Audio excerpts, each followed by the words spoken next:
All right, so it is 9 a.m. Today is September 14th, 2021. This is our regular meeting for the Lake County Board of Supervisors. Let's go ahead and call this meeting to order. And we will start with a moment of silence. I know that Supervisor Crandall has a moment of silence. Are there any others? I know that I have one as well. Okay, Supervisor Crandall. Oh. Yeah, Supervisor Sabatier, I do too. Last week, in South County here, I know that we lost two folks. Yes, I would like to do a moment of silence. Awesome. We'll get to you, and sorry to hear that news. Go ahead, and Supervisor Crandall, we'll start with you, then Supervisor Simon, and then I'll go ahead and wrap it up. Yes, I'd like to do a moment of silence for Vicki Robinson. I have an assisted statement constructed by Kuchin Thomas of Kuchin Events and Venue Services, and Vicki Robinson leaves behind her husband, Steve and her son, Tyler. She was the proud owner of Tailored Living Choices, a supportive services to adults with disabilities. And she was a person with a huge heart who made an impact on all her clients and employees, and she'll be greatly missed by all of them. Thank you, Supervisor. Supervisor Simon? Yeah, last week we did have a couple of passings here in South County. Will Dawson and Don Wade. Both were lost to COVID, and just wanted to have a moment of silence for them. All right, thank you for that. And over the weekend, we did have 9/11, and we have not had a moment of silence in remembrance of 9/11. So I wanted to make sure and speak on that topic. In 2001, September 11th, 2,997 people lost their lives in the most tragic of ways from a brutal attack on our country. We will never forget the innocent lives that were lost both in the airplanes and in the towers and in the Pentagon. We will never forget the lives of our first responders. While others were running away from the tragedy, they ran into the tragedy to save lives. And we know about the heroism here in Lake County. We see it each and every day. And we are very thankful for our first responders. And we will never also forget the unification that the country felt and exhibited after 9/11, coming together to decide that we were going to stand up against terrorism. And so I just want to have a moment of silence and join the other two moment of silences from my colleagues. Please stand. And if we can please show the flag, Matthew.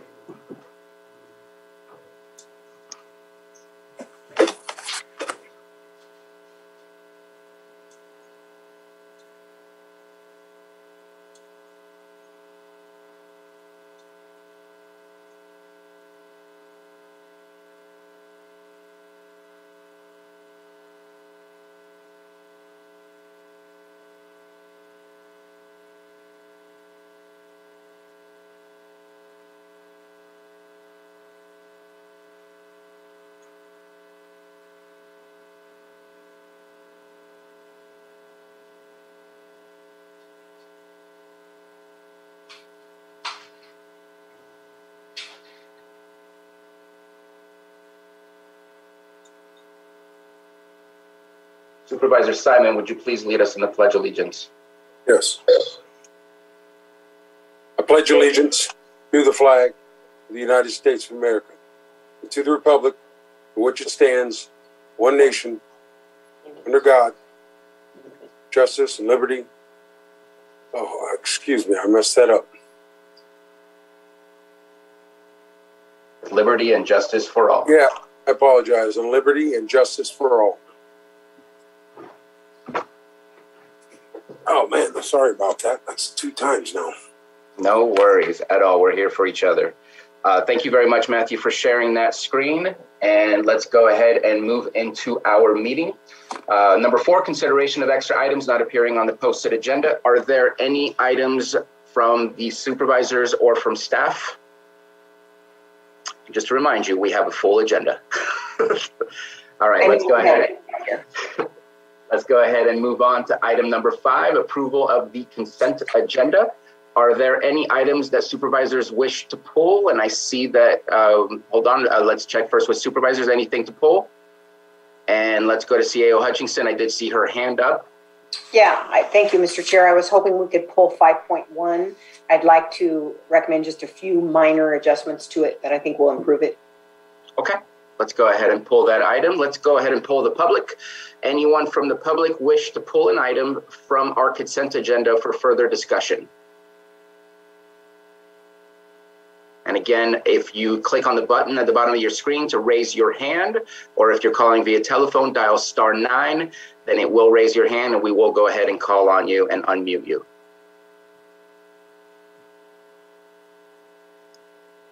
All right, a hand went up and a hand went down. Let's go ahead and bring it back to the board for action, and we will take 5.1 at a later time when it is convenient. At this point, I want to make sure that we get to our timed items. Thank you, Mr.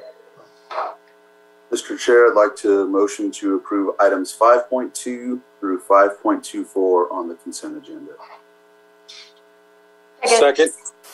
We have a motion from Supervisor Crandall and a second by Supervisor Pyska. Roll call, Johanna, please. Okay, Supervisor Simon, Yes. Supervisor Crandall, Yes. Supervisor Scott, And Supervisor Scott is absent today. okay, Supervisor Pyska, Yes. and Supervisor Sabatier. Aye. Thank you. Thank you very much. We're going to move on to our 6.1 item, 9:05 a.m., public input. If anyone from the public has any comment to make, you have 3 minutes. As long as it is not about anything on our agenda, we will get to our agenda items and you will have the chance to make your public comment then. But if it's not related to any agenda item, go ahead and please raise your hands and we will call on you.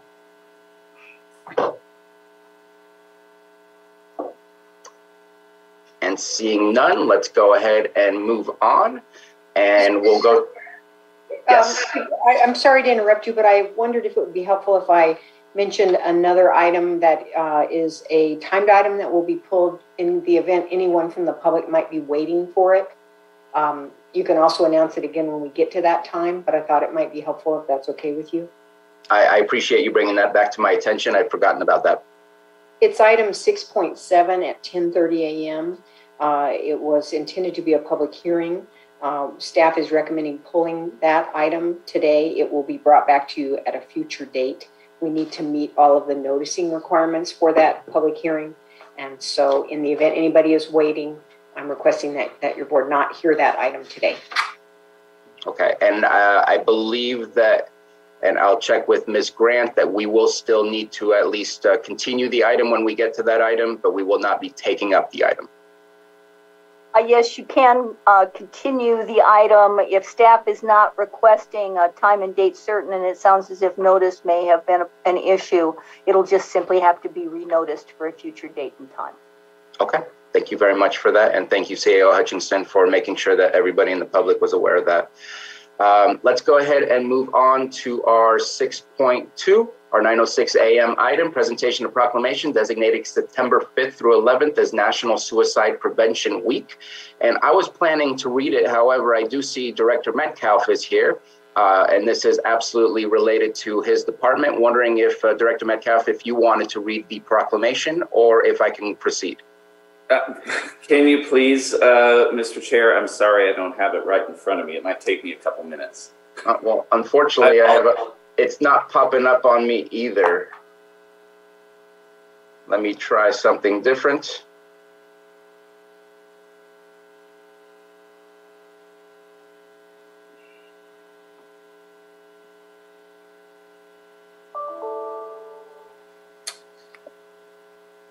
The proclamation? Yes. If anyone is able to, I got it. Please read it. All right. Okay. Board of Supervisors, County of Lake City, California proclamation. This proclamation for the Lake County Behavioral Health Services recognizes September 5th through the 11th as National Suicide Prevention Week.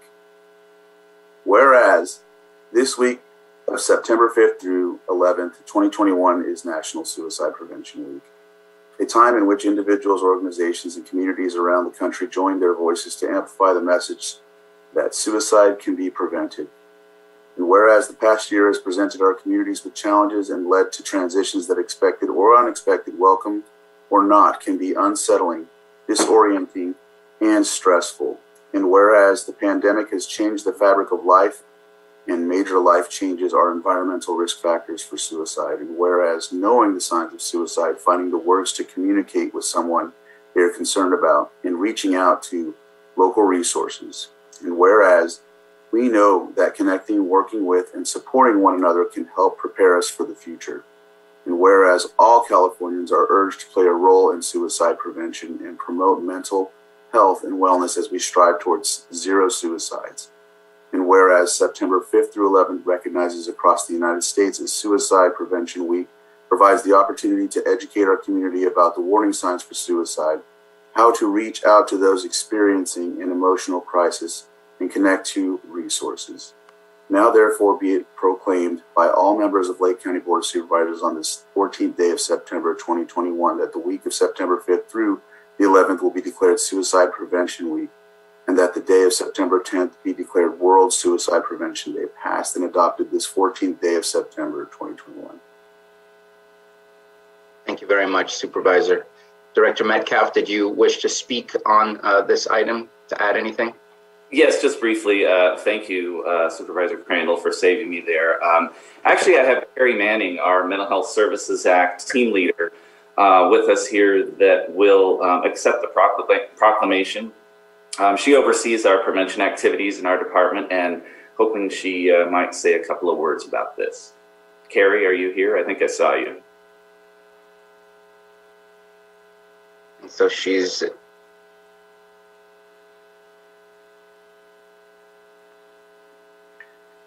I'm not seeing her on the... There we go. She was moving.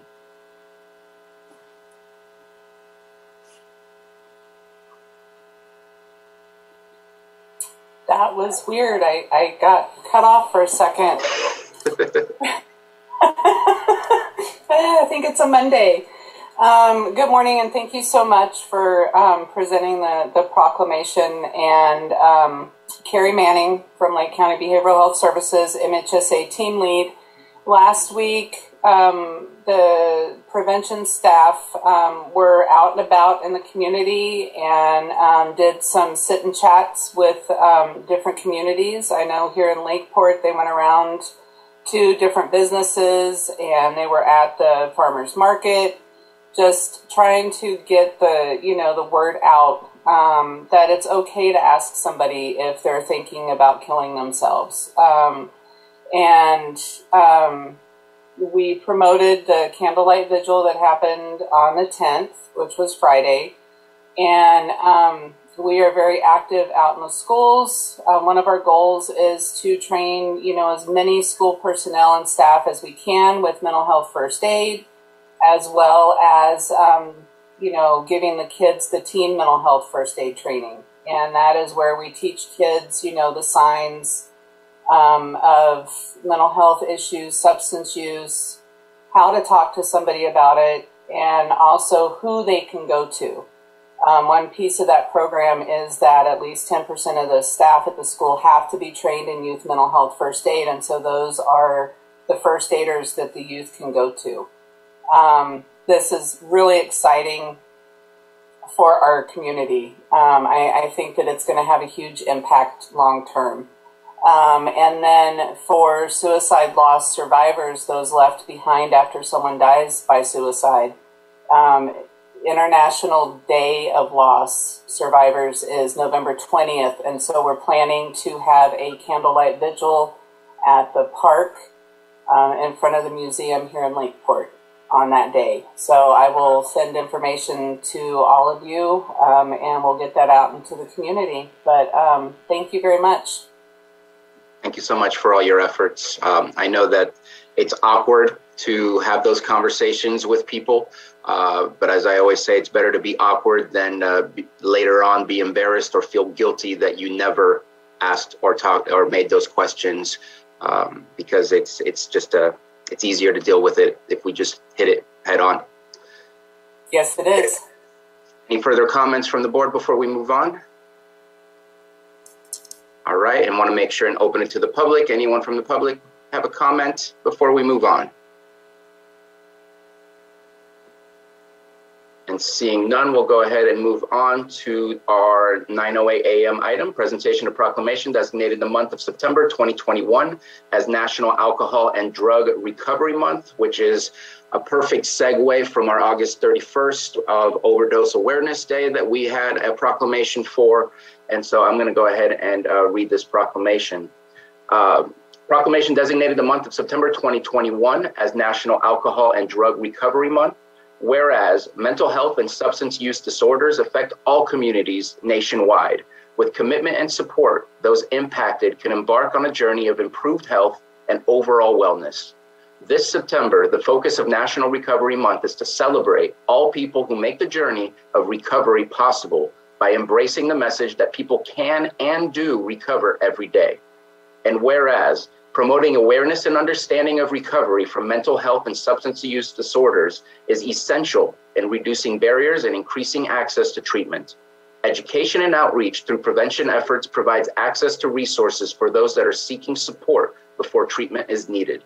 And whereas the acknowledgement of the professionals who are dedicated to improving the lives of others is an integral part of the overall success of treatment programs and services. And whereas the impact of mental health and substance use disorders is evident by national data reporting that 9.5 million Americans 18 years of age or older had both a substance use disorder and a mental illness, and 62.2 million Americans had a mental illness and or substance use disorder. It is also apparent in our local community. During the last year, it is estimated that over 400 people access treatment services through behavioral health services. In addition, more than 100 individuals were provided residential and detox services through the support of behavioral health services and partnering providers. And whereas we must encourage relatives and friends of people with substance use disorders to implement preventive measures, recognize the signs of a substance use problem, and guide those in need to appropriate treatment and recovery support services. Now, therefore, be it proclaimed that the Board of Supervisors of the County of Lake hereby designate the month of September 2021 as National Alcohol and Drug Recovery Month in Lake County and call upon our community to observe this month with compassion and dedication. Passed and adopted this 14th day of September 2021. And I just want to add that this is very personal for me. This month, a close friend of mine who I've seen as a mentor to our youth in our community has been a leader in our community, just a stand-up person that everyone would look up to. He unfortunately has fallen prey to the issues of drugs and drug abuse.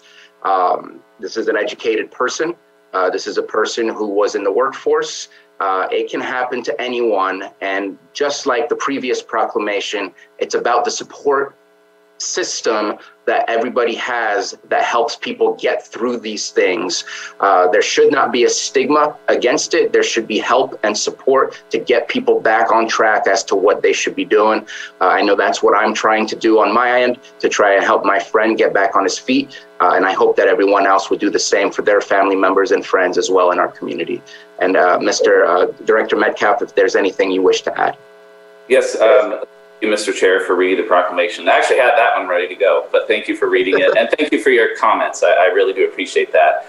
Once again, I'm going to turn this one over to April Gambra. She's our Substance Use Services Program Manager. And I see she's here. I know she probably has a few words to say about this.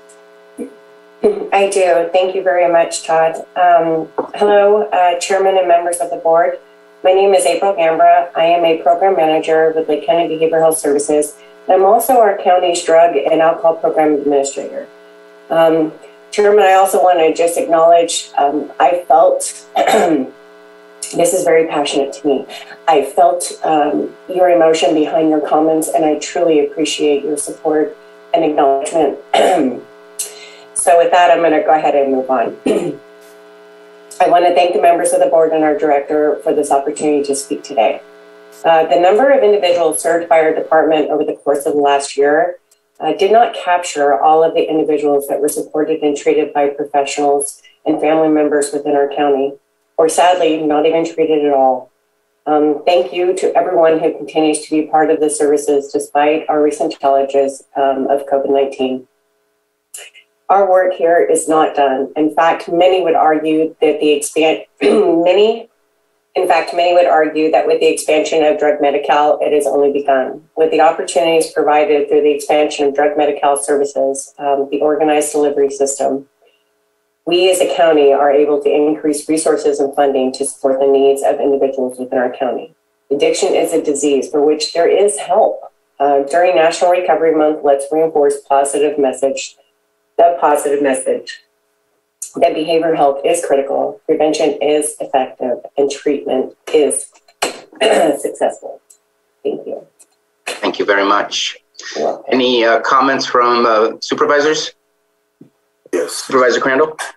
Yes, I'd just like to, to highlight that these two proclamations that we've just covered, I served in the military and went to the Operation Iraqi Freedom and came back. None of my soldiers have faltered to that deployment. And I came home, and since then, scores of family members, friends, colleagues, and community members have succumbed to both of these proclamations, just in scores and scores. So I only highlight that because I'm giving an example of me being faced with a wartime situation and surviving it, yet coming home and watching more people falter to these two, alcohol, drugs, and suicide, just in scores, and to this day still happening. So I support any type of recovery, any type of help with that. A lot of family members, friends that are dealing with these things, and so I'm glad that we're honoring this proclamation, and I just wanted to say that. Thank you. Thank you, Supervisor. Any further comments before I open it up for the public? All right, let's go ahead and open it up for the public. Again, please press the button at the bottom of your screen or dial *9 if you're via telephone. Phone 6500.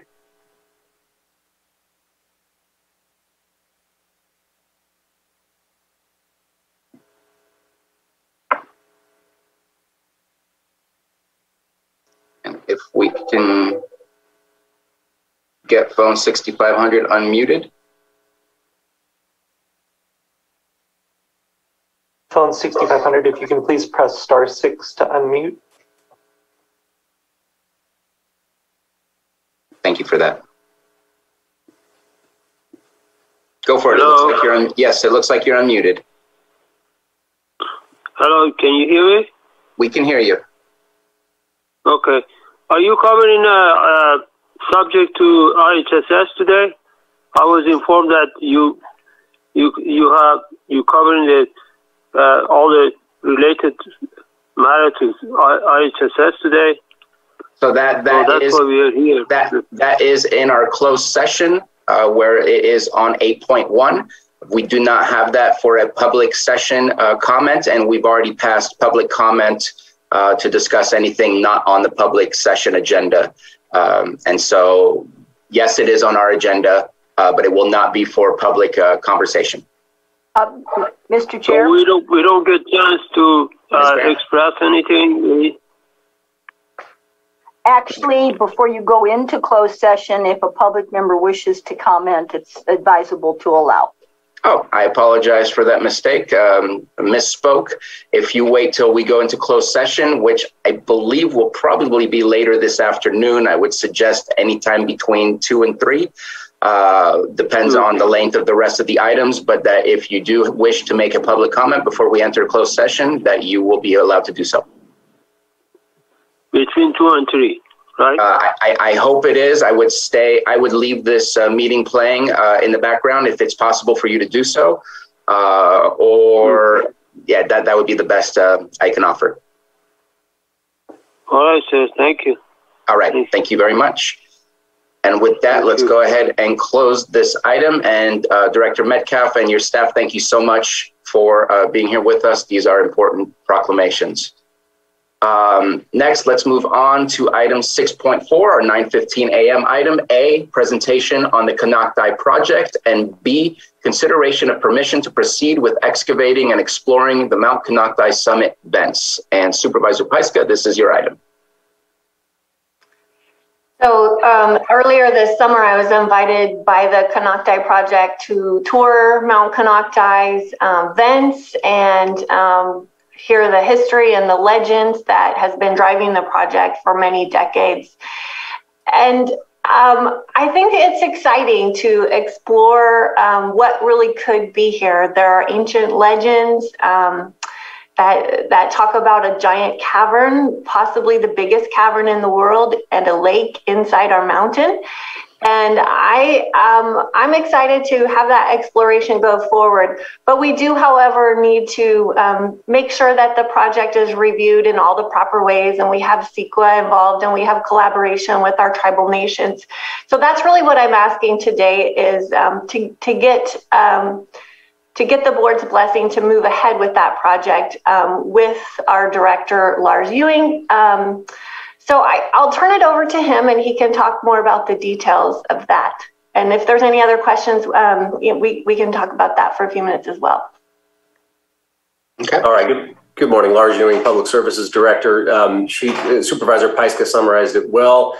I'd like to add one clarifier there, and that is maybe a little bit of history here that work has already been done in the past, 20 years ago, 30 years ago plus, by the Canocti Project. When the county purchased a good portion of the property on the mountain, the work stopped, and they've reached back out to us with an interest to start it back up. But the fact that the county is now the landholder there, I felt that it was appropriate that we recommend to the group that they pursue basically a project review going through the California Environmental Quality Act, to ensure that process reviews the cumulative impacts. Supervisor Paiska referenced a few specific components of that, certainly the tribal consultation, but it extends beyond that. So I wanted to just emphasize that, and also to indicate that it wouldn't be the county pursuing this. This is an outside entity that has an interest in doing a project that is on county land, but I'm fairly certain that a portion of it is not on county land, so it's not a county project. So what I would recommend is that they pursue a planning application that would trigger a CEQA review. All right. Thank you very much, Director Ewing. Anything further before we open it up for the board? No. All right. Any questions or comments from board members? And I know that I had a discussion with Supervisor Paiska, and I think that the title of the agenda item, that approving excavation, I think that is just, the idea is that they're looking to look for things, and in order to look for things, they're going to have to dig or excavate, but that the approval itself would go through the typical process, through planning, through CEQA, and so we are not the ones approving of that action. That action would be approved through a very thorough process that most people that do any kind of excavation would have to go through. But I also wanted to highlight the sensitivity of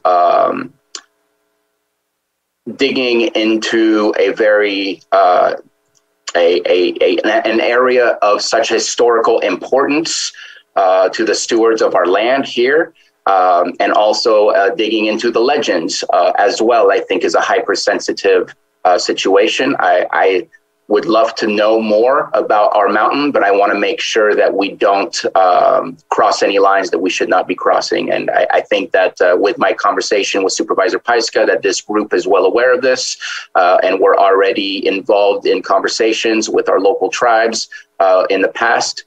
But I just wanted to make sure and highlight those comments, because I think that they remain important if this is approved and we move forward. And Supervisor Simon, I saw you unmuted yourself. Did you have a comment?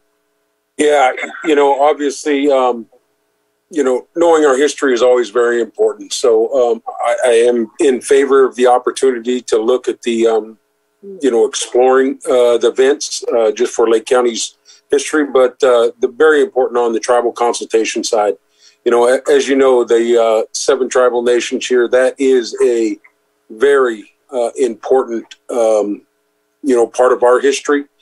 Different names that come with that, different history, different legends that come off the mountain. But it is very important that the tribal consultation definitely does happen as we move forward with that. And just respecting that and hearing that in the presentation makes me feel a little better about moving forward with it, to be able to support it. But that tribal consultation part is very important. As we all know, when you're doing your ceremonies, you're doing your other things, you get to those highest points. Mount Canocti has such deep history with all of our tribes, and I know EJ's probably going to talk some, but there's a lot of history, that goes through that, with that cultural significance of that mountain.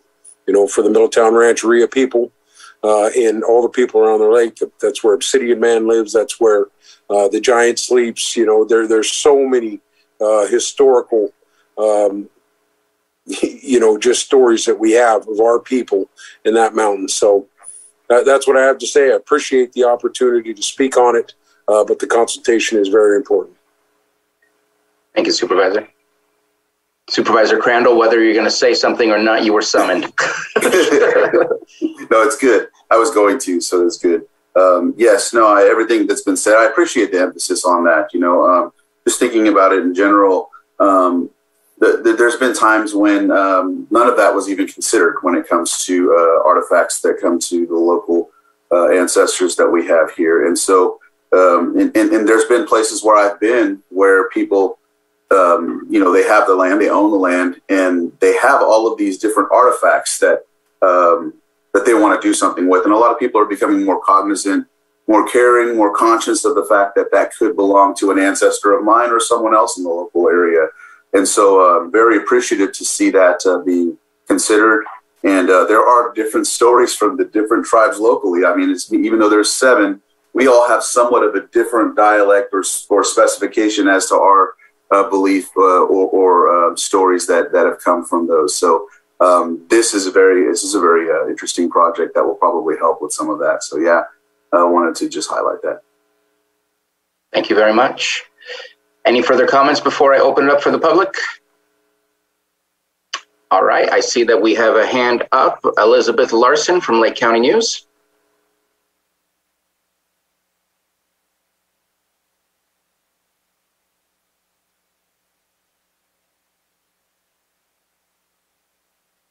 And I see that your microphone is unmuted, but we are not hearing you.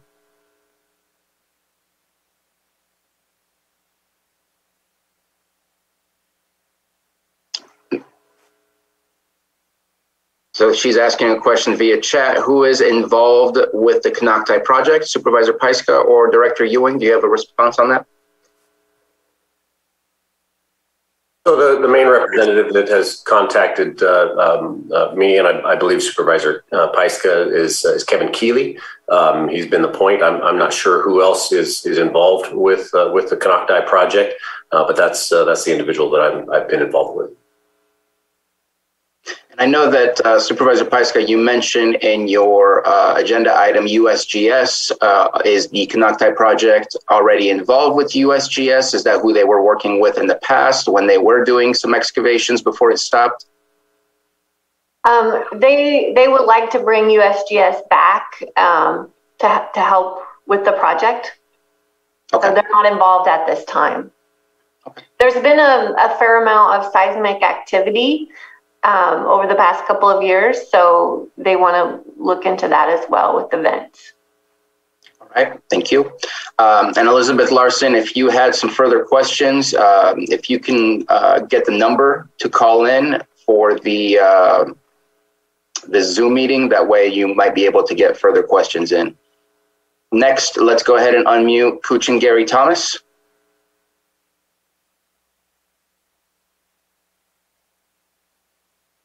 Hear me? If you can speak a little bit louder, yes, we can hear you. Okay, can you hear me now? Yes.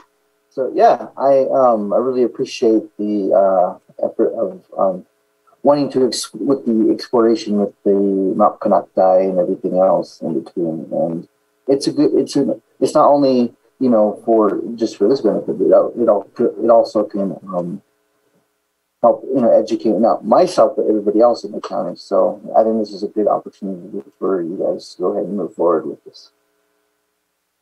That's all I have. Thank you for your comment.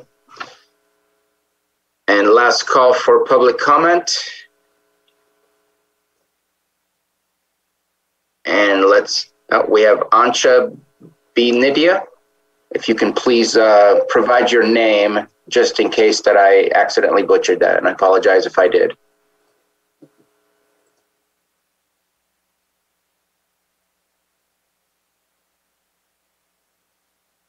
Hello, can you hear me? We sure can. Yes, hi. No, you didn't butcher my name. That is Ansha. I am really sorry. I just got this text and I just tuned in.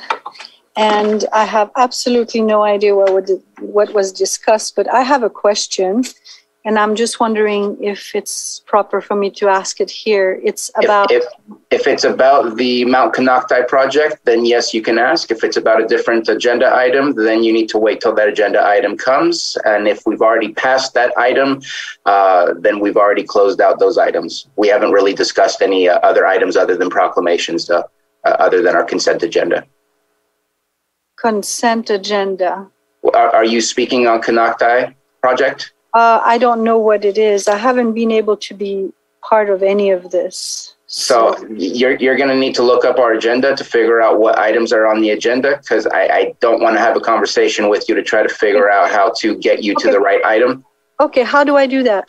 If you go to our website, you'll find agenda right on the front page of our website, and then just click on our 9/14 meeting. Okay, and your website is? LakeCountyCA.gov. Okay, thank you so much. Thank you. All right, let's go ahead and close public comment and bring it back to the board for either further deliberation or action. So if anyone wants to know more about the Konocti project, there's a really long YouTube video. I think it's about an hour. You can search there and get familiar with the history of the project.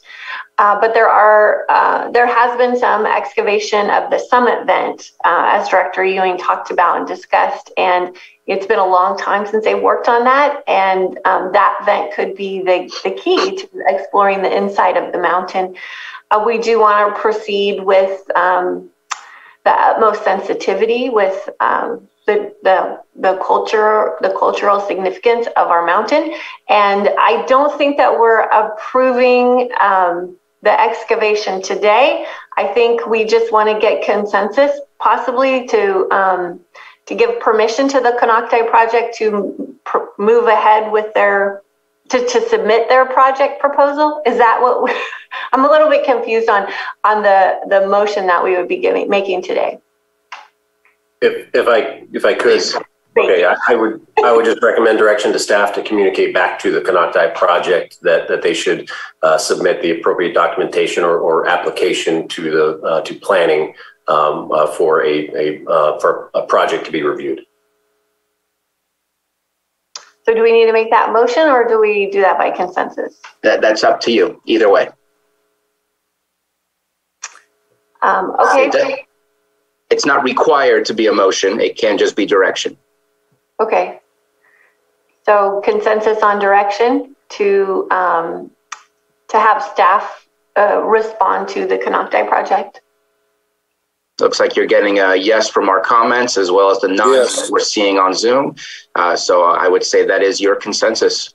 Yes. Wonderful. Direction given. Thank you. Thank you. Thank you very much for bringing it to the board, and thank you, Director Ewing.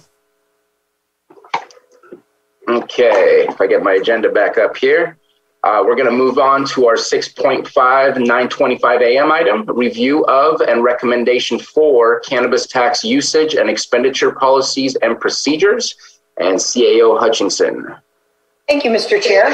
Boy, we're staying nicely close. We're trying. Very good. I have the pleasure of introducing Patrick Sullivan, our tax administrator, who will present this item to you. Thank you, Patrick.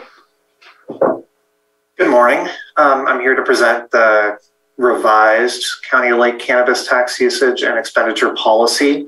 We made a few last-minute changes this morning just to streamline the formatting and clarify a few points. So if it would please your board, I could share a screen just to reflect those changes. Please.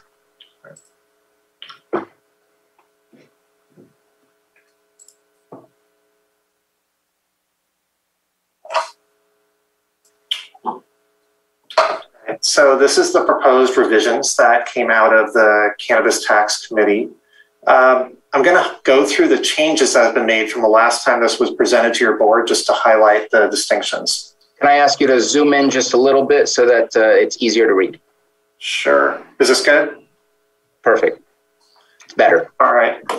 So just to highlight how these categories work, there's the categories that are going to follow below, and some of them are dollar figure allocations that come straight off the top.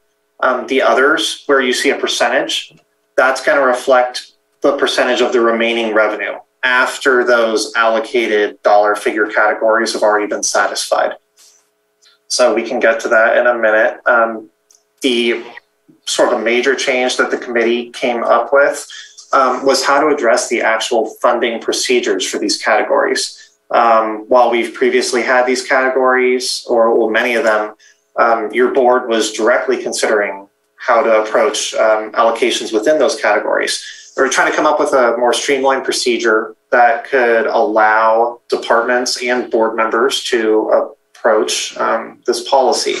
So the first is how a department head would seek to obtain cannabis funding. The committee's proposal is that the department head could directly approach the Cannabis Tax Committee when it's categories 1 through 4, as we'll get through below. That department head would be able to provide the proposed use, provide sufficient detail on the request and the cost for the committee to make an informed decision. A similar process would occur with the Roadmap Task Force, where there's category number 10 below, where there's a carve out for the Roadmap Task Force. That task force would be responsible for setting those spending decisions there. The second method would be if a board member wished to make a request, because they wouldn't be able to approach the committee directly. The idea would be the board member would bring that request forward. It would be placed on the next available Board of Supervisors agenda. At that point, the board could have a preliminary discussion on the item and determine whether that item should be referred to the committee, and a more in-depth analysis and implementation could be taken through the committee at that point. These same general processes are proposed for category 5, which is CAN grants, and there's some proposed changes to CAN grants. However, since the board has not already allocated funds towards a particular purpose, CAN grants such a general category, it would still come back on the next available Board of Supervisors agenda for final review and approval. So all board members have an opportunity to see it. At this point, I can run through these categories. Number 1, there were no real changes here. 30% would go to planning, code enforcement, water resources, or environmental health. And again, that's 30% of the remaining balance after those allocations come off down below. Law enforcement, also a 30% allocation for the remaining balance. Economic development, housing and risk reduction, 30%. Youth programs, 10%. There was a small change here. We, during the last board discussion, we broadened this a little bit. We took out some of the other language and left it with a broader definition of youth programs, just to open more opportunity. CAN grants, this is where one of the other substantive changes came out of the committee. Previously, as your board is aware, we have offered application rounds for CAN grants where departments could submit proposals. They had to have a defined budget. This is recommended as a change to that. Our understanding is that it's been hard for certain departments, especially those that don't have a lot of resources, to get out in front of the application process to fully develop a proposal. This allows any department that doesn't fit into one of those categories that's discussed throughout this policy, there would be an opportunity for them to request funding through this process, and that's what that CAN grant allocation would become. And $500,000 is recommended there. Workforce retention development, $3.25 million would be the direct allocation there. Just the other highlight is these funds would be allocated as necessary to offset general fund costs. Board of Supervisors discretionary fund, the $500,000 with the $100,000 allocation by district. There was no recommended change there. The stabilization fund, the difference recommended here is that these funds would also be available to satisfy remaining obligations from CAN grants awarded in the prior fiscal year, or potentially other one-time allocations. There's a lot of projects that have been previously authorized that have not yet actually implemented or spent their funds. So this would be the mechanism to pay for those when they've crossed the fiscal year. If it had been approved by the board last year, it could still be paid for out of this. Capital Improvement and Maintenance Fund, there's no substantive change there. The addition is the Roadmap Task Force for a $1 million allocation. This arose in your board's prior discussion. This would provide funding for the board's designated task force to focus on community revitalization efforts in a designated target area. So that's sort of an overview of the recommended changes that came out of the committee. I'm happy to answer any questions. I also have a spreadsheet with a breakdown of how these allocations would work and some of the funding commitments that have already been made, if that's helpful. Okay. Are there any questions? Do you guys want to see the spreadsheet? I would love to see the spreadsheet. Okay. Yep, let's go ahead. We're getting a few nods.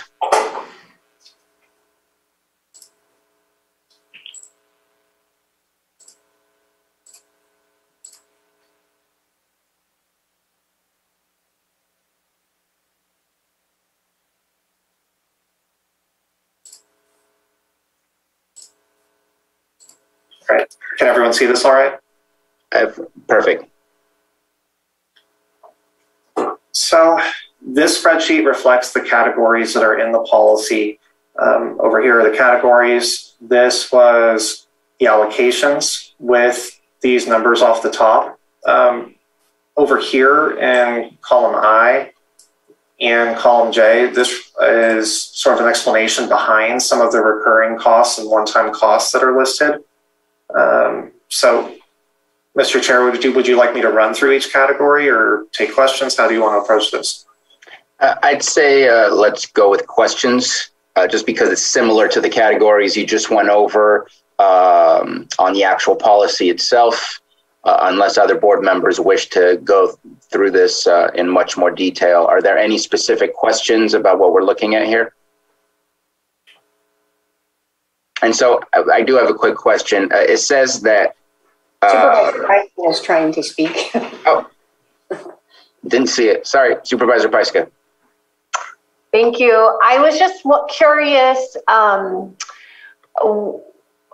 what I don't believe that everything for the 1920 budget was spent down, and if there's carryover in any of these categories. If you could help explain that, Patrick, that'd be great. Sure, I can get into that a little bit. Yes, a lot of money was not spent, and for example, CAN grants, there's approximately $700,000 remaining in CAN grants that were authorized, where those funds have not been spent. There was also $500,000, I believe your board wished to access the $500,000 allocation for last year as well. So that would also be out there. I can give a rough estimate of what has actually been spent in terms of what we've taken in or what remains.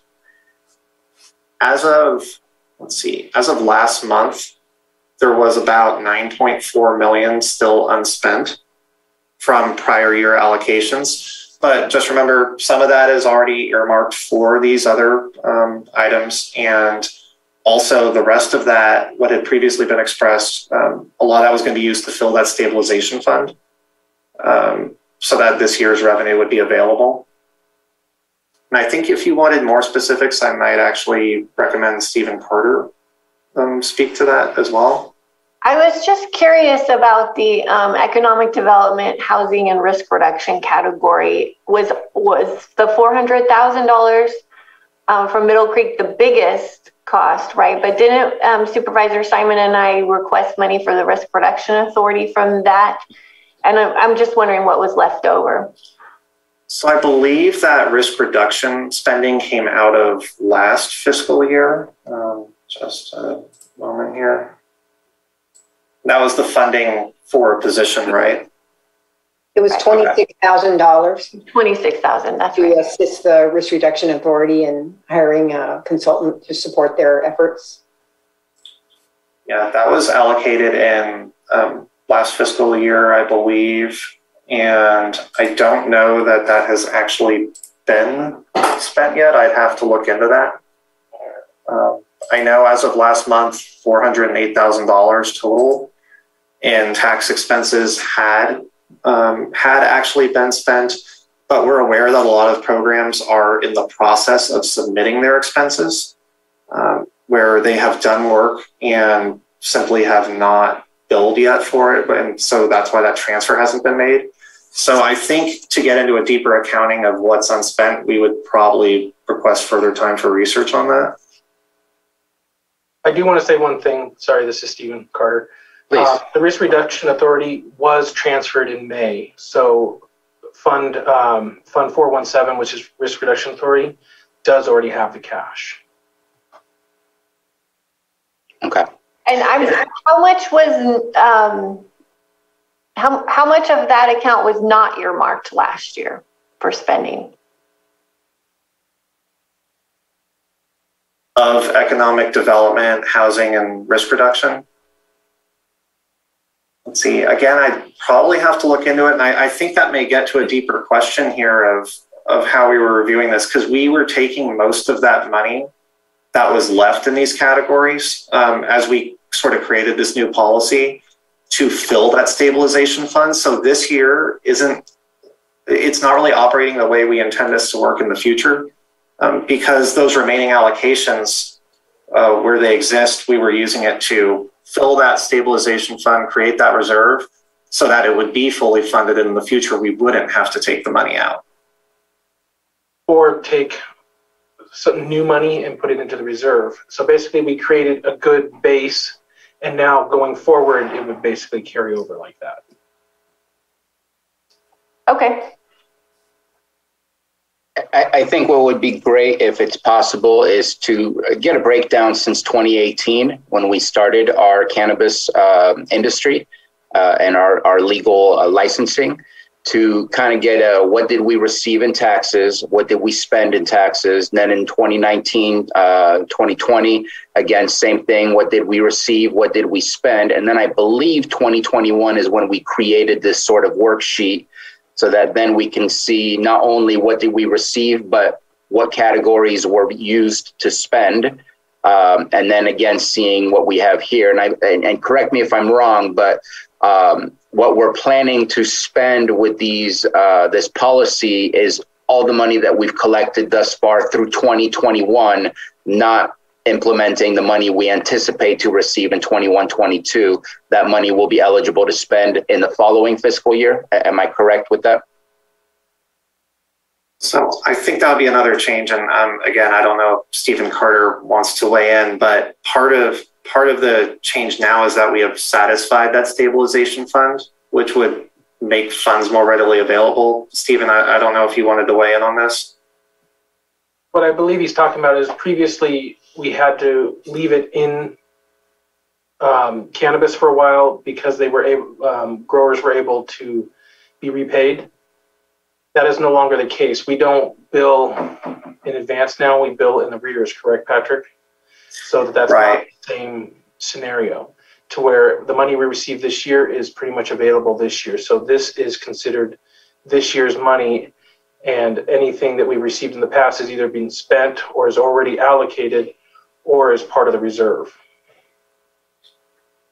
Okay, so there's the anticipated accrual of the taxes based on what we know of permits and whatnot, and that will be implemented in these percentages. And if the workforce retention and if the BOS discretionary and all those that have set amounts and don't get drawn down during that year at all, do they reaccrue the same amount, or do they remain because I'd like to separate that. I know that we did 200,000 for the board because we didn't have the ability to spend. And there's going to be times where board members are looking to collect more in order to get to a larger project. I think that the deferred maintenance, the roadmap task force, all that, we need to spend those as we get them. But I'd like for some of them to still continue accruing. How do we split that up? Well, if I could speak to that, I believe going forward, now that this policy is in place, we can track that going forward within each category. So the way it is set up, it would roll over within each category unless some of it was being used to satisfy a stabilization fund if that had to increase in the future. So otherwise, as time goes on here with your board, we could include basically another column in this sheet with more detail about how much was spent and what remains in each allocation. We can also have like a carryover column and then the new monies and then what's available. Right. All right. And that going forward would be much easier because of the fact that we satisfied, that base packing. Right. What's the other thing that I wanted to ask about? Yeah, if it's possible to get that worksheet to kind of really get the history of what we've collected and what's been spent, just to really see, because I know we see 10 million down here at the bottom for total revenue, but my guesstimate based on our anticipated revenues for today is that it's going to probably be a lot closer to 20. And I can speak to that as well. When we initially received data from community development on how many permits are out there and what the cultivation square footage is for each one, we billed higher than what ultimately is the true billing, because many cultivators had actually made adjustments. They had phased in. There were issues with getting a state license, for instance, that prevented many people from cultivating. So a lot of tax bills have had to be adjusted. So while we billed a lot higher for the last 2 months, we've basically been making adjustments downward. So that's why we use an estimate of 10 million for the moment, because last year we brought in 8.5 million. We have every reason to believe we would get more than that, but not as much revenue as is actually reflected by the total allocation you would see with CDD. And then my last comment, Mr. Carter.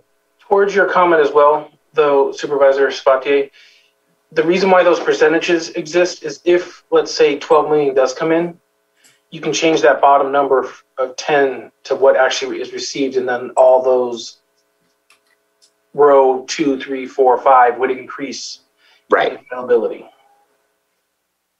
Okay. 10 was what we felt was pretty safe. Right. And I agree with that is safe. My last comment is on the having to go through the Cannabis Tax Committee. I know that we go through, like, if we want to look at changing some classifications or some wages, that there's the Class and Comp Committee that we go through.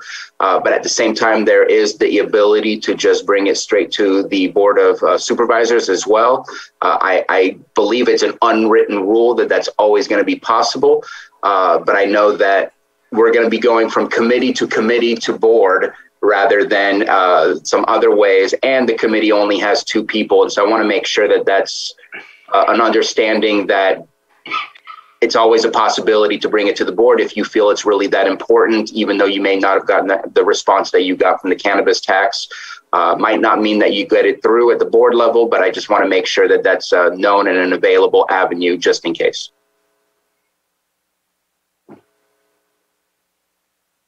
And if we can stop sharing, because I can't see all supervisors and not sure if there's any further questions or comments. Anything further?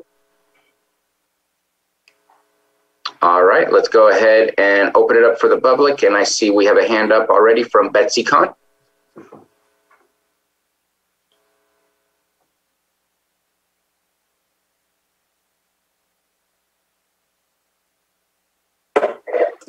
Good morning, Chair. Good morning. Oh, you muted yourself.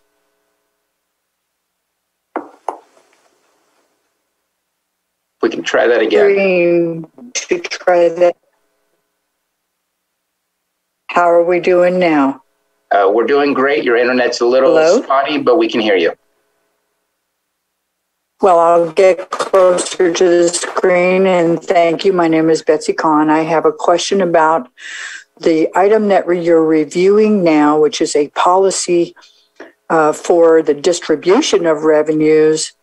Later on today, in your hearing of the final budget, there is an item to discuss the allocations that are recommended. And I attempted yesterday to get clarity on what those column head, the nomenclature for that chart means, but apparently the last column refers to requested allocations, and the one before that is the administration's recommendation for allocations, which is much lower than $10 million for this year.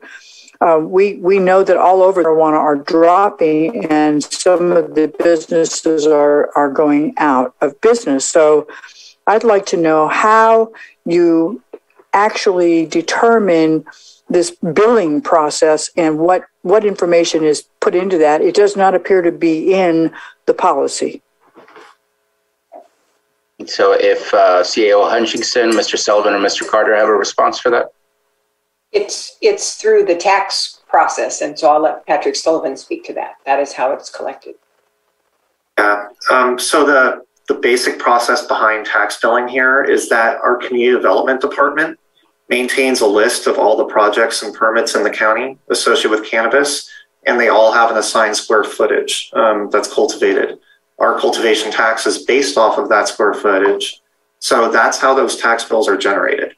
It's using that data from community development with each project, their cultivation being used to generate that tax bill and the balance owed. And that's how ultimately that works. There's also the business tax, which is gross receipts, and business owners that are engaged in a cannabis business submit a quarterly return for that one. So those are the two different parts of the tax process here. Which leads us to the conservative number of $10 million. Right, because the authorized allocation in the county is higher than that, but our past experience has shown us that that higher number is subject to a lot of different factors that can reduce it. Thank you. Mr. Carter? I'm also aware of Ms. Kahn's question before, and that answers part of it. But if you look within the report that shows in the budget book, what she's referring to is the admin adjustments final. When it's revenue, it shows as a negative, so we're adding 4.2 million. That's not the final number. That's what we're adding to. It's 12 million, I believe. Requested. It's 10.4. Okay. So the 10.4 is the actual request, adjusted requested, and that's 10 from tax, and it's 400 from the business. Okay. Thank you very much for that response. And I see we have a hand up from Director Metcalf. Yes, thank you, Mr. Chair. I have a question about the Kahn grants. I see that this round, it's sitting at $500,000. Is it still the same as it was the last round, where departments, if they choose to apply, is still at a maximum of $100,000?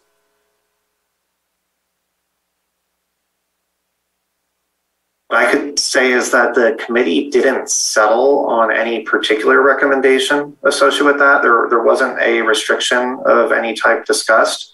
So if it was a department that doesn't fit into one of those other categories and there was a project they wanted to bring forward, they would bring it forward to the committee under the current proposed policy. It would be brought forward and the committee would hear it out. They may request more information. But it wouldn't require an application subject to all of the same restrictions as before. It could be a little less developed.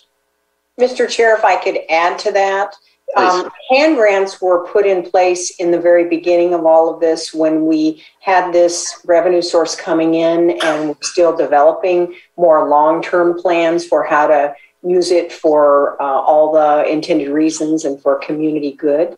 And so we really feel that we're at a juncture in this process where the more permanent spending of these funds is taking shape, and so we're looking really to move more away from, we reserve some money for CAN grants, but really to move away from spur of the moment sort of projects and move into long range planning and things that will meet the community's needs long range. And please correct me if I'm wrong, Mr. Sullivan, but you did say that $700,000 did all 1 million of the 2 CAN grants that we've done. Was it all requested and allocated, or was it not fully allocated? So that's the change that's reflected here, and that's part of the reason behind the stabilization fund alteration. All of those CAN grants that were authorized by the board and allocated, a lot of those projects have taken longer than anticipated. Those departments are still working on completing their proposal, but they haven't actually necessarily gone to the point where they would have spent that money yet. So that's why that was recommended to be addressed as part of that stabilization fund, since the majority of CAN grant money has not actually been spent yet. And my question, and I'm sorry if I was not very clear in my question, I remember hearing that we had not received the amount of applications to cover the $500,000. I don't know if that was the first time or the second time. Is that correct? Or I believe you are correct on the first round. If I recall, it was maybe 465,000. I'd have to go back and verify, but it was a little bit lower. It was in the second round that we had more requests than we initially had authorized the expected funding for. Okay. Well, I guess my suggestion to Director Metcalf would be, if you don't ask, you definitely won't get, but don't go extreme and to the point that it also slims down where only one person would get the CAN grant for $500,000. Not saying that it's impossible, but definitely if you need 120, 110, or whatever the case might be, I would say don't be afraid to ask, because if you don't ask, then the answer is always no. Good. That's the answer I wanted to hear. Thank you. I might have gotten myself in trouble, but no, thank you. Yeah, thank you. And I see no further public comment at this moment in time. Bringing it back to the board. Any further comments? I do have one comment. We talked about the stabilization being for 1 year. And I guess my question is very specific about the Middle Creek restoration. Very happy that we allocated those funds, but we all know that in 1 year, the potential of the Army Corps engineer to say, yes, we're doing it, we're going to push, we are pushing, we're having those conversations as we speak, and we are better positioned now with that allocation. But is there a way to formally request to continue for another year? Is there a way that it just doesn't fall off after that year? I don't see anything in there for going further than the 1 year. So we recognize that that is definitely a concern, since it's already happened with other projects, and there would be a mechanism to deal with it. I believe the idea behind this policy was to show sort of how incoming revenue would be spent in a year. So to cover something like Middle Creek, if it wasn't spent this year and those funds needed to be used next year, that money could be rolled into the stabilization fund and paid out of that. Or again, I'd refer to Mr. Carter. I think he may have input on this. The way I look at it, Supervisor, is basically they've been allocated $800,000. That sticks until either the project is done or the $800,000 is spent. Now, the way you see it on the spreadsheet isn't necessarily an issue. And the reason why is, like he said, it's only allocating technically the new funds. The old funds are still allocated $800,000. Just like the $700,000 for the CAN grants are theoretically, however you want to say it, carried over. They're still allocated for those departments until they finish that project that they were okayed for. And I think that it would be good for us on an annual basis during our budget process to review what is allocated, because at the same time, we don't want a lot of money to be stuck somewhere and no longer being possible to spend. I think that we do need to have a conversation about what is still hanging versus what is new and what is still actively being worked on.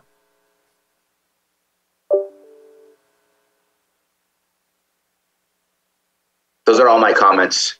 Any further comments or action?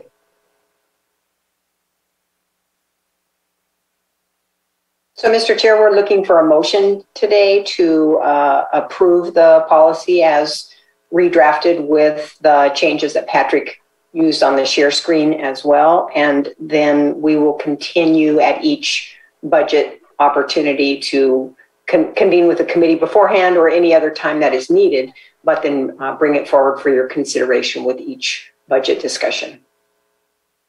Thank you very much, and thankful for the committee's work. So moved. Second. We have a motion from Supervisor Pyska, second by Supervisor Crandall. Roll call, please. Okay, Supervisor Simon? Yes. Supervisor Crandall? Yes. Supervisor Pyska? Yes. And Supervisor Sabatier? Aye. Thank you. Motion passes. Thank you very much. Moving on to item 6.6, our 9:30 a.m. public hearing item. Consideration of the final recommended budget for fiscal year 21-22 for the County of Lake and special districts governed by the Board of Supervisors. CAO Hutchinson. Thank you, Mr. Chair. Stephen Carter and I are going to share in this presentation, and we're very excited to be here today presenting your recommended final budget.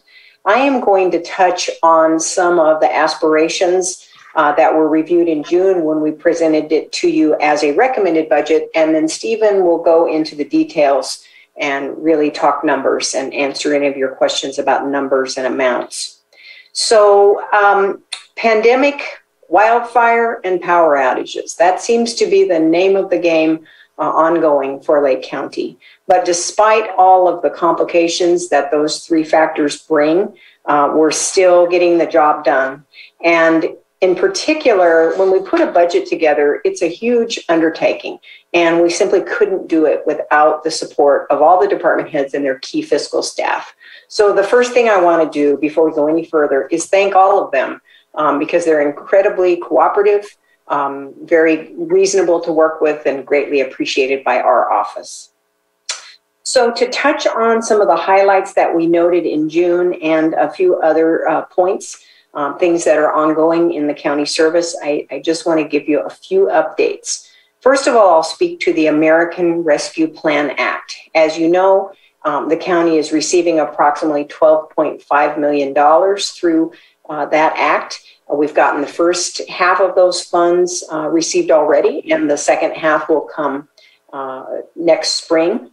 And we have a committee that's actively working on plans to spend those funds, and we look forward to coming to your board with some recommendations in October, so your board can ultimately solidify that plan. It's a tremendous opportunity for Lake County. I haven't seen anything like this come to us in the many years I've been here, so it's an extraordinary time for you as supervisors to be in leadership and to really be able to make some decisions that can advance Lake County forward in some positive ways.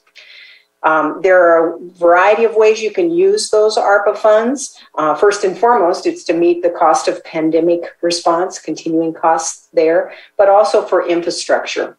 One of the things we hope to do is move Lake County forward with broadband coverage needs. And whether or not that's going to happen under the ARPA funds or through another endeavor, because there's a lot of money coming forward for broadband, I do believe that the years are before us where that is going to happen, and we'll be able to make up much of the coverage loss we have in rural Lake County.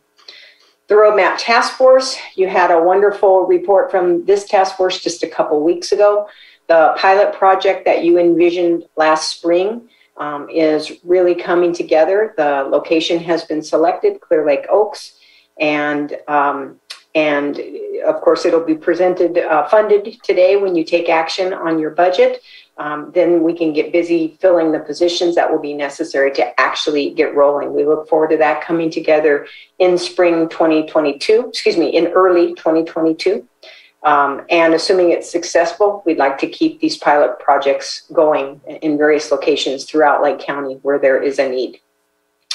The Economic Development Task Force, to some extent, has been on hold pending the arrival of our next Community Development Director. So much of what the Economic Development Task Force is working on is tied to the streamlining of permitting processes, the updating of our various housing and other plans, that we need that individual here and present with us to really move forward in additional ways. So we look forward to reconvening the Economic Development Task Force really soon. Your new CDD director will be on the job October 4th. The Full Circle project, the feasibility study update, as you recall, Congressman Thompson had put forward funding for this project as an earmark for federal funds, and we're told that it is still looking good, and we expect to be able to announce to you as soon as the federal budget is approved that hopefully that project can begin moving forward. Your board had directed that we focus on staff development and training, and several things are happening there and more to come during the coming year. The CSAC Leadership Program has begun again, and we have a number of Lake County enrollees. They are participating along with their counterparts from Mendocino and a few other counties as well. It's happening in Zoom now, but we certainly hope that they can have that in-person connection soon, hopefully in early 2022. And we're also in the process of securing a trainer that can come in and really help us focus on cultural awareness training. So we should have dates for that as well. The project we refer to as the property swap, which is our 18th Avenue property in Clear Lake, being a part of a swap, which would lead to the county taking possession of the Armory here in Lakeport, is also still underway. Your board gave me authority to sign documents relative to that project, and there was an updated document which I signed this week. So it is moving forward. We don't have a date that we can project when we will take possession of the Armory, but it does look like it is going to happen. The Collier Housing Project is also moving along. One of our goals would be to get this to shovel-ready status this year. And so next steps are being taken, and you'll be considering that on an agenda very soon. And then last but not least, we're meeting soon with the Elijah House principals to talk about the possibility of purchasing Juvenile Hall so that it can be used permanently for homeless housing location, and hope to come back to your board with a proposal for your consideration to make that transaction happen.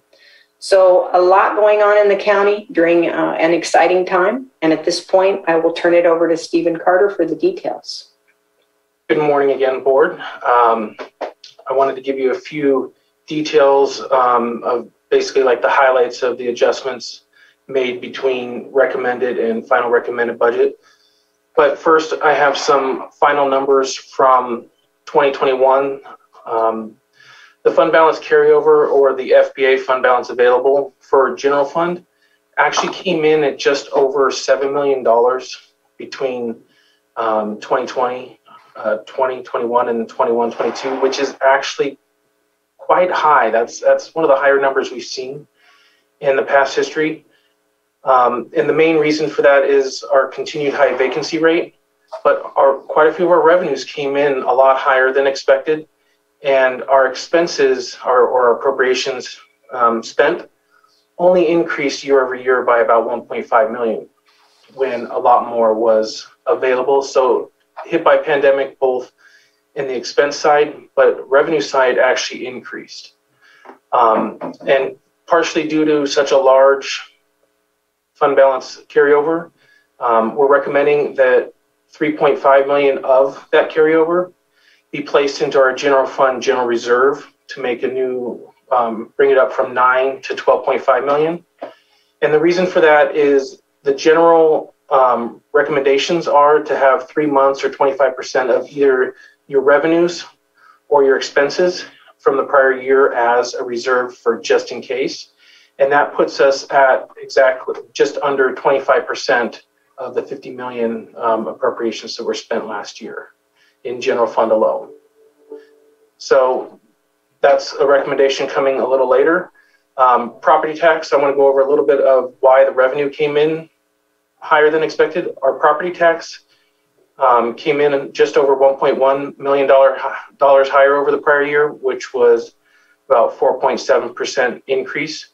We normally have, the CCPI where it's up to 2% increase, and then any sales and properties that have a higher base for the property tax. So we generally do see an increase, just not necessarily always a 4% increase. It's usually in between 1 and 3, somewhere in there. And then sales tax, actually, the Bradley Burns came in about 1.1 million higher than we have ever seen in the county. There are many reasons for that, but it came in at 4.4 million, which our previous high was about 3.3. So there's part of your 7 million carryover, a little over $1 million there. And then our Props at 172 taxes, which is statewide taxes that we share in, that only went up by 182,000, which means our local area where the Bradley Burns comes in actually saw increased spending versus the whole state seeing massive increases.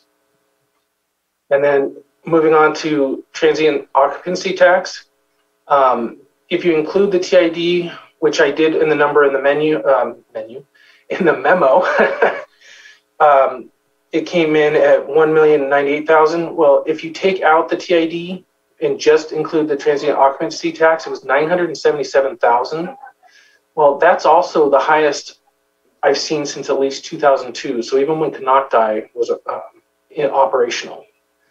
So we had a very, very high Transient Occupancy Tax revenue as well. So quite a few funding sources came in way above any kind of numbers we've seen before. Hopefully that continues, but take that with a grain of salt as well as things level out. And then moving on to requests for positions, additional positions in final budget over recommended. Most of these positions are in the general fund are either absorbed or funded by non-general fund dollars. There is one change I would like to make here. It was brought to my attention that the Roadmap Task Force, I had a misunderstanding. Instead of one code enforcement officer added to the allocation, I would like to change it to 2 code enforcement officers. So the resolution for the position allocation chart would need to have attachment B changed to increase budget unit 2603 from 5 code enforcement officers to 6 to make their total budgeted FTEs 8, and increasing the overall positions to 1,037.95. 0.95 of a person's kind of interesting, but part-time employees. And then now, if you don't have any questions about that, I'll go into literally the nuts and bolts of the specific changes made. I appreciate you making the statement of the added code enforcement. Thank you for taking my call and discussing that with me and making the change as quickly as you did. I think that's going to be important for the success of the Roadmap Task Force, and looking forward to it. So thank you for that. Definitely. So if there's no further comments, let's go ahead and keep moving forward. So I'll try to keep it as brief as possible, but there were 365-ish changes made. I'll go over about 300 of them. No, just kidding. So I'll go over the major changes. Actually, the first one I want to go over is in Budget Unit 1011, Board of Supervisors. Your guys' budget unit, we're requesting to increase it by 100,000 in appropriations. Now, it's a very specific reason. That's for the Community Visioning Forum Facilitation Services. So that's generated from our offices, and that's going to come out of our ongoing, our one-time money of that fund balance carryover as well. And Mr. Chair, if I could just add to that real quick, I want to make a clarifying point because we have an RFP out for facilitation services right now. And interested bidders have asked us if we have a budget for that. The budget that Stephen is referring to is for all the costs that might be incurred for community visioning, not for a single consultant. So the consultant's cost would come out of that, but it's not all available for the consultant in the event we might have interested parties listening. And of course, just like all budgets, it's meant to make sure to cover all expenses regarding that. And so it doesn't mean it's going to reach 100,000 for the overall expenses either. Correct. And as the supervisors who are participating in that effort know, there are more questions than answers right now in terms of what all will be needed for this. But it's an exciting process we're putting together. Okay. So I'm going to go. Sorry. No, I'd say go. I didn't hear all that, but I'll continue. So I'm going to go in budget unit order instead of fund order. So the next big change is actually budget unit 1072, which is cannabis fees and taxation. I'm not going to go into it quite a bit, but basically in June, there wasn't the appropriations in available to make the entire 10 million available at any given point in time. The change made increased both the revenue and the appropriations to match the 10 million that we are making available. And also, and any other questions related to that, we already had that item, so I'm not going to go too deep into it, but we did the 800,000 for 8109, the Watershed Protection District. The next budget unit would be budget unit 1120, non-departmental revenue. Here's where a big change happened, where the American Rescue Plan Act, also known as the SLRFP, the state, local, there's two different names for it. We're requesting that all $12,506,226 this is also from our auditor controller, Kathy Sitterling, doesn't feel it should be in budget unit 1920. So what we've put in place for your approval or not is to actually transfer it into budget unit 1120, the appropriations as well as the revenue. Everything would be tracked via project code ARP01 and 0203, depending on what the committee decides to spend the funds on. So at any point in time, we can run a report and it gives you every single thing with those project codes and shows you where it's at. And that's why if you looked at the fund summary, general fund exploded expense-wise and between June and now. That's the biggest reason, because that's $12 million in expense right there. And quick question. I didn't want to go further because I thought there might be a question. Yeah, quick question. 1920, just off the top of my head, that's disaster relief. Is that where we were looking to put it originally? That's where it is currently, disaster response and recovery. Gotcha. Wasn't there another large item on the revenue and appropriations also, more so than just the 12 million? I thought there was one other large item that I saw on there that I changed. Well, it's the 3.5 million for reserves. Okay, gotcha. Yeah, that was the one. And that was actually the next one I was going to bring up. So we would move the 3.5 million from the standard budget unit 1120 into Fund 151, which is our general fund, general reserve. That's your basically untouchable unless serious, I don't want to say disaster because we've had plenty of disasters. Basically untouchable unless budget time or something very, very bad happens. Yeah, no, and having up to 3 months now, based on what you stated in your memo, I think is a great place for us to be, to feel comfortable. That makes me feel a lot more comfortable if something happens. And you might have also noticed in budget unit 1124, central services, the overall appropriations increased by 100,000. What that is there's a brand new account for, we have Cal cards with certain managers throughout the county, and it comes into one Cal card bill. Well, where that's paid from has moved from the auditor's office to budget unit 1124, And what the 100,000 is, it will never actually be spent. What it is it's a holding cell. We call it a clearing account. And it has to have it because the original charge will show, instead of being negative, will show like a normal transaction. And then the departments will be charged properly. So it'll be an in and an out. Does that make sense? Okay.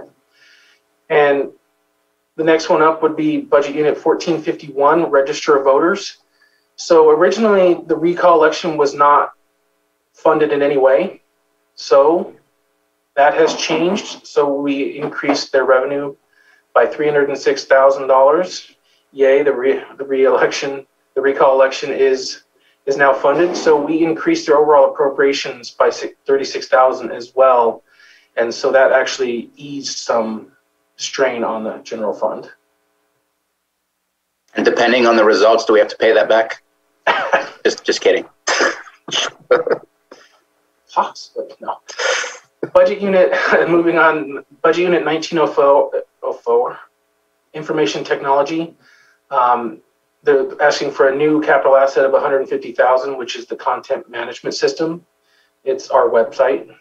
And that would be out of an extraordinary request, so it's one-time money as well, part of that fund balance carryover. And then I don't want to get too weedsy for you. So the next one I wanted to talk about was the Roadmap Task Force itself. So Budget Unit 2201 has increases to payroll and positions, which is offset by a transfer in from Budget Unit 2603. And I'll get to Budget Unit 2603 to explain the other side. But that's why you would see certain line items increase, and it's related to that. As well as we are funding the new PIO position as well, Public Information Officer position there. Budget Unit 2603 is next. So this is where the Roadmap Task Force, you'll see a slew of new appropriations, but you will also see a transfer in from Budget Unit 1072 to fully pay for it. Within Budget Unit 2603, there's a transfer to the Sheriff's Office to pay for those two positions. Right now it's at $795,000. At mid-year, we'll take care of funding that extra code enforcement officer that was just added, and that number will rise by about $60,000. In Budget Unit 2702, between June and now, there has been 4 contracts that have been approved to help that department out with planning services and consultants. And the reason why I'm bringing that up is they're actually general fund, and that was an increase of $182,000 within contracts. But that was approved previously, coming from Budget Unit 1072. And then Budget Unit 3011 Road actually increased $180,000 for FMAG Culvert number 3, $130,000 for Clayton Creek Bridge project. And something I haven't said yet, most of the 365 transactions are just moving within themselves to reorganize to what they feel like it's going to be for the rest of the year. The next one is Budget Unit 3122, Lamson Airport. I was informed that they actually are going to receive an FAA grant, so the revenues are increasing by $32,000 and associated appropriations. That's a good sign. And then Budget Unit 4011, Public Health. They actually requested $300,000 in 6272, which is vehicles, for 2 medical vans. That has been added. That seems like it'd be a very good thing for the county as well. Can I ask a question on that?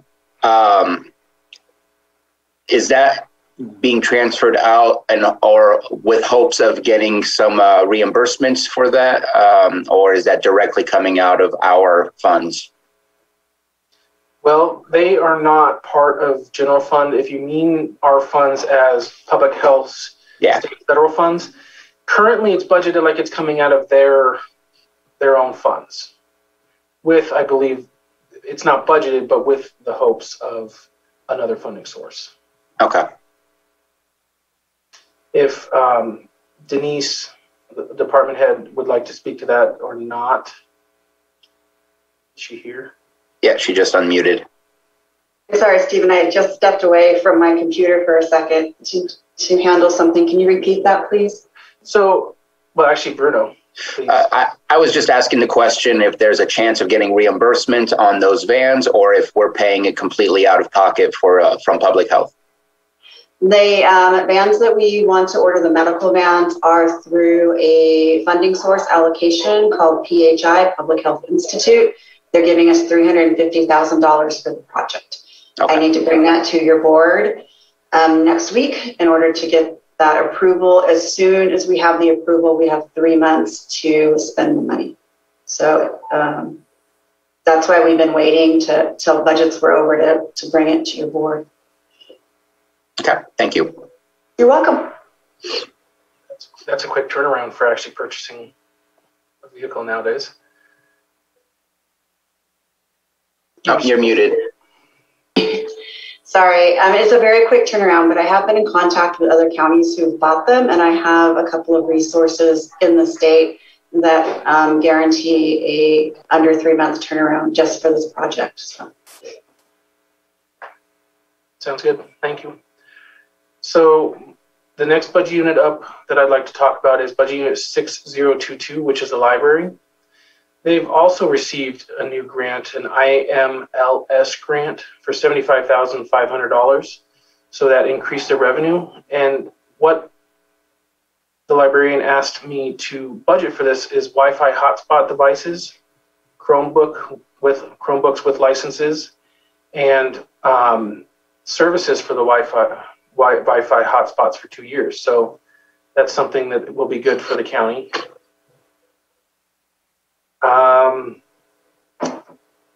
That is all of the major ones, unless you guys had specific questions. Thank you very much. Are there any questions? I see CAO Hutchinson also unmuted herself. Yes, I just wanted to wrap up Stephen's presentation by recognizing and thanking Stephen. Stephen and his staff are just incredible. They he refers to it as tying up the budget in a lovely, nice and tidy bow, and it's an enormous process, but we're at the stage now where we're ready to close up that bow and have our marching orders for the fiscal year. And so I just can't thank Stephen and his staff enough for all of what it takes to get to this day. So thank you, Stephen. Great job. Making me blush. It definitely doesn't create itself. There's a lot of effort from many different people, including every single department, both department heads and their accounting staff. So definitely thankful for that collaboration to bring us the document that's up before us. I know that I've had all of my questions answered, and I appreciate those that took my questions. I had a whole lot more earlier in June. This is more of the fine tuning of what was brought to us in June. So looking to see if there's any further comments or questions from board members. So I'll make one last comment before opening it up for the public. I recognize that we have, in my opinion, we have more money than the county has ever seen before, whether it's through funding from the federal government and state government because of COVID, whether it's from our increases that we've seen because, again, of COVID, where people were shopping locally and people were trying to purchase properties locally, trying to get out of the more urban and suburban areas. We've seen increases that we've never seen before. We also have some money, such as the cannabis tax dollars that we discussed earlier, more so than we've ever seen before. And I believe we are taking some steps that I am very proud of looking into the future and really trying to figure out what are those big key projects that will change and impact the foundation of what Lake County is for future investment and future economic development. However, I just want to make my comment of, without a full strategic plan, we may not be certain that we are taking the first step that is the first true step that needs to be taken in order for the rest to be easier. And I hope that we can look into the future and continue to build on what we've been working on this year and eventually get to a 5-year strategic plan so that we do have a very concrete idea of what the vision and the future of Lake County will look like. I think we're on that path, and I'm really proud that we're moving forward in that direction. So just wanted to make those final comments, and let's go ahead and open it up to the public for any comments on this item. We have phone 6205. You can please give us your full name.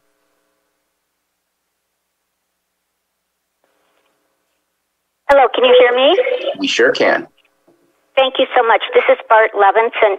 I attended the Middletown Area Town Hall meeting this past week, and an exchange happened between during the meeting between Sheriff Martin and Moke Simon, or exchange in the meeting, and it was about the citizens were asking if there could be more and better notification through the emergency alert systems. And what the sheriff said was that he didn't have the money to do that. And he cited numerous examples of how he was completely unable to do anything further, and told that meeting to simply not expect information. He talked about things like that he already had to pull staff from other parts in his departments, that he didn't have enough people for dispatch. And so to have heard that, and now hear this today about how we have so much money. I recall through the year attending your meetings, all the statements about people saying there aren't enough people for code enforcement, the sheriff saying he doesn't have staff to be able to make calls. I do not understand, and it isn't okay that there be this glaring difference between what you're presenting today and what we are hearing throughout the year in our day-to-day meetings. Something is terribly wrong. We're about to lose our Office of Emergency Services staff. I understand that's under the sheriff. The sheriff is saying he's critically understaffed. We're in fire season. Oh my gosh. How is that going to get handled? People are talking about their neighborhoods being overrun by water trucks going to cannabis grows. We're being told that the community development department doesn't have enough people. The planning department doesn't have enough people. The cannabis people are saying they know that Lake County has never had enough staff.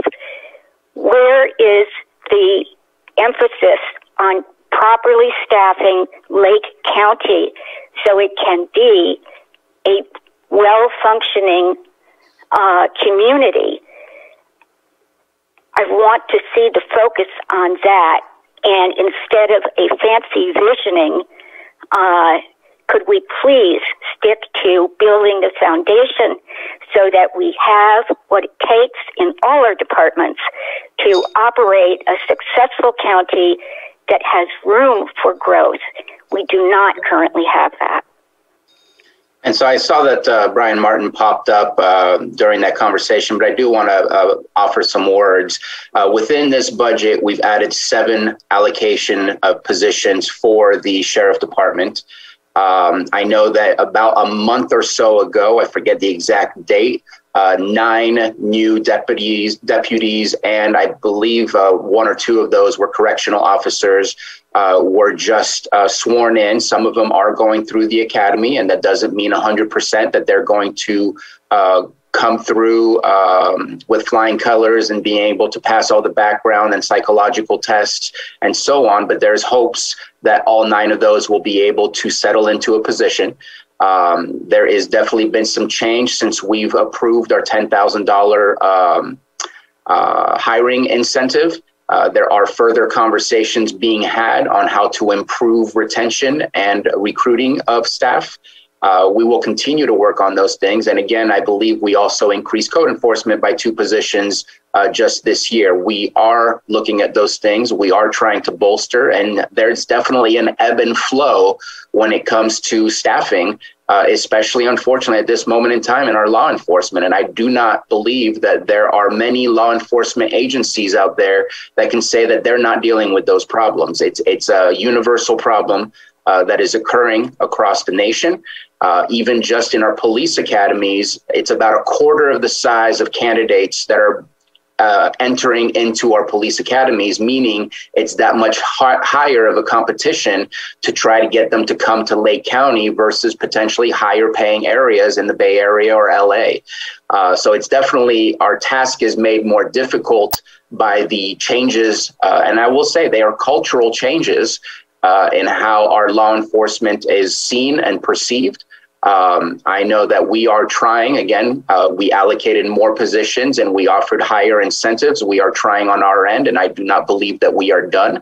But we do need to bolster our law enforcement and our code enforcement as they do, as you stated, create a foundational system for predictability and stability of an economic development that we're looking to get involved in. And I think we are taking those steps. It's a slow process to see the changes occur based on the steps that we've already taken.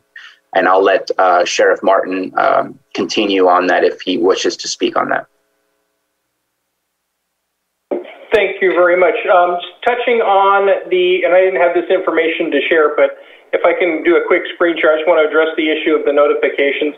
As the board will remember, some time ago, our Everbridge notifications, Nixle notifications, went probably about 1.5 years ago to a credit-based system where we could no longer send out unlimited messages for free. The board allocated $25,000 to buy credits.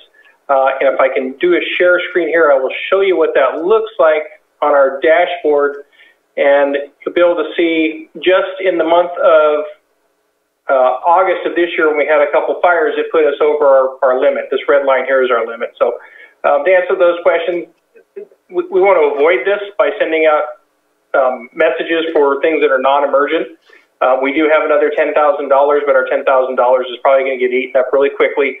I think in the course of about 5 messages that we send out, it probably goes through $10,000 worth of credit. So we're working with, I don't know if we're working, I think the state's working with Everbridge to come up with a solution that's statewide that will hopefully address that. But as far as sending out notifications, hopefully this puts it in perspective on what a single month can do to our messaging allocations. With that, our vacancy rates continue to be high.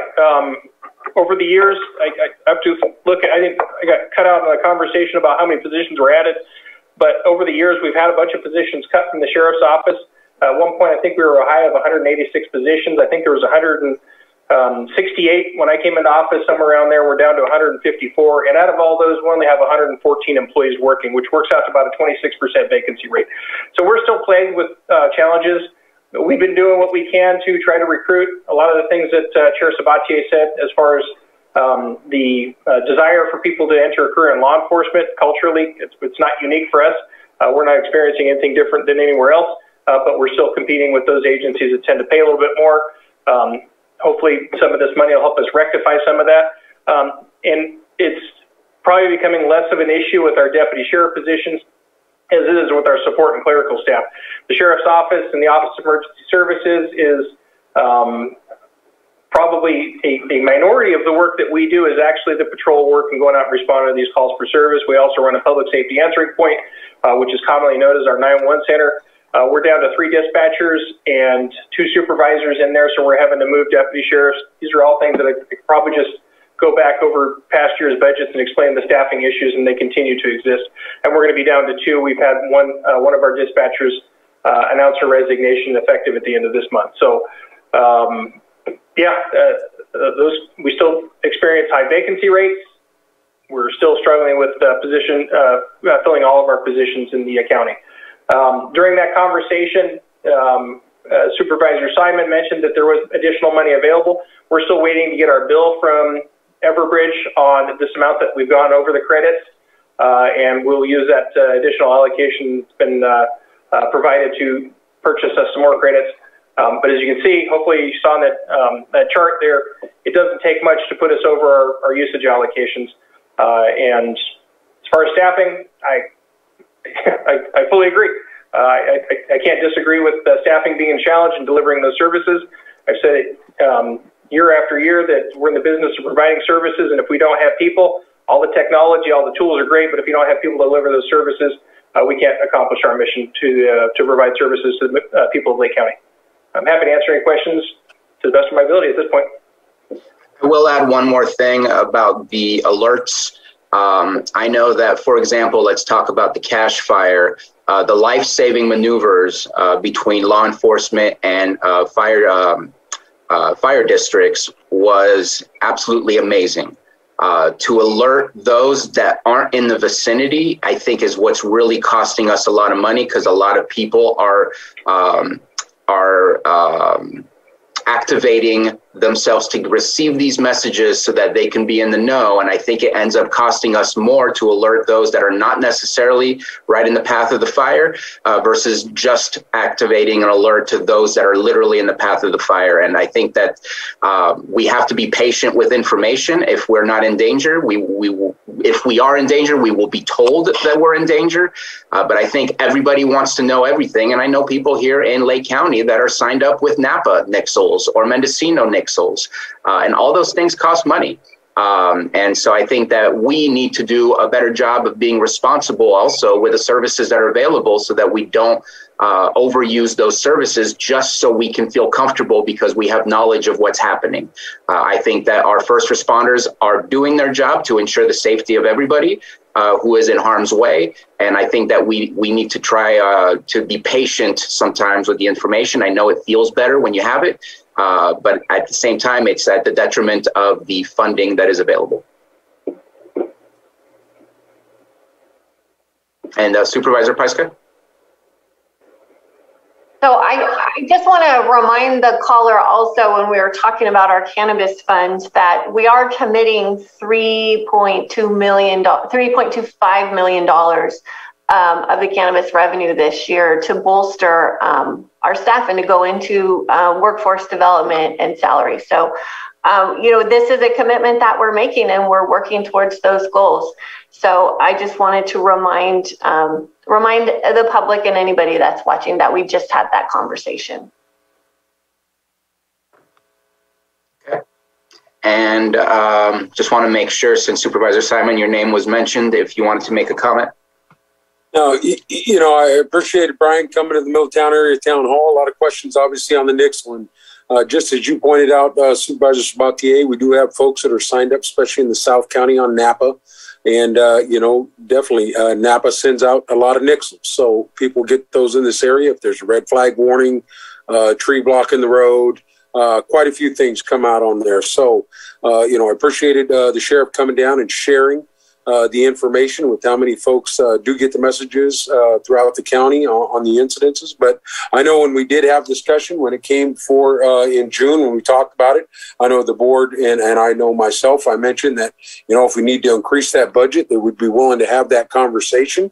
The sheriff would bring that back to us. So, I think that would be one thing. We have probably heard that from a lot of different communities members in each district.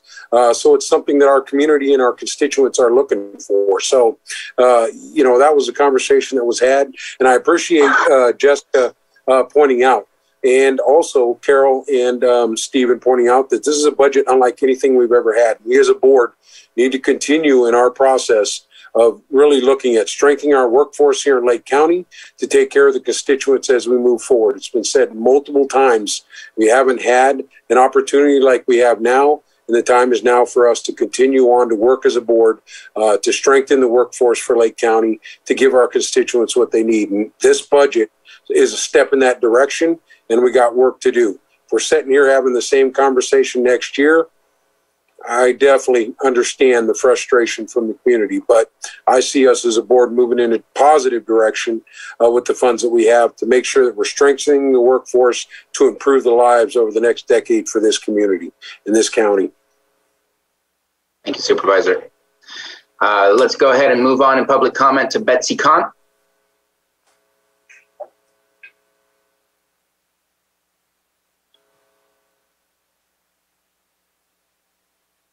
Good afternoon, Chair. Can you hear me? Yes, we can. Thank you. This is Betsy Kahn.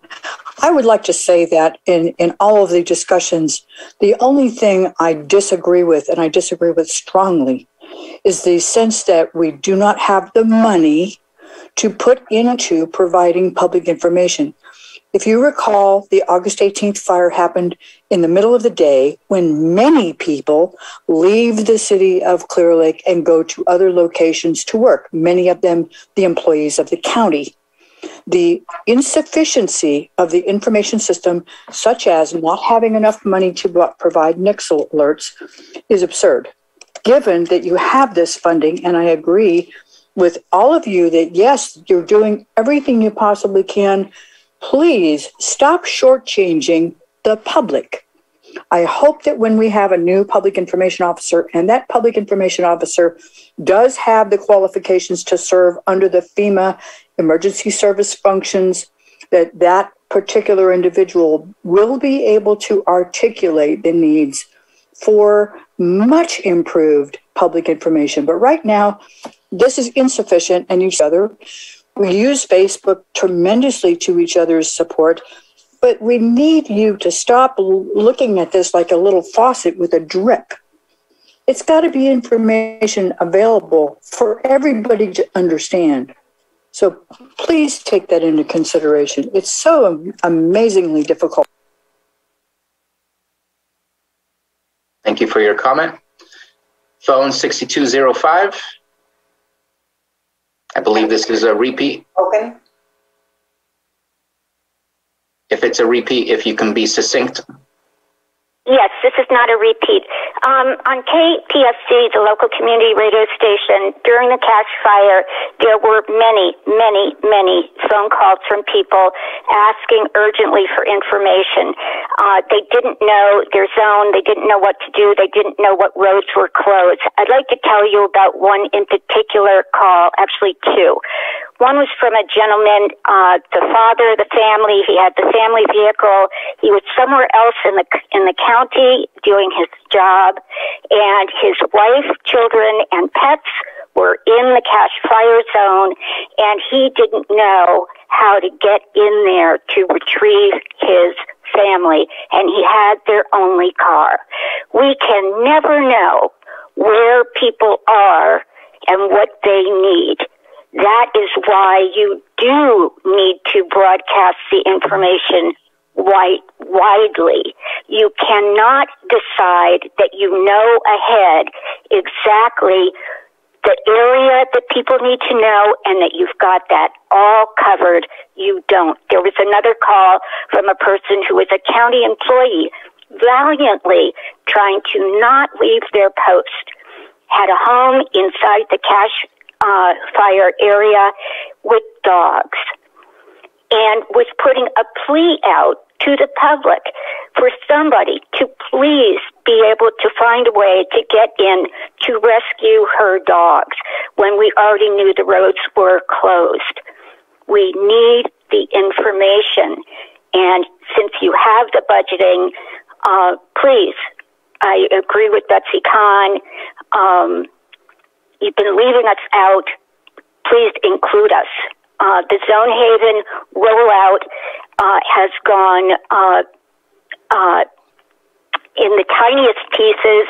I understand all the departments have been working on this for a year, and that you all have gotten trained, but the public hasn't If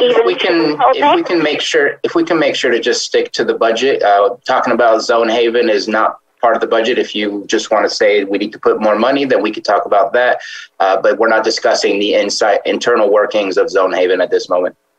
Well, it goes to, I hear the sheriff not being sure that he has enough money to do what he needs to do to care for the county. And I just want to repeat what Supervisor Simon or Supervisor Pyska just mentioned. We just approved $3.2 million available to law enforcement. It doesn't state any specifics of how it should be used. And that's absolutely some funding that could be used for that. So I think that it's available if it's required to be used. I look forward to hearing whether that's enough money. Sure hope 3.2 million. CEO Hutchinson? Yeah, I just think there's some confusion here. When Stephen Carter was giving the position report earlier, he mentioned a public information officer. He didn't say that position was for the sheriff department, but it is. It came to you earlier through their class and comp committee. So the sheriff is getting a public information officer position this year. He's also getting additional law enforcement positions, which have already been reviewed. And we are poised to put additional funding into the cost of nixles as it is needed. So those are the facts relative to some of this. All right. Thank you for that. And it looks like we have no further public comment. And so, Mr. Carter, are you done with your presentation? I believe you are, since we opened it up for public comment. Any further comments or questions from board members before we take action?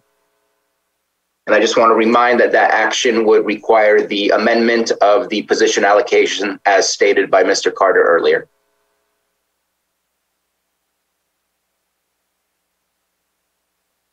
And I know there's a couple resolutions. Mr. Chair, I just wanted to add, I know with the last comment, the series of comments,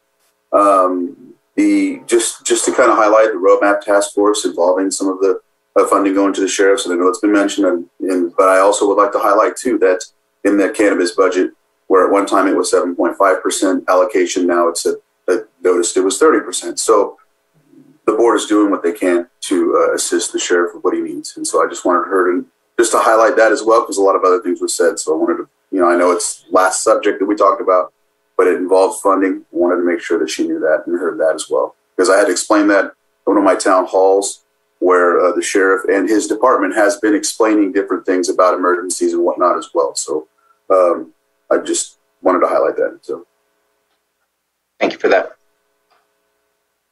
Looking for a resolution adopting final recommended budget.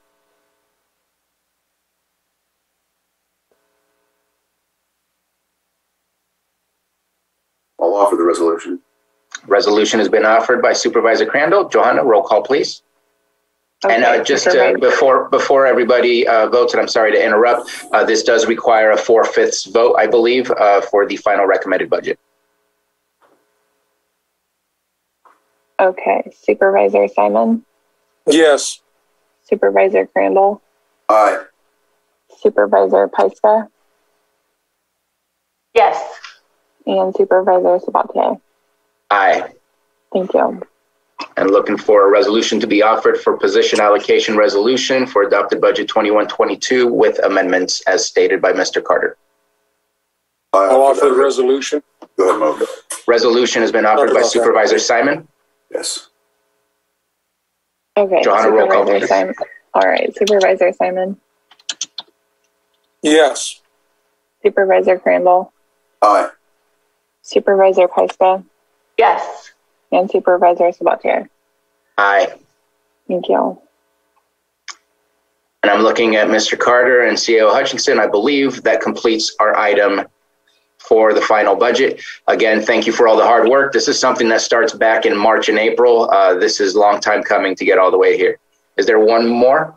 Final action is to approve continuation of the informal hiring freeze for general fund departments, delegating authority to the county administrative officer to waive as appropriate. And that would be my motion only. So moved. Second. Motion by Supervisor Pyska, second by Supervisor Simon. Roll call, please. Johanna. Okay. Supervisor Simon? Yes. Supervisor Crandall? Aye. Supervisor Pyska? Yes. And Supervisor Sabatier? Aye. Thank you. And I am going to skip item 6.7. We'll come back to that just to have that brief discussion about continuing that. Let's go ahead and go straight to our 6.8, 10:40 a.m. item, consideration of update on COVID-19. And today with us, we have Dr. Charlie Evans. Welcome. Thank you, Mr. Chairman. It's a pleasure to be back. And thank you to members of the board and residents of Lake County. It's been 8 weeks since I spoke to you last. I had a successful mission to Kenya, who also struggles with their fight against the pandemic. A lot has happened here in the last 8 weeks, and I'd like to start. I believe you have a presentation from Sarah on the epidemiology report. Yes, if we can get that share screen to play, and then we'll go ahead and continue after that. Thank you. Good morning, Board of Supervisors. This is Sarah Marikis with the COVID epidemiology update. It is September 13th, the afternoon of September 13th, recording this for you for the morning of September 14th. I'm going to share the latest data on testing, test positivity, cases, and COVID deaths among Lake County residents and the progress that's being made towards vaccination coverage. The graph on the left shows us the tests per 100,000 in the county in the black line and the state in the gray line. From here you can see that Lake County over the latter half of the summer tested at fairly significant levels for Lake County, above 400 per 100,000. The only other time we saw testing at those levels was during the winter surge. The state is testing at a higher rate. However, in Lake County, we're seeing a higher testing positivity than the state in the gray here. Testing positivity has remained high in Lake County, ranging from 13% where it is right now to up to about 17, 18% earlier in the summer. We have nearly 5,800 confirmed cases in Lake County for a day, the most recent daily case rate of about 42 per 100,000.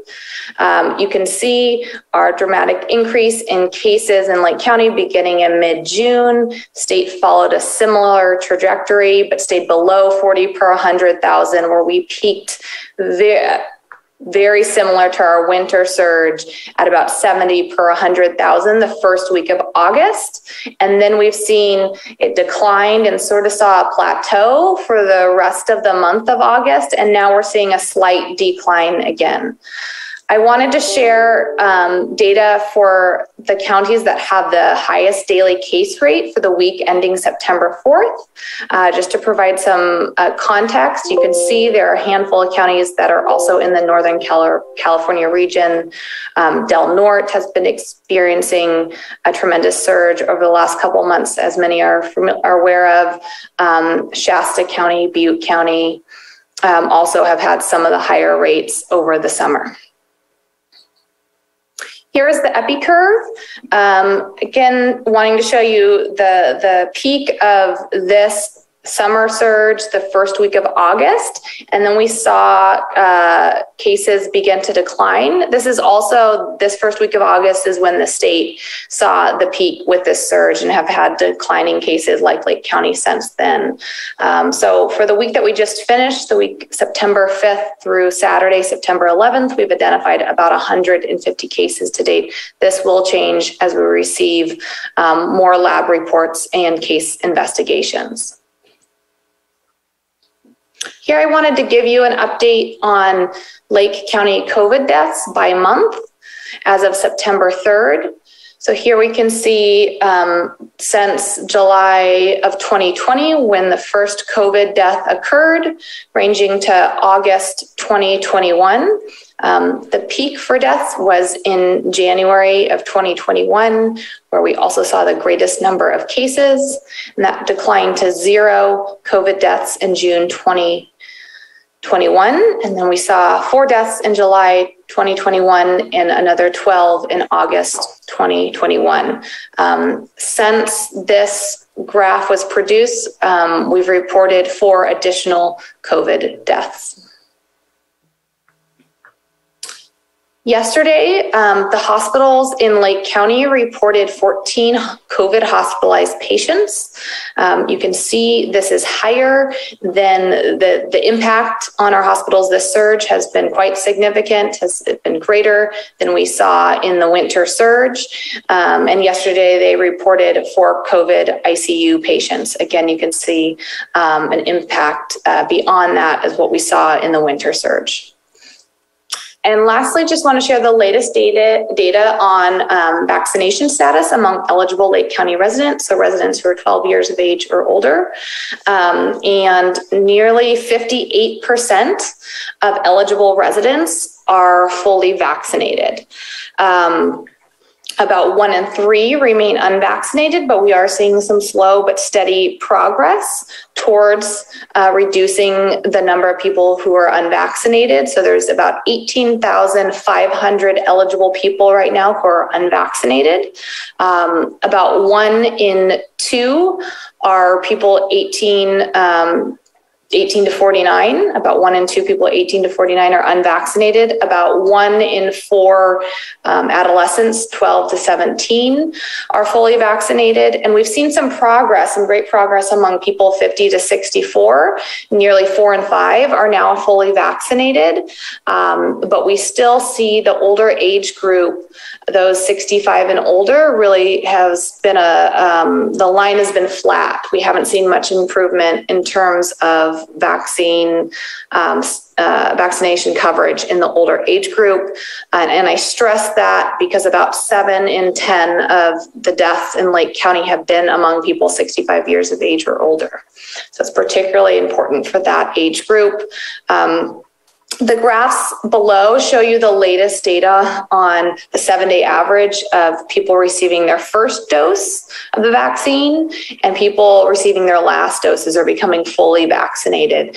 And so what we hope to see through the fall and winter is this line continue to increase upward as people get their second dose and become fully vaccinated.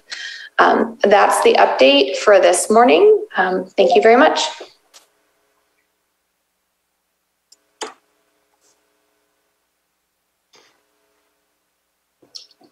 Right. So, as I say, a lot has happened. Focusing on the positive, I love seeing that graph of people being vaccinated going up. It's a really, really positive thing. We've now have a mobile van working in the county to help vaccinate people. So people that didn't have access before can get access. As Sarah mentioned, the case rate per 100,000 peaked up around 70 and it's down to 42. 42 is still very high, but it's coming down. On the downside, we have seen 20 new deaths in the county since this big surge that began in June. Spoken differently, 25% of the mortality that we've seen in the county since March of 2020 has come in the last 8 weeks. And I fear that with current hospitalizations, there are going to be more deaths.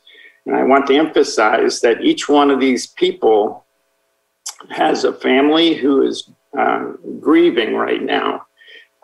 In my work as an ER physician, I see this day in and day out. Patients are isolated from their families because of the infection control restrictions. Patients who sadly die without their loved ones present. These daily scenarios are heart-wrenching. And I walked into the ICU on Sunday to discuss a critical case with an intensivist, and there were the intubated COVID patients all in their isolation rooms with nurses present caring for them. It's heartbreaking to see so many people on vents fighting for their lives, suffering without their loved ones. I think so oftentimes we see numbers, but we don't really put the numbers with what is actually happening to people. To the nurses, doctors, and frontline personnel who are working hard every day, I say thank you. And to those families who went through this or are going through this today, you have my deepest sympathy. 90% of the patients who died were not vaccinated and thus represent deaths that were preventable. And although we have given hundreds of vaccines in the past 8 weeks, we still need to see that line keep going up and get those 18,500 people vaccinated. We can vaccinate our way out of this pandemic, and it really is the only path that we have. So I know that many who are listening to this presentation are not vaccinated and not really interested in getting vaccinated. And it is to you that I address my comments today. I think it takes us all working together to get through this. I believe we can all agree on some basic goals of how to control this pandemic. I think we all wish to save as many lives as possible while suffering the smallest amount of morbidity. And we all wish to prevent the overrun of our institutions of healthcare. And we would all like to keep schools open so our children can learn and thrive in person. And we would all like to see our businesses kept open and successful. So how do we do that? At the beginning of the summer, we were struck with the Delta virus that many thought at that time we had already passed the worst part of the pandemic. I wish we were past the worst part. Unfortunately, the Delta virus, as you all know by now, is a completely different beast. So much more infectious than the mother virus was. Unfortunately, Lake County residents were hit hard. Our hospitals were filled by the end of July, and they remain very, very busy. There is much that is not understood about the surge and the decline of COVID infections. We've seen across the globe that when it strikes, the infection rate goes through the roof, and then 2 to 3 months into the surge, a decline occurs. This was how it behaved where it first came out in India when they had their terrible surge last spring. The same occurred in the United Kingdom, and that is what we are witnessing in Lake County today. We had that surge, and the numbers are coming down. The surge is tapering off, but unfortunately in India and the United Kingdom, the number didn't return to the same low baseline that we had in April and May. And the question in my mind, is that going to happen in Lake County as well? Will we go back to the low infection rates we had in April and May? If we don't, that's really dangerous because we're likely to have other surges that will follow this, particularly with the holidays coming. This means that with all the hospitals working at maximum capacity now, we have few beds for those incoming patients. And this creates a huge problem. It means the routine emergencies that used to be absorbed into the hospital and cared for in an expeditious manner can no longer be cared for in that way. Many elective surgeries have had to be canceled. This is not unique to Lake County, but it's seen all over the country. When we were plagued with wildfires, we were told what we could do to curb the threat of losing our homes. Cut the grass, trim up your trees, clear 100 feet away. These preventive measures might save your sanctuary. Well, in the case of COVID-19, it's the unvaccinated population that is the human wood the virus can still burn through. And the unvaccinated are the main human reservoir in which the virus can propagate and spread. It's not the only reservoir. We are seeing that vaccinated people can be infected as well, but they rarely get severely ill and rarely require hospitalization. Greater than 90% of those hospitalized are not vaccinated, and greater than 90% of those who have experienced death were not vaccinated. Those that have been to the local EDs or have been hospitalized will tell you that the system is busting at the seams. I saw a recent letter written by the medical staff from Sutter Hospital in Lakeport pleading with all those to please go get vaccinated.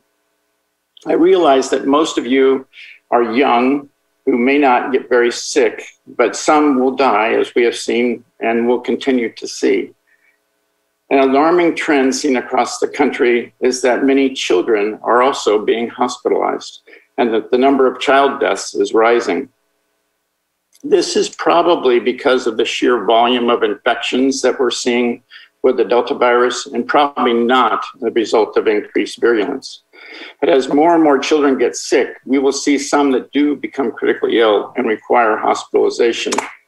This is why it is crucial that everyone in that reservoir get vaccinated for our children.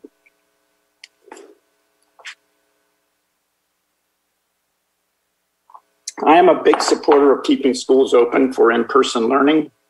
There's a mandate that all students must wear a mask while in school. I realize many are not happy with this mandate, but outbreaks in schools are not something that we can tolerate at our level of hospital occupancy. Such outbreaks would likely lead to the true rationing of healthcare, as we are seeing in different parts of the country right now in Idaho, Texas, Alabama, Mississippi, just to name a few. We haven't really discussed the quality of masking, because masking in itself is very, very important, but the quality of masking is equally important. Not all masks are worn properly, and not all properly worn masks provide the same protection. When the pandemic began, we encouraged all to use cloth or surgical masks and save the N95 or KN95 masks for the healthcare workers. We have overcome the shortage of the N95 mask, and they are readily available online and in many stores that sell healthcare supplies. A properly fitting mask that has 2 straps and seals around the mouth and nose will give you a much better protection than a surgical mask or a cloth mask. Any mask that does not cover the nose and mouth, I call these chin diapers, lend no protection. So I want to talk a little bit about what the health department is doing to fight the pandemic. As I mentioned, we have the mobile vaccination van. They vaccinated 138 people at the fair. We're looking to use the van to vaccinate at school sites, farm worker communities, and homebound patients. And I encourage all to please take advantage of this resource while we have it. Doing contact tracing, we're focusing on the skilled nursing facilities, schools, and shelters. We have 10 contact tracers. We still have too many cases to trace them all, and that's why we're focusing on the skilled nursing facilities, schools, and shelters. Overseeing testing, there's no longer testing being done by public health, but there are fixed sites and mobile sites that are working around 12 hours per day throughout the Lake region. As you probably are aware, we had an outbreak at the jail, I believe 76 cases, 13 of which are still active. It seems that that's coming under control. We can speak more about that if you wish. Epidemiology, as you saw the careful report that Sarah gave, we're collecting and analyzing the data to more accurately assess how to best proceed in our fight against the Delta virus. So in my full-time job as an ED doc, I ask most every patient I see if they have been vaccinated, and if they are not vaccinated, I ask them to explain why not. I have had many meaningful conversations as a result.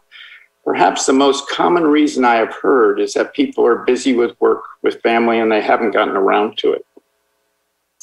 People have to get around to it. It might be that they don't want to tell me why they haven't been vaccinated, but we've never had a vaccine that's safer than this one. We've never been more confident that promoting such a vaccine as these mRNA vaccines. There's been over 300 million of the vaccines given in this country, and not a single attributable death to the mRNA vaccines. If you are not vaccinated, please make an appointment with your primary care doctor to discuss the benefits of the vaccine. With the current surge with the Delta virus, all unvaccinated individuals are in grave danger of a serious infection. Although our numbers have dropped, the circulating level of COVID-19 Delta virus is still very, very high in our community. This is a smart virus that is looking for a host to infect. Just as forest fires look for wood to burn, the virus is always looking for a body to infect. With the levels of circulating virus, it will find you if you are in the community and not properly masked. Some people are holding off thinking that they will be covered by the herd immunity as we approach larger numbers of people being vaccinated. This was something spoke about early on in the pandemic, and we thought that if we could reach 80% vaccination rates, that we would have herd immunity. Unfortunately, with this virus, it's very unlikely to happen. In Israel, where over 80% of the people eligible for vaccine have got it, they are still seeing surges amongst the unvaccinated. And those surges are overwhelming their hospitals. The infectivity of the Delta virus is very high and will find you if you're not protected by the vaccine. It may find you even if you are protected by the vaccine, but the likelihood of illness requiring hospitalization or leading to death is 10 times greater without the vaccine. I want to make a special plea to also protect some of the most vulnerable in our community: pregnant women, the elderly, and children. Throughout the state and nationally, we have seen a number of unvaccinated pregnant women become infected and ultimately die of COVID. Such a tragedy. Some of these women have had emergency C-sections before death to try to rescue their unborn babies. If you are pregnant and not yet vaccinated, please call your obstetrician or provider today to discuss vaccination. Vaccination is strongly recommended by the American College of Obstetrics and Gynecology during all trimesters of pregnancy. As Sarah mentioned, there's still a significant percent of people over 65 who have not been vaccinated. Regardless of how healthy you are in grave danger of risk of serious illness from the Delta virus. The majority of people who are dying are still elderly. Please make an appointment with your doctor to discuss how best to protect yourself. And finally, children. Many are asking how they can get permission for vaccinating their children under 12. Unfortunately, we don't have such a vaccine. Maybe by the end of the year we will. Although with the mother virus, we did not see many children infected. This is not the case with the Delta virus. As a result of the increased number of infections, we are seeing increased numbers of hospitalizations. In areas where vaccination percentages are low, we're seeing the ICUs for children overrun and overloaded with COVID patients. If you have children under 12 who have a chronic illness or are immunosuppressed, you should call your doctor and discuss with them how best to protect your child. If you restrict their world to interacting only with those who are vaccinated, they will be safer. They should wear well-fitting masks and preferably N95 masks. They should not be in school if there are active cases identified. When I leave this meeting, I will go back to the emergency department and continue to treat all those who present themselves. This message is to those who are not yet vaccinated. If you're a fence sitter and haven't yet decided what you want to do, please make an appointment with your doctor today to discuss it. It could save your life. If you're one of those who just won't consider a vaccine, I urge you to talk to those who have survived an ICU stay or to those that have lost a loved one. The process is absolutely awful, and the suffering goes on for days, weeks, and sometimes months.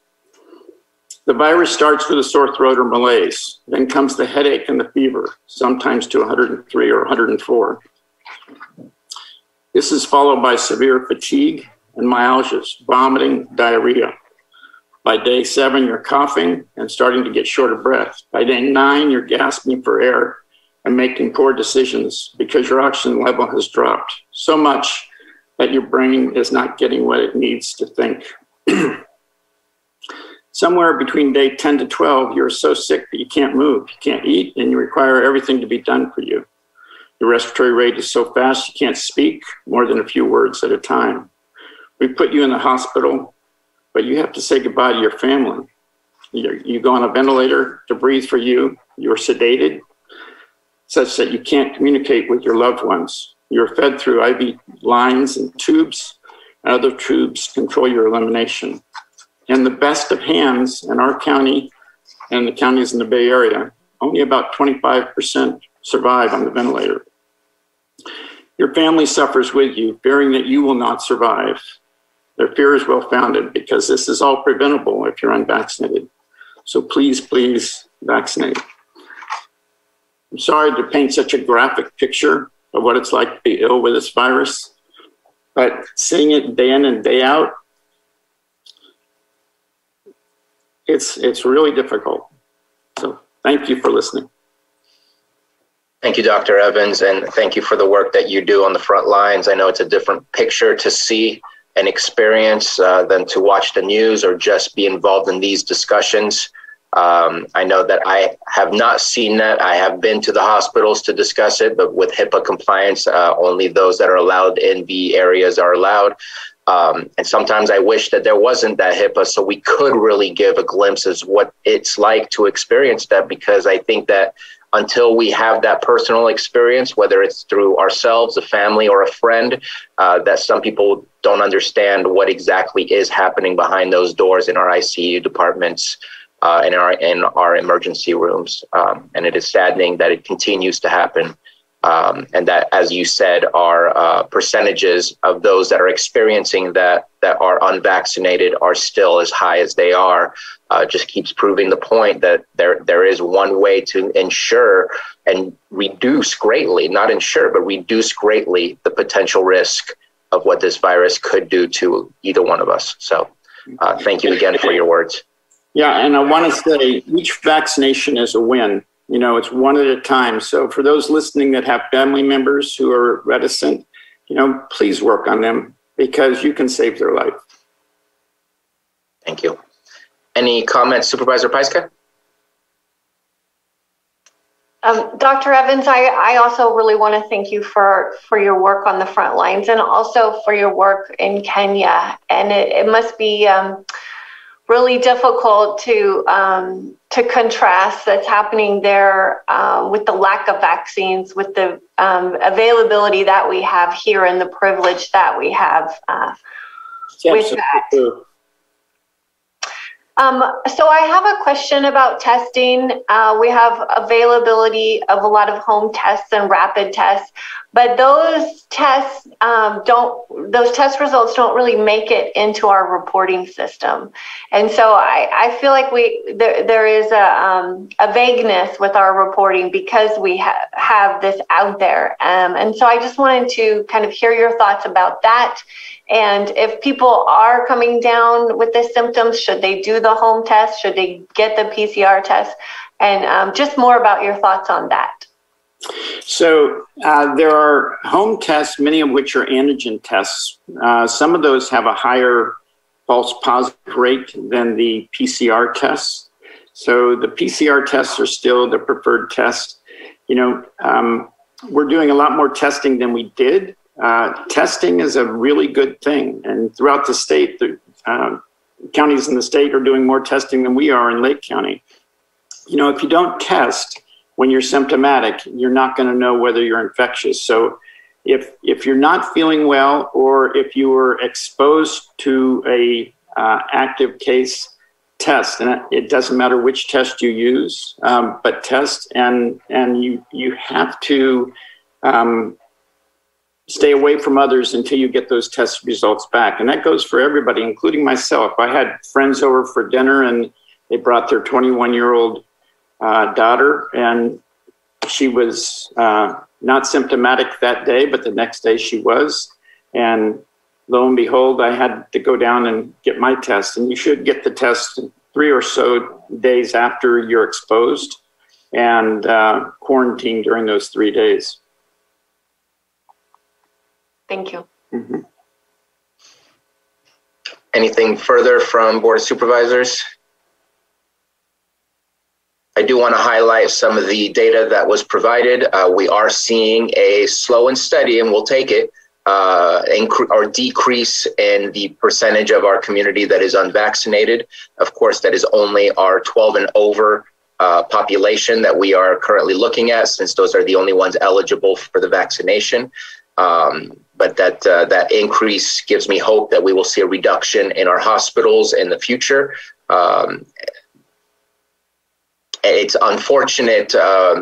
What we do hear about is coming out of Peru and Brazil is that there's potentially another variant coming through. And I believe as of yesterday, it was just stated that it has hit every single state here in the United States. So we'll see if that one becomes the top variant, or if the Delta will continue to be so, which in my opinion, I hope it continues, because we seem to slowly, as you said, we've hit a bit of a dip, and maybe we will continue to see it slide down. But it's just that the variants are there. They are coming out, and the best way is to protect ourselves and be as cautious as we can. And that includes, and we haven't necessarily talked about it a whole lot today, though you did mention masking, but that also includes social distancing. Making sure that you give yourself enough room. That doesn't mean you won't enjoy yourself. I know that I went to a football game on Friday, and there was it was very easy to be able to space each other and say appropriately in a very safe and cautious way. And so I think that we just need to continue to be mindful and cognizant of what we're doing, what others are doing, and to be on the defense and move if you have to, or put on a mask if you have to, if you're outdoors as well. And in my opinion, while I hate the mask, I don't know anybody that loves it.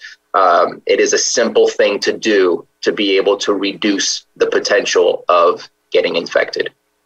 You bring up a good point, and that, it's large gatherings, even outdoor gatherings, funerals, celebrations.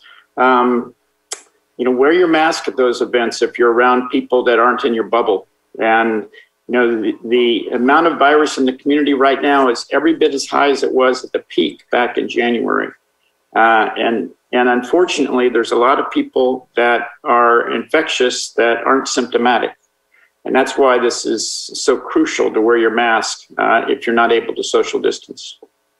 Right. Thank you very much. And last comment before I go on to Supervisor Simon, I will ask people, please respect the rules and regulations that individual agencies or businesses request of you. I know that I'm going to use the word appalled that there are signs everywhere at the football game for everyone to mask up. And yet I'd say about 90% of everybody in the stands were not masking up. Would you light up a cigarette right on a school campus when the rule is you're not supposed to smoke? We need to follow the rules of the properties that we step onto, or don't step on that property. I feel that there's a lot of disrespect in the rules that are being asked and requested of us when we go onto someone else's property.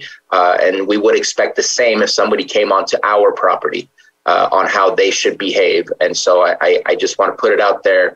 I know that it can be a bit of an annoyance to have to follow those rules, but you should not disrespect the people whose property you are going on to because you don't like the rules. Supervisor Simon? Yeah, thank you very much for your presentation today. What I wanted to focus on today and just see if we had either Denise or someone on the phone just to talk about where you can get the test now with the mobile clinics that are around the county, and also any vaccination sites too with any of the mobile clinics that are going around. So I don't have that readily. I do know some of the places, but if we could just get that information out one more time. It's the kind of the second week we've been rolling it. I know that a lot of folks are doing what they need to do as far as testing and also looking for those facilities in each district. It is, being well used because they have it coming out to them instead of having to look for something. So I just want to highlight that. And Denise, if you could just put that up, I'd greatly appreciate it. Thank you.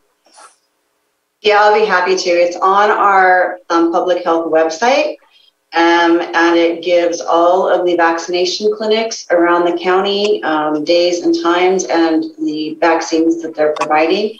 There's also another sheet that provides all of the testing sites. And once again, where can you find that information on your website? It's on our public health website for the county, and it says vaccine and testing. You click on it and everything appears up.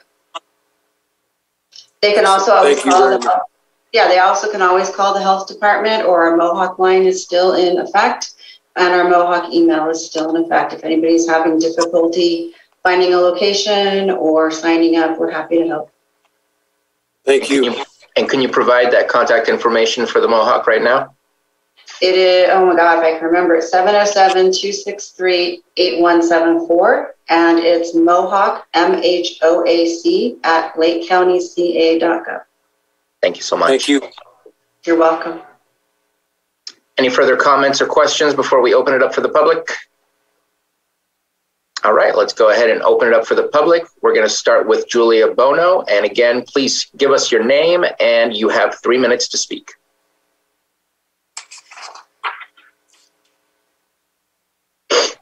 Hello, can you hear me? We sure can. Thank you. My name is Julia Bono. I have spoken to the board before on the subject and wish to preemptively remind the board and its medical advisors today that any move to mandate proof of vaccination for any type of public activity is an unconstitutional and preposterous impingement on individual freedoms that probably has much more to do with control than with public health. Furthermore, mandates are not properly legislated laws subject to debate and public input, so they should not be enforced as such. Also, any bribery, propaganda, or other forms of psychological and material coercion that may be used to induce your constituents to take what remains a recently developed medical procedure without long-term trials or informed consent about the side effects of the medical procedure and its ingredients before being administered with it remains unethical. Such actions would clearly violate the 1947 Nuremberg Code, which states that the voluntary consent of the human subject is absolutely essential. This means that the person involved should have legal capacity to give consent, should be so situated as to be able to exercise free power of choice without the intervention of any element of force, fraud, deceit, duress, overreaching, or other ulterior form of constraint or coercion, and should have sufficient knowledge and comprehension of the elements of the subject matter involved as to enable them or him to make an understanding and enlightened decision. Coercing your constituents to take COVID vaccines could even be considered a crime against humanity, of which every member of this board could be culpable if even one individual is harmed by such pressure measures. Those harmed could take legal action that each of you in the county may have to bear the substantial costs of. I do not approve of you taking this substantial financial risk on behalf of this county. I also want to draw attention to the very problematic nature of the vaccine's rollout. The suppression of viable COVID prevention and treatment options by the WHO, CDC, and mainstream media outlets allowed pharmaceutical companies to ram through, peddle widely, and profit massively from experimental vaccines that notably failed to produce real immunity and appear to have caused substantial harm and even death to many individuals, according to the CDC's own VAERS database. Now, these vaccines and new booster shots are being actively promoted in a fear-mongering manner, despite similar risks even to pregnant women and children, as we have just heard Dr. Evans do. These large drug companies and their medical establishment mouthpieces have basically been given carte blanche to spread substantially unfounded fear about this viral disease that is relatively mild in the vast majority of cases, to suppress news about vaccine harms and alternatives, and to promote and perform unethical experiments for profit on a large segment of the ill-informed public with their insufficiently tested injections.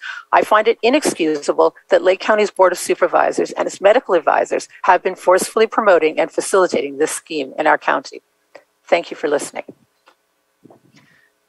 Thank you for your comment. Next is Elaine Zacher.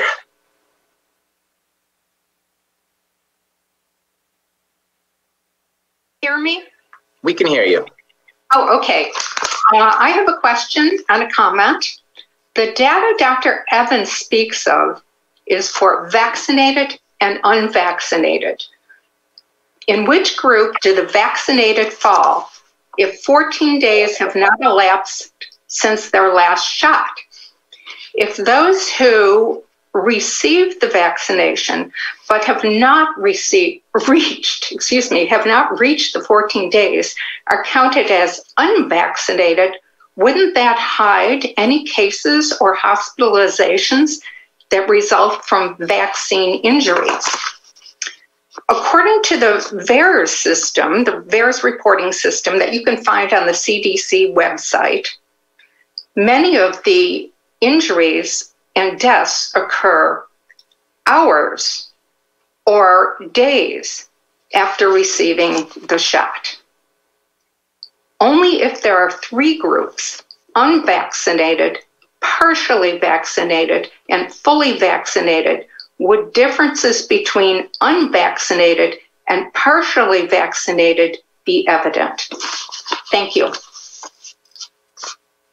Thank you very much. We'll get to the answers and the end of public comment so that Dr. Evans, I see that he is writing down some stuff as we speak. And so we'll get to those at the end of the public comment. Lisa Pavlov, you're next.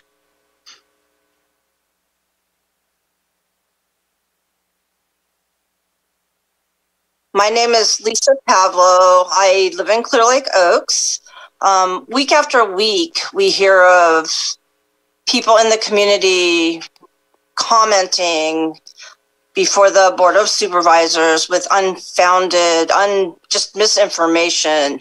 And I just wanted to speak out today because I think what gets missed are all the people in your community who are just keeping their head down and doing work, and they're masked and they're vaccinated. And I wanted to just give the experience of my family this summer as just, comment. My husband had an exposure. He visits clients in his home. He is vaccinated. He masks. He received word on a Thursday that somebody he met with, a couple he met with, also masked and vaccinated, tested positive on Wednesday. And on Monday, after the Thursday where he found out, he went to the Lower Lake testing site. He got tested. And on Wednesday, he found out he was negative. So the masking worked, even though he was inside and definitely had a close contact exposure. However, he lost work. He was out for 6 days quarantining.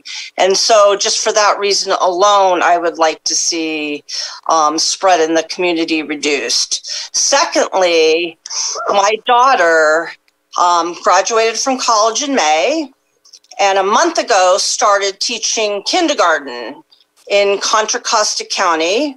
She has 27 students, 5 years old, can't be vaxxed, in her morning block. She has 28 students in her afternoon block. In the county that she's working, they have about an 80% full vaccination rate, but she serves a school that has a lot of low income and underrepresented kids, community kids.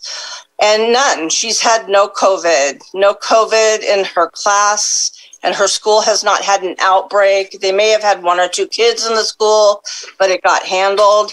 As a vaccinated person, she's tested once a week. Unvaccinated staff in her school are tested twice a week. Next is my son. He has worked at fast food in Yolo County in Davis all summer. He has also not been exposed. He is masked and he is vaccinated. So what I want to do, and me, I have gone to physical therapy. I mask and vaccinate. Also, I had an exposure. I got a same-day appointment I didn't have an exposure. I was symptomatic. I got a same-day appointment at Robinson Rancheria on a Saturday, and it was easy. I got tested. I was negative. It was fine. The last thing I want to say is about the whole rights argument. There is no absolute right to individual freedoms in this country. I know that because I sat in law school in a constitutional law class for a year, and I got tested on it a lot, and that's just a myth. So I just wanted to add that in conclusion. Thank you for all the work you do. Thank you very much. Next comment is phone 1113.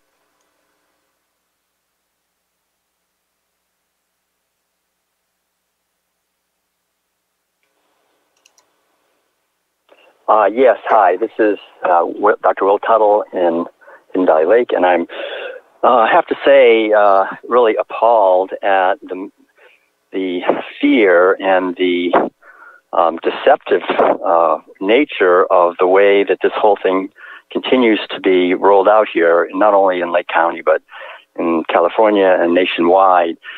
And as you know, I've been speaking up because, quite honestly, it is very unpleasant to listen to all this and to keep speaking. But I only do it because, as a citizen, I care, and I feel that we have to see the other side of this. And some people have talked about these facts in prior weeks, but the fact that people are testing positive, most doctors, they don't know what's going on in the lab. They send something out to the lab and it comes back and it's positive. They're not trained to find out what the amplification rate is being used. And we found out that the amplification rates are different. For people who are vaccinated, the CDC mandated a 25 amplification rate, which basically will not test anybody positive. And they still have a 35 to 40 amplification rate for people who are so-called unvaccinated. And so they get found out to be positive a lot more.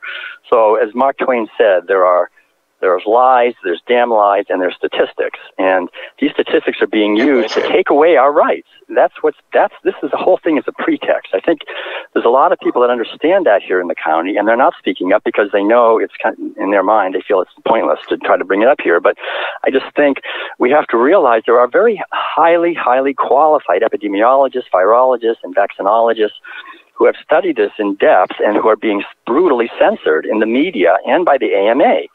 And so if you listen to some of them, I mean, for example, Dolores Cahill, who's very well respected from the Max Planck Institute, she basically says, and many others are saying the same thing, that this is a very dangerous vaccine. She's predicting that within 2 years, 90% of the people who have taken the vaccine will be dead.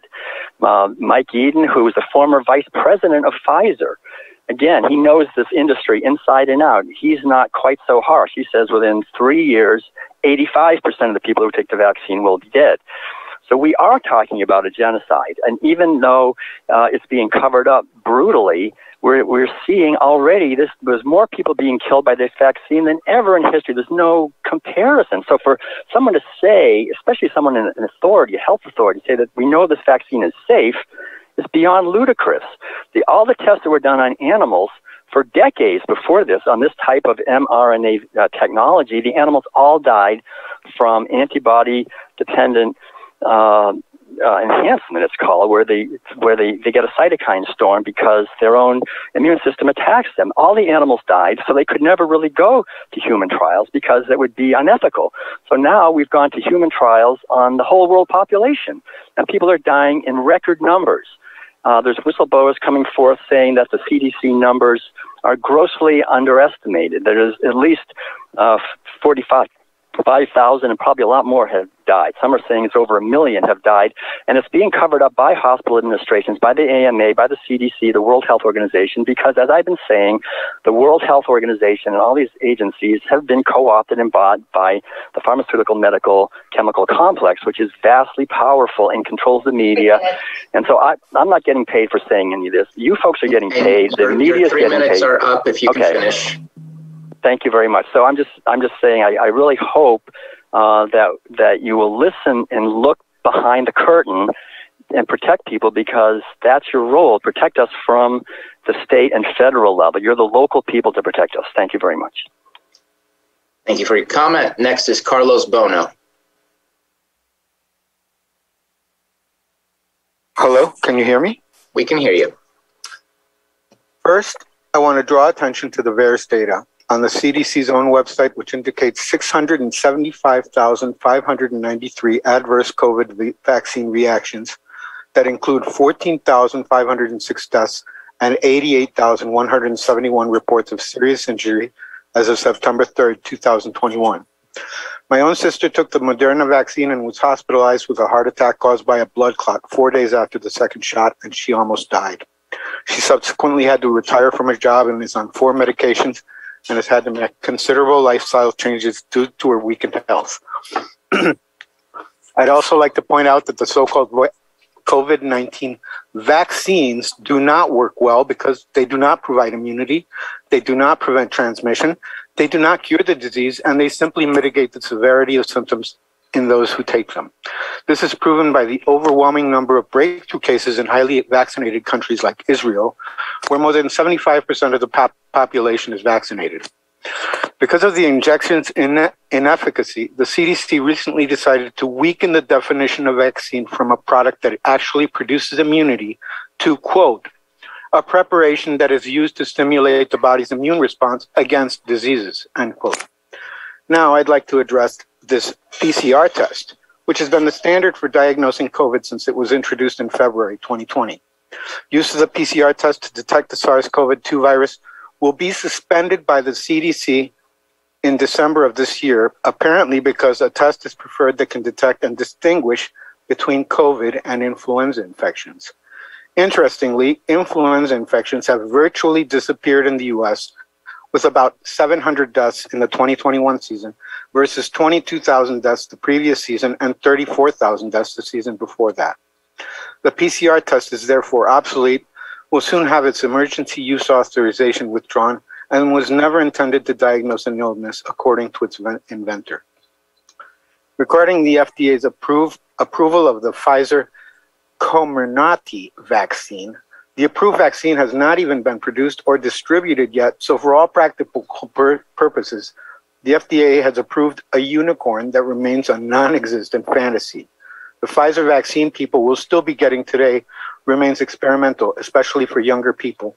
So do the Moderna and Johnson & Johnson vaccines. I'd also like to add that none of these pharmaceutical companies are asking their people to get vaccinated. There's all the postal workers are also exempt from vaccination, and so are the workers of Congress and their staff. So this double standard exists in our culture, and it's disgusting. Thank you very much for listening. Thank you for your comments. Phone 2689.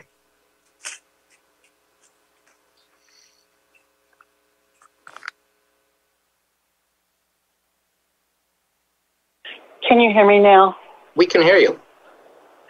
This is Christina Robertson, and there's so much to respond to here every week, but I hear almost every week, I hear the word misinformation when someone speaks to COVID-19 solutions that are contrary to the mainstream narrative.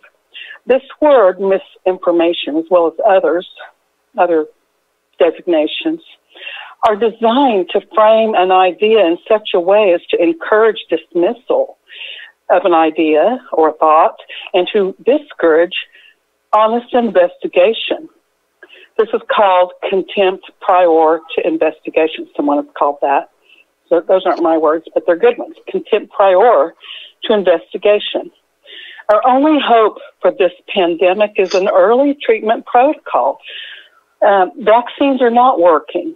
Vaccinated people are still transmitting the virus. There's just the scientific debate has basically been shut down because people are being ignored, and just what somebody said, they're just not being listened to.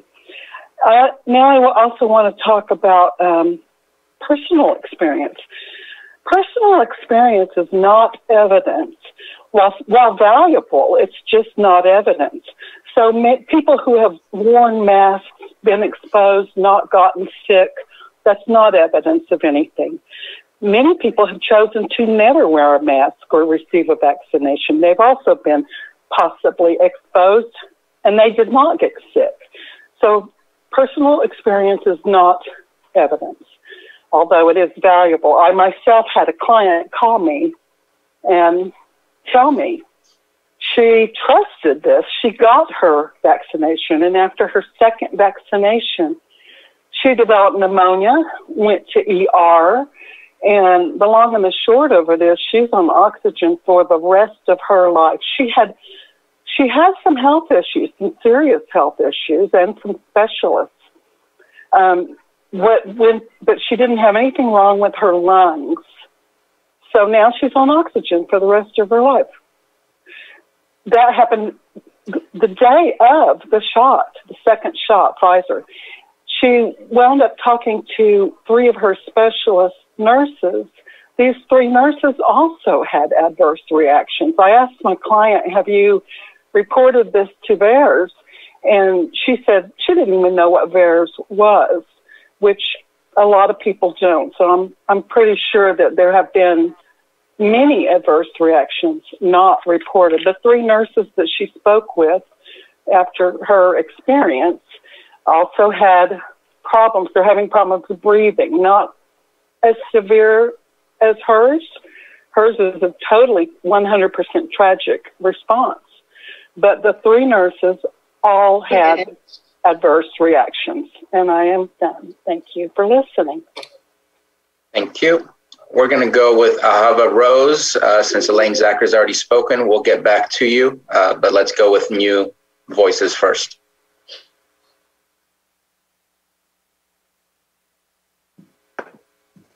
Good afternoon, Board of Supervisors and Mr. Evans, who is orchestrating an embarrassing abomination of healthcare. Would you please provide your name? And that's Dr. Evans. Hava Rose, and I am just here to reiterate that never has there been a coronavirus vaccine that's completely eradicated a virus. So, of course, you're going to see this over and over, and you're never going to see an end to this. And, you know, if people want to be safe, we need to start teaching people how to be healthy. If people want to administer effective medicine, we need to start actually doing science and looking at both sides of the spectrum and looking at the overwhelming evidence that ivermectin stops the virus. I also want to say to Ms. Pavlov that I have freedom and liberty as granted to me by my sovereign creator. And it's not in the legal fictional world that you will find my freedom, but my freedom is not a myth. The other thing that I want to say is that I have had this virus. I do not cover my airways and rebreathe my toxins. I will never have a vaccination, ever. And I'm not afraid. And I trust my immunity. And as the judgments come out in all the law cases, the lawsuits being filed against public health officers and chief health officers across the world, asking for an isolation of this sample, your souls will find judgment as you further the propaganda of this globalist narrative. Thank you. Thank you for your comment. And it looks like the last of the hands went down. It must have been an accident to have the hand up. And so let's go ahead and bring it back. Dr. Evans, I know there was at least one question rather than just rhetoric and comments. Want to see if we can possibly get an answer for that. Yeah, so first off, I wanted to reiterate that this isn't an experimental vaccine. This isn't a recently developed procedure. This is a vaccine that's been in the process workings for decades. And we are so incredibly fortunate to have such technology readily available to us, having worked in countries where it's not. It's been approved by the FDA. It took a long time to be approved. The FDA has very strict criteria. And it is a safe vaccine. The CDC does have a website where anybody who gets a shot can call or get online and report their reactions, the VAERS website. One should know that there's no restriction on reporting there. So there are many, many reports, and the serious ones are all followed up on. And, you know, when you have hundreds of millions of people who are getting a vaccine, within hundreds of millions of people, in any given day, some are going to die. And the statistics that have been looked at by the CDC have not put anyone who's been vaccinated with an mRNA vaccine to account for their death from the vaccine. So a lot of the information that's being put out there by some of the people who spoke is exaggerated. And Dr. Tuttle, I don't know what kind of doctor you are, but when you talk about fear-mongering, you know, I see some of your comments as very disrespectful to those who have suffered so from this pandemic. And I just want to say that this isn't something that's being made up. You know, this is a pandemic like we've never seen before in our lifetimes that is threatening the whole world. It's not just Lake County. It's not just California, the United States. It's around the world. This isn't something that's made up.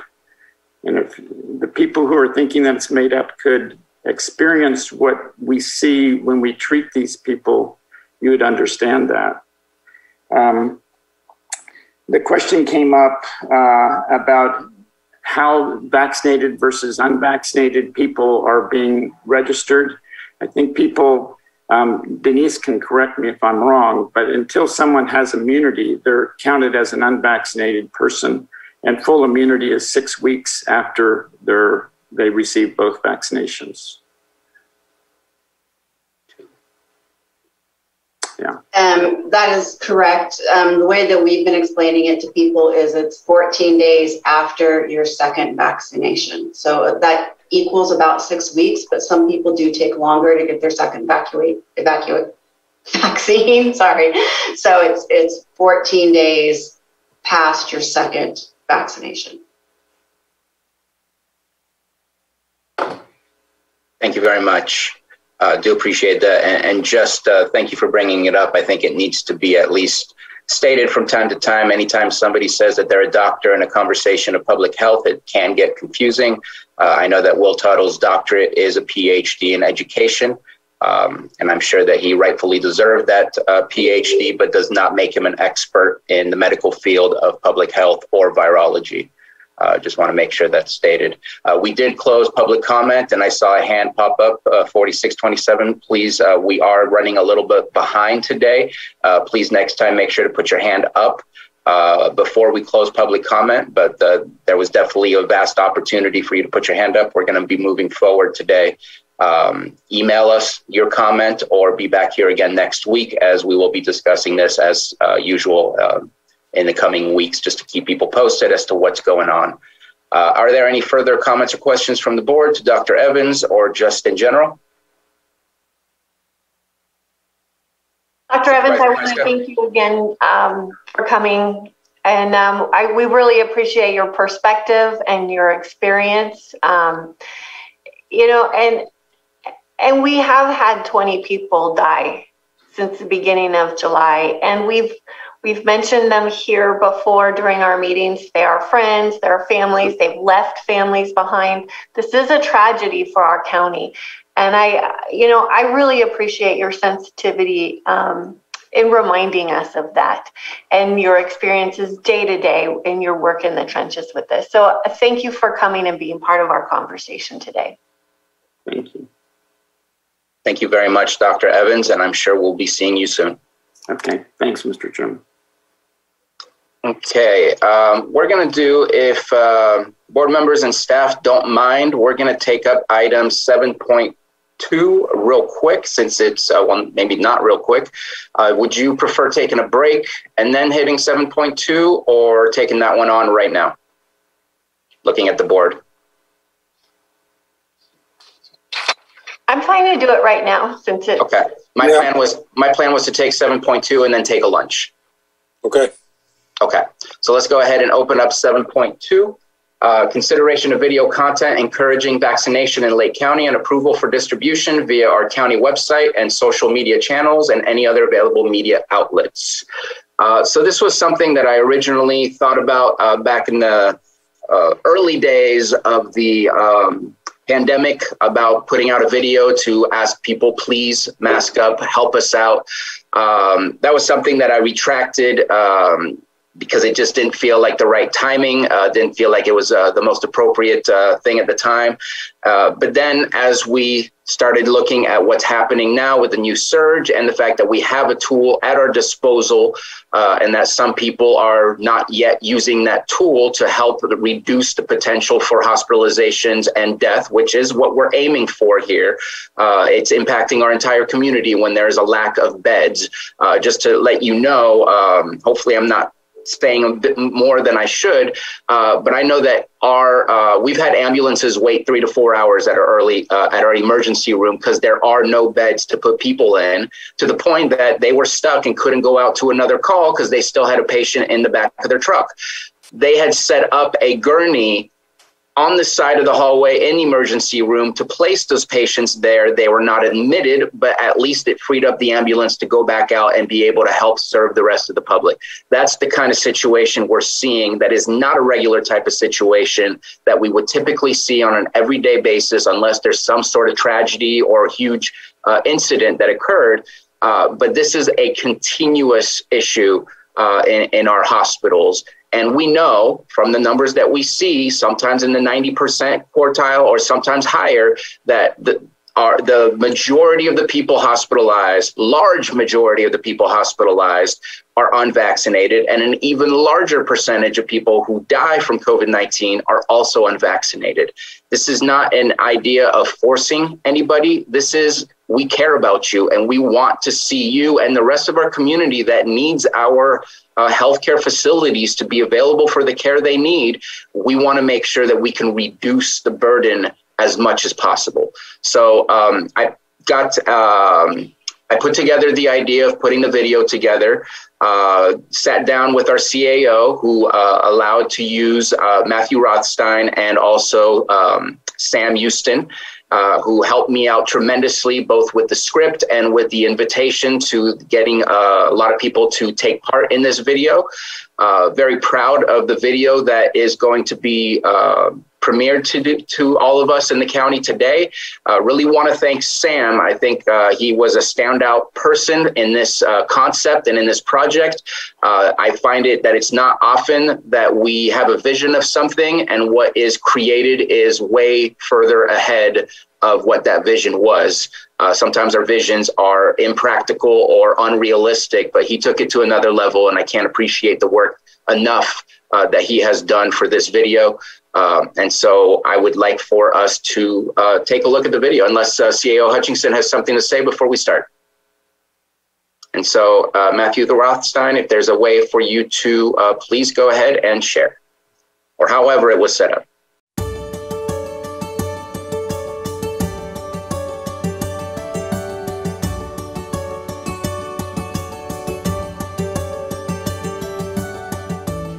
COVID-19 has affected all of our lives. We have lost beloved family and friends far too soon. Some of us are still struggling due to the long-term effects of COVID-related illnesses. Our businesses were shut down. The way we work has forever changed. Our children miss precious time with friends. And month after month of classroom instruction. Cases recently surged again in Lake County. Our hospital beds were full, with many admitted patients struggling with the complications of COVID. It grows increasingly difficult to find regional placements for people needing a higher level of care. We need your help so this doesn't happen again. Wear a mask when you're indoors with people outside of your household, and make sure it's form-fitting and you have a good seal. This very simple measure can be life-saving, but we each have to do our part. The vast majority of people hospitalized with COVID-19 have been unvaccinated. Help our healthcare workers. Limit your risk of severe complications. Help keep our schools and businesses open. And reduce opportunities for the virus to mutate by getting vaccinated. Click the links below this video to learn more. And talk to your doctor if you still have questions. Get vaccinated. Do it for yourself. Do it to keep your friends and family safe. And most of all, do it for your community. My name is Bruno Sabatier. Dr. Diane Page. Tina Scott. Scott Knight. Angela Cuellar Marroquin. Brad Rasmussen. Jessica Paiska. Jeffrey Thomas. Carrie Hollenbeck. EJ Crandall. Ernesto Padilla. Ana Santana. Dr. Paula Donda. Moke Simon. Dress Kramer. Dirk Sloten. Jim Steele. Luisa Lopez Acosta. Becky Salado. Monica Rosenthal. Mireya Turner. Brock Falkenberg. Annette Lee. Voris Brumfield.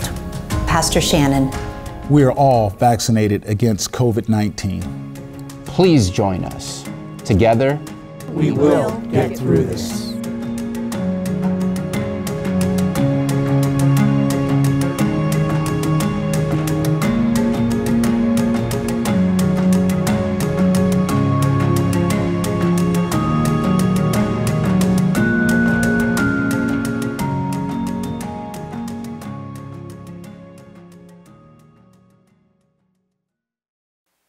And I'm not sure how everyone's video was. I know my internet said it was unstable for a second there, but just know that it's perfectly smooth when you see it normally, not through Zoom. I know Zoom can sometimes agitate video play.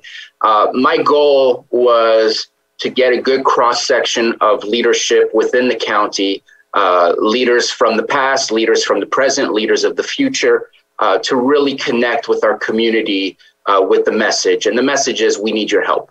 It's not, again, a forceful mandate. It's not a forceful request. It's, we need your help. And we are looking to make that change so we can all move forward. And this is about protecting the public. This is about public health and how to move forward. And this is the best tool that we have at our disposal to make things happen. So I want to thank everybody that was a part of this video. Again, I think that the video is absolutely well produced and well put together. I want to thank Angela Cuellar and Luisa Lopez Acosta for helping with the translation as we have the subtitles in Spanish. And I know that also Sam Houston is working, since we had, I believe, 25 people that we had involved in this video recording. He's working on some other similar videos, but with more specific groups of people within. My goal, again, was diversity. And what I love from this video is it really exhibits the diversity within our community. And I'm actually I'm very proud of the work that was done. And again, taking that vision to the next level. And so I'll leave it at that for any comments from supervisors, and then opening it up for the public.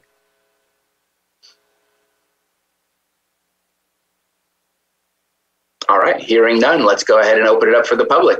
Any comments from the public on this item?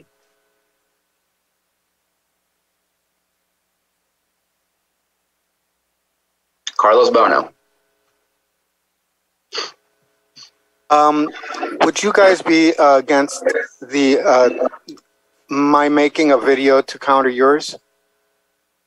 I am not going to abridge your freedom of speech to do what you want on a daily basis. So would you present it? Would you present it in one of these meetings so that the other side of the argument can be heard? No, I will not. Okay. And Kuchin Gary Thomas. Can you hear me? Yes, we can. Okay. If you could speak a little bit louder. It was difficult to hear you last time. I want to make sure everybody hears you. Yeah. Can you hear me now? Yeah. Okay, cool. So yeah, I liked the video. It was really, short. I wouldn't say short and sweet, but it was well thought out, and it probably took a lot of time to put something together. And it's just really simple. The message is really simple. We need the help. We need everybody to get together. Not just the supervisors, not just public health. It's just a world global thing. The entire states, everything. It's just, we need to come together. I wear a mask every day when I'm out. I know I hate wearing it, but it's just simple. It's just a simple thing. Just wear a mask, and it's not that hard. But the people that make it difficult, it just makes it more complicated. So, good video to all of you guys that participated in that. That's all I got to say. Thank you for your comment. Mm-hmm. And seeing no more public comment, let's go ahead and bring it back to the board. We are looking for approval of the video to be dispersed through our website, social media, and other media outlets. That is the action on this item. So, Supervisor Pesca. I'm grateful that we put this together. I know all of us believe in this message, and I move that we approve this video to be released on media and social media outlets. I'll second. We have a motion by Supervisor Pyska and a second by Supervisor Simon. And before we do roll call, CAO Hutchinson, you have your hand up? Yes. My question could wait until after you're done, though, because it's about the distribution of it. Okay. So, Johanna, roll call, please. Okay, Supervisor Simon. Yes. Supervisor Crandall. Aye. Supervisor Pyska. Yes. And Supervisor Sabatier. Aye. Thank you. And CAO Hutchinson. Thank you, Mr. Chair. The owner of Lakeport Auto Movies reached out to myself and also to the Health Services Director and offering to put up any promotional video like this on their movie screen for viewers at no charge to the county. And so the Health Services Director has suggested that this might be a great place to share this video Does that sound like a reasonable place, a way to use it? I mean, among others, it'll be out on social media and in other places, but what do you think? 100%. Great. And I'm getting nods and everything else from supervisors, so I think you have consensus from the board. Thank you so much. And thank you to the movie theater owner for reaching out. That's awesome. Really appreciate that. Okay, so that ends item 7.2. We are going to take a lunch break. It is 12:18. Let's go ahead and meet back up. Let me take a look at the rest of the agenda to see how much more time we need. I think we can meet back up at let's do 1:20. That way, exactly 1 hour. Thank you. We'll see you back here. All right, welcome back, everybody. It is 1:20 p.m. We had bypassed item 6.7, so I want to just touch on that item real quick before we move on to item 6.9. And so let's go ahead and take up our 10:30 a.m. item, hearing on account and proposed assessment for the property located at 6814 Hammond Avenue, Nice, California, APN number 03107-46, property owner Steve M. DeFilippis. And I believe that this item is looking to be moved to a further unknown date at this moment in time. Is this correct? That is correct. Okay. Are there any comments or questions about the moving of this item? Okay, seeing none, let's go ahead and open it up to the public. Are there any questions related to the moving of the item, not the item specifically itself?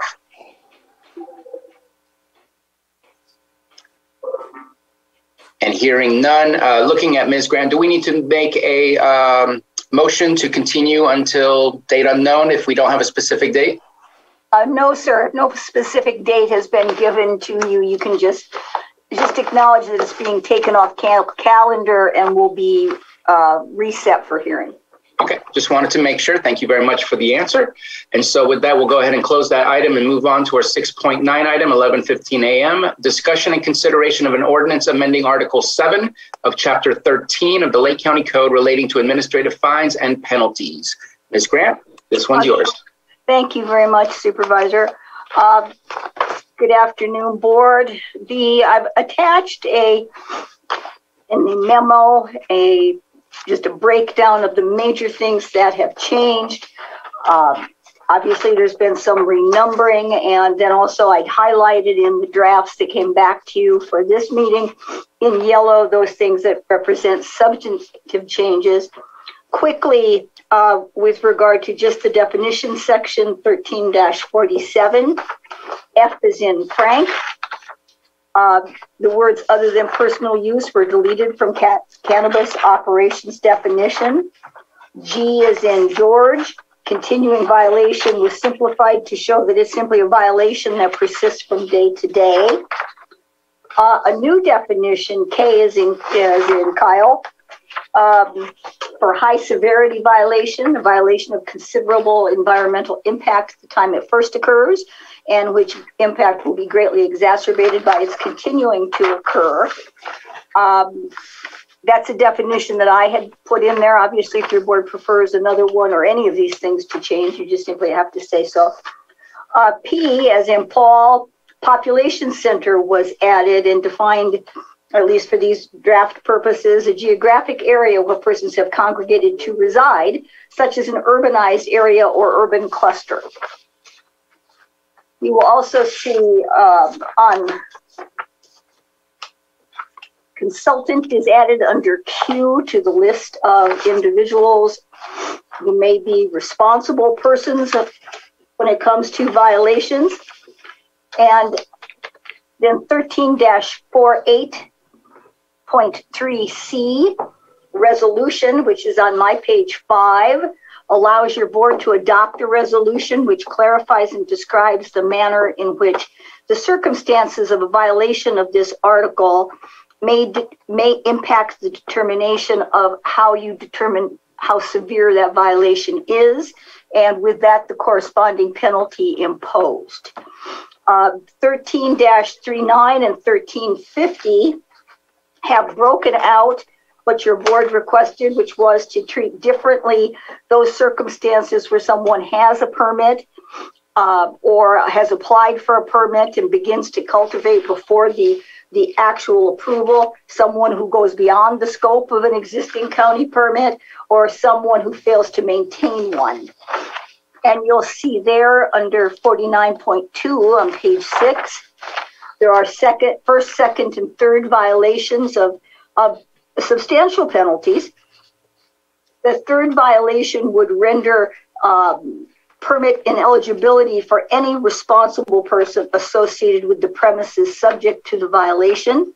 So any of the people who are listed as responsible persons may fall within that umbrella. And I had listed here, for purposes of your board's review, a period of not less than 10 years. Now, for the failure to require a county permit at all, that appears on section 1350 at the bottom of page 6, and then other high severity violations. And you'll notice in section 50.1 under purpose, there's particular note made to the jeopardy to the health and safety of county residents when such unpermitted operations occur within community growth boundaries and other population centers.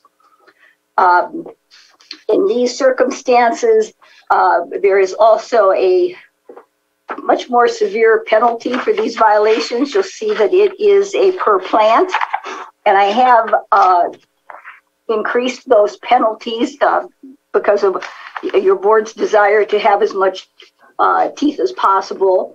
And then under B of that section, permit ineligibility, any responsible person determined to have violated this section is permanently ineligible to obtain. So again, any of the responsible persons who are listed, it expands it. It also includes under 50.4 other high severity violations, which means anything your board deems a high severity violation anywhere in the county code would be subject to these penalties.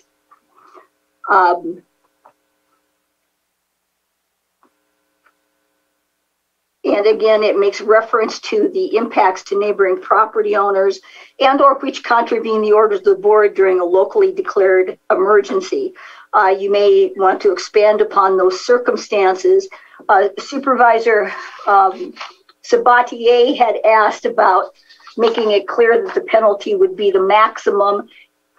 There is language that I've drafted that I can give you that would do that. It would be said violations shall be subject to the maximum penalty / fine authorized by this article.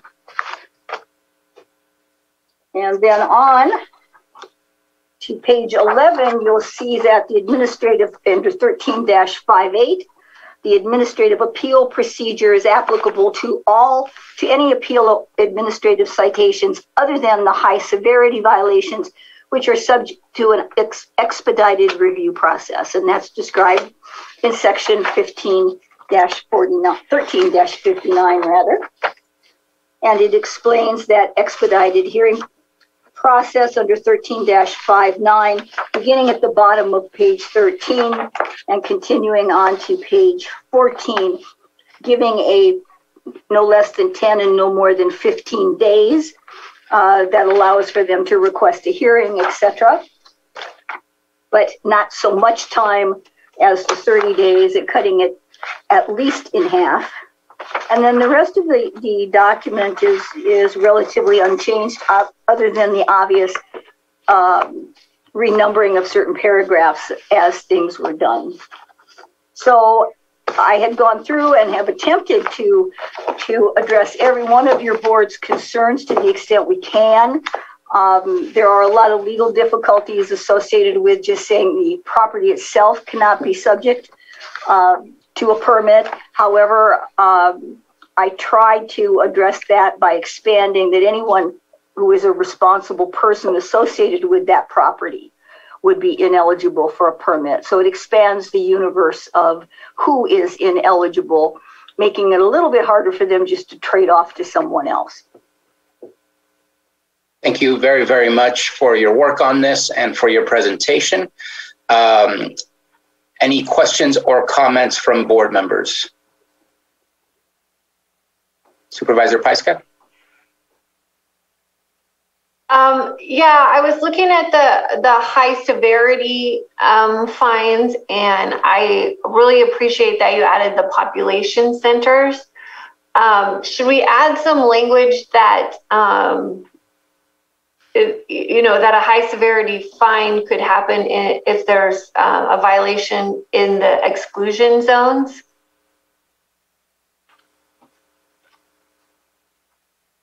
Well, you can. If somebody is growing it, where would you put that? Would that be just even, it couldn't be a permitted activity in the exclusion zones, right, because CDD would certainly catch it. It would have to be an unpermitted, which is already a high severity. But we could use, I could include that as an example if you like. Okay. I just wanted to bring that up. And Supervisor Simon? Yeah, Anita, thank you very much too on the clarification. I know we had talked about the property issue, being on the list. So appreciate that clarification and, you putting it together, trying to take care of that concern. So I'm fine with the proposal that you put forward, expanding that to the individuals that were tied to the property. So I think I'm good with that. Supervisor Crandall? Yeah, I just had and I like this language right here with the 50.4 other high severity violations. I wanted to see if maybe, and you may have said something and I may have just missed it, about for example, cars and trucks, because I know it's meant for everything, not just cannabis and whatnot, but just administrative fines in general for other violations. But there's an element of folks that are actually taking parts off of dumped cars that are on the highway. And I'm not sure if there's a way to actually tie that in somehow. I don't know. I mean, they may be going too far into the weeds, but I noticed that there's a lot of salvaging and they're doing it in broad daylight as well. Maybe that's a way, if we can't find the owner, to, if you're caught doing it, you now take over on the fine for what's been assessed, or maybe that's just kind of too far out there or too much extra work. But I'm just looking at ways to kind of, I don't know. So if I may offer a response to that, the beauty of the other high severity violations is that any one of us can bring a resolution to make a statement that this is a high severity violation. It could be during the duration of a specific emergency, like we have right now with the drought and illegal cannabis being grown. And so you can connect it however you wish, bring it as a resolution, and we can say that, yes, this violation is a high severity and that it would fall under that category.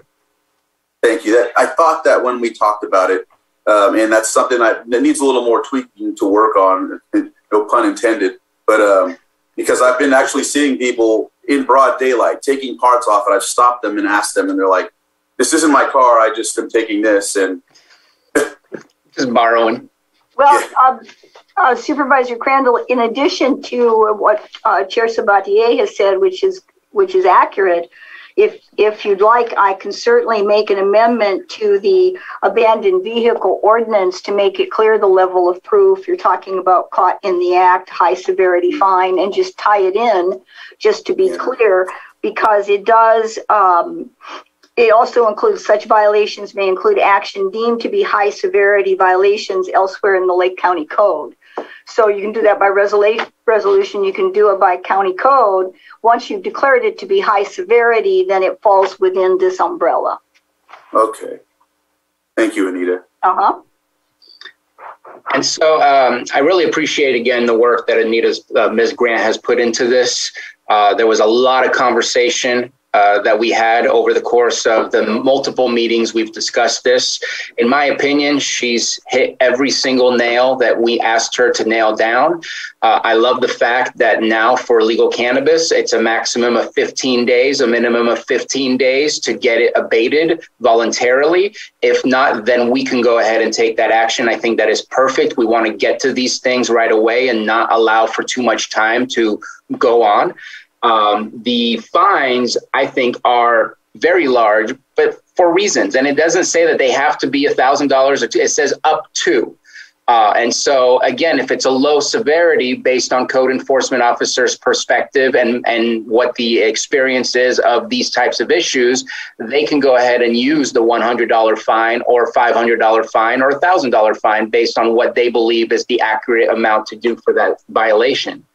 On the per plant, I have no problems with that being added on top.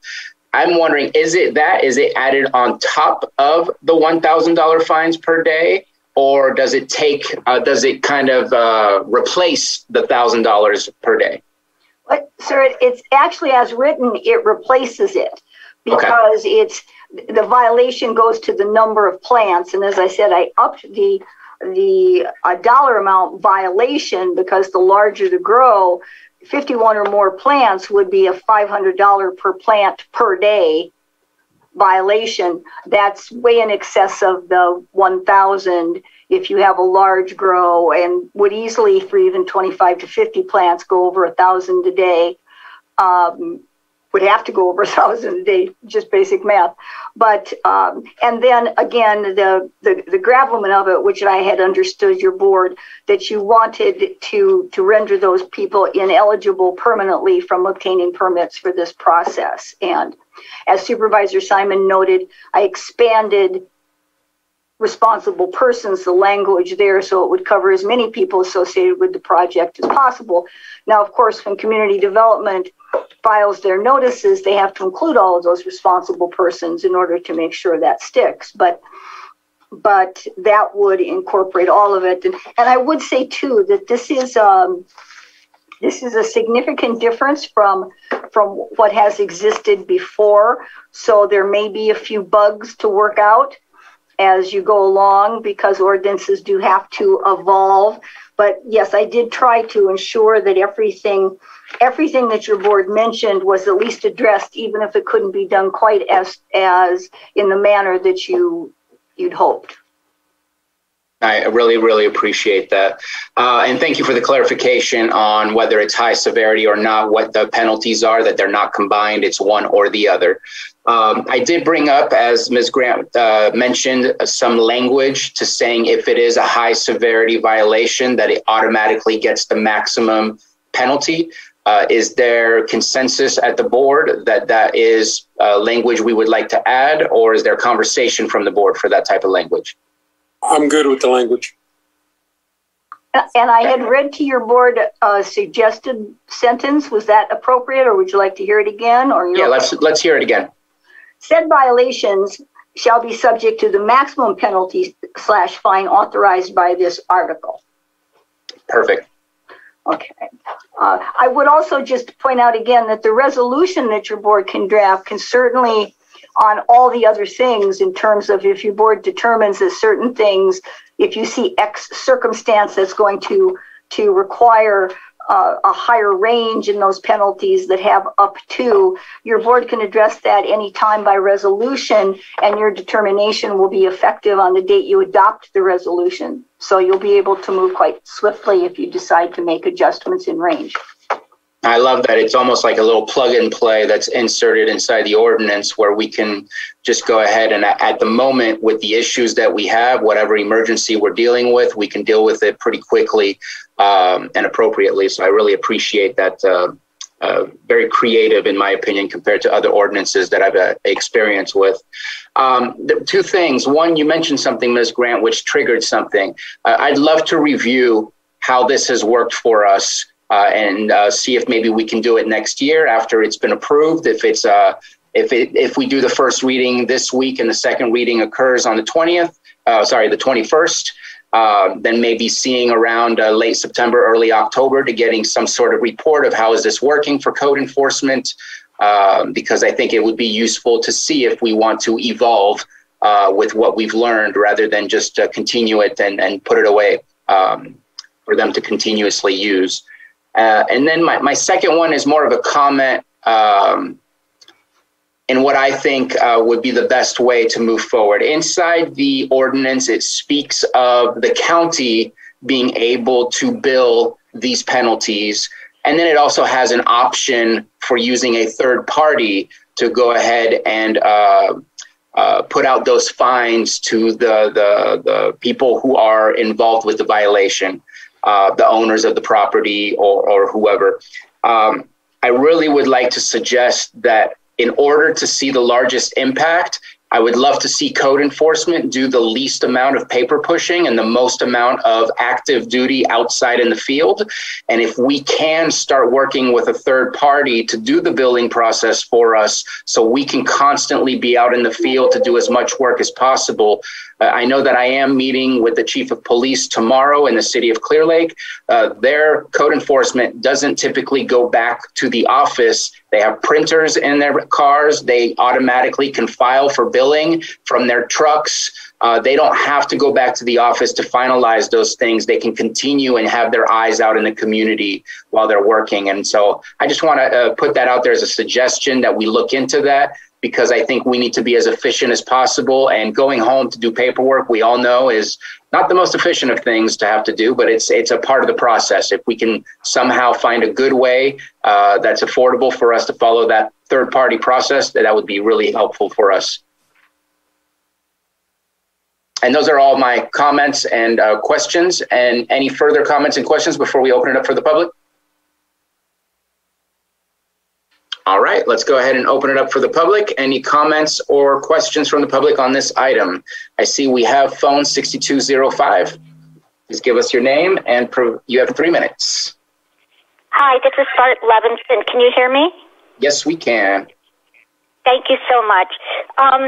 Another thing came up in the mass meeting, the Middletown Area Town Hall, that was important for all of you to know, and it pertains to this. Citizens were saying in that meeting that they are becoming so discouraged about the lack of support and supportive services, enforcement, code enforcement, county staffing to support this industry, this new incoming industry, that they are considering leaving the area. These are citizens who are very fine, upstanding citizens. You don't want to lose them. And I just want to make sure, if you have the ability to go back and listen to that meeting, if you would please do so. There was an interview by one of the incoming projects presenting itself to the Middletown area. And it was stunning, some of the things that he said. His project, which will be right next to the high school, won't be creating any more housing, though he professes to be using many more employees. He plans to use 3/4 of the same amount of water as used by all of Middletown, and yet feels that he's adequately shown the county that he had studies that show that that would do no harm whatsoever to the aquifer.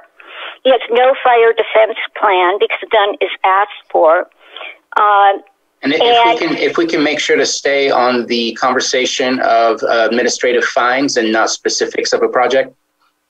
Well, I just really want to support the direction that you're going in with these fines and let you know the reason why in this meeting it became so much more clear the local urgency and need. And I hope that you'll all be able to go back and listen to that meeting and hear what your citizens are starting to say. Okay, thank you for your comment. Don't know about the accuracy of a project next to the high school. I just want to make sure that the public is aware that there are many rules and setbacks. I don't know if Supervisor Simon wants to speak on that, but it just didn't seem to click with me that that was a project.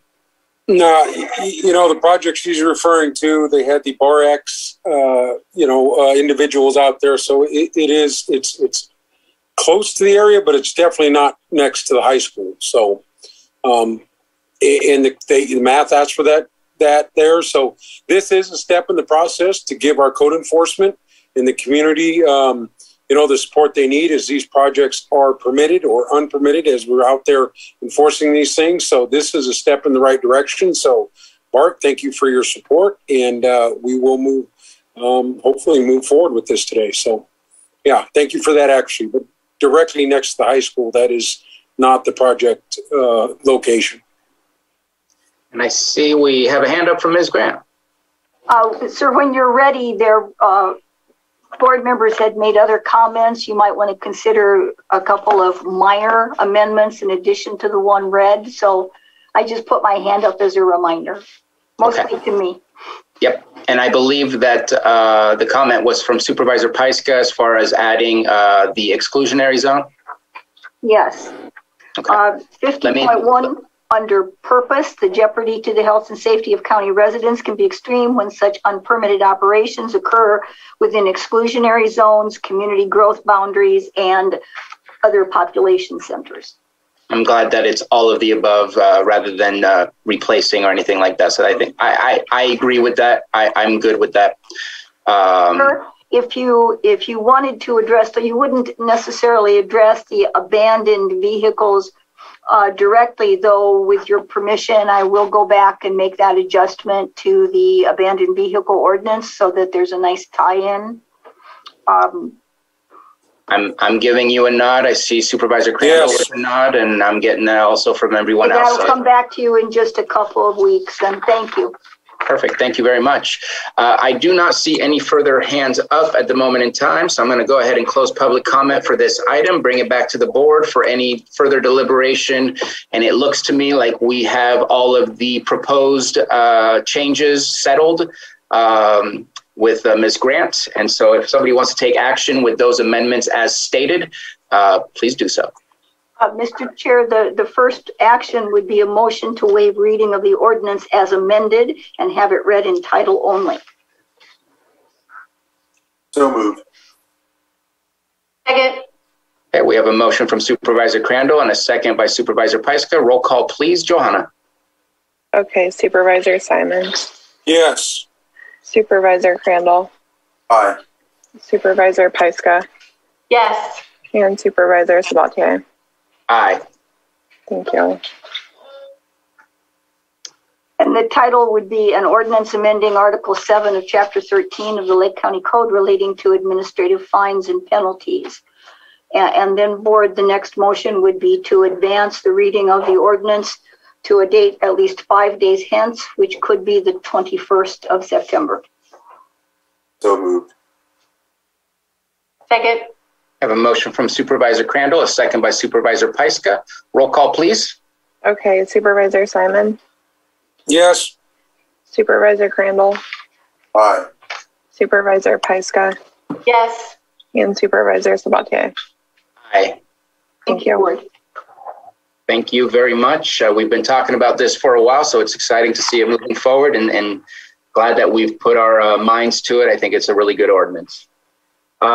We are going to move on to item 7.3A, consideration of amendment to personnel, amended policy rule 1100, performance reports, creating rule 1102.3 for evaluation of the performance of the county administrative officer, appointed department heads, and the public health officer. And B, consideration of special meeting dates to be added to the Board of Supervisors annual calendar for 2021. At 1 p.m. on September 30th, 2021, October 7th, 2021, October 21st, 2021, and November 4th, 2021. And with that, I open it up for CAO Hutchinson. Thank you, Mr. Chair. I want to start by giving my appreciation to the two supervisors who worked on this with us as part of an ad hoc committee. Those supervisors were Supervisor Scott and Supervisor Crandall. Thank you so much. Pam Samek also played a very direct role in this, as did a small group of department heads, and then ultimately all department heads were asked to review this draft. As you know, many elements of this policy have been tested over the last year on a pilot project basis, and now we're just looking to make it all part of permanent county policy. And as you can see, what we're proposing there is not only to amend the personnel rules to incorporate this policy, which will make department head evaluations differ a bit from the practice for regular employee evaluations, but we're also asking to add the additional dates on the calendar for your board so we can get started right away with the annual evaluations for the coming year. So actually, after it was submitted to your agenda, I received a few suggestions for improving it. And if you're agreeable to letting me do a share screen, I'd like to talk through what is recommended for a slight modification in what was submitted to your agenda. Please.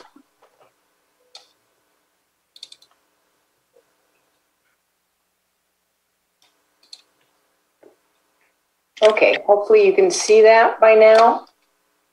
Slowly popping up. There it is.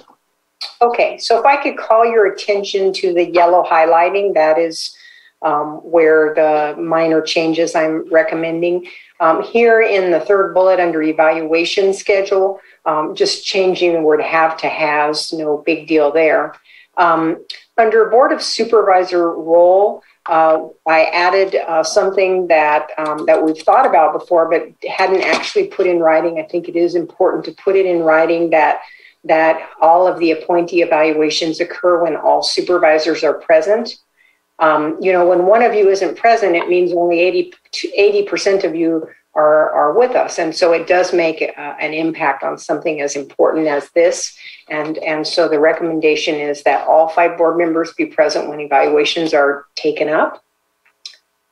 And then I've thought more about the evaluation process for new employees, and this section highlighted in yellow addresses a minor revision to that. Originally, we had proposed that department heads who are within their first year of employment be evaluated quarterly. And while that makes sense, it also seems logical that your board would want to see that new department head fairly soon in their employment.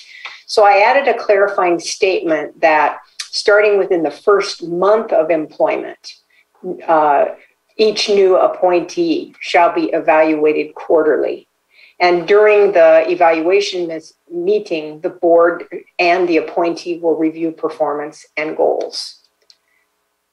And then also your board has established some ad hoc committees to support department heads at various times. And I'm recommending that you consider having an ad hoc committee support each new department head during their first year of employment. So when a department head is brand new, it really wouldn't make sense for them to complete the self-evaluation form because they wouldn't have been on the job long enough to really have that kind of feedback at that stage. But it would be assumed as it becomes appropriate to do so that the goals worksheet is completed for the new department head. And typically that is done following the discussion with your board. The department head and I work together to finalize that so that everyone is in agreement with what that department head is focusing on. And so in the case of new department heads, that might vary a little bit, you know, because you'd be evaluating them more often. And it might evolve to a more sort of a permanent or certainly more long-term plan for what they're going to be doing as they get closer to the end of their first year on the job. So just a couple of minor things that I think could improve it. All right. Thank you very much for that presentation. Any comments or questions from board members?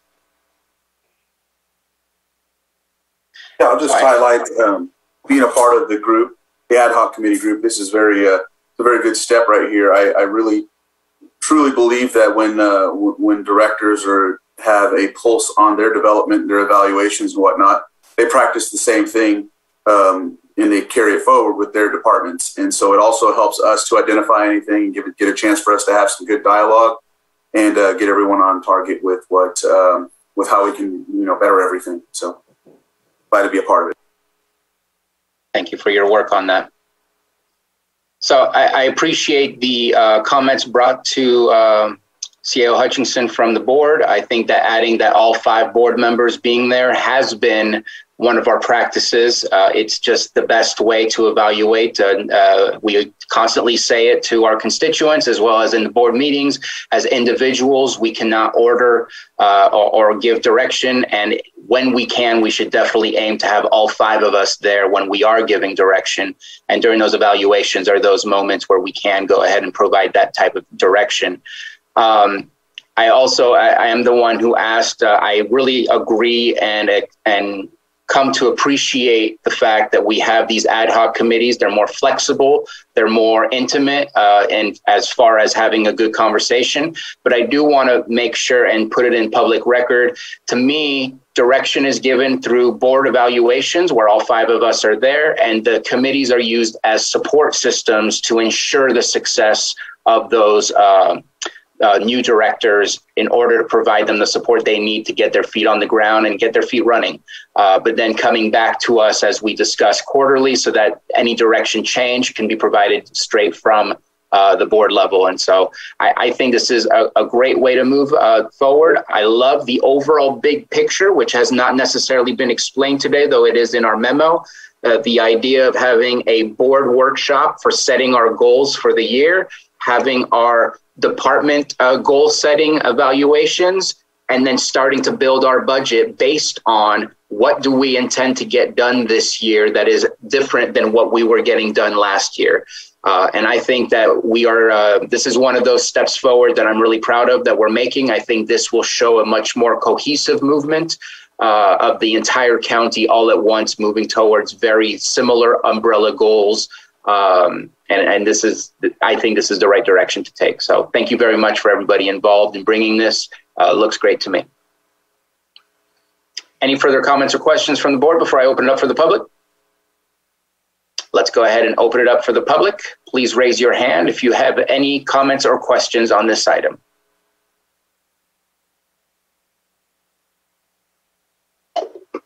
And seeing none, let's go ahead and bring it back to the board for action.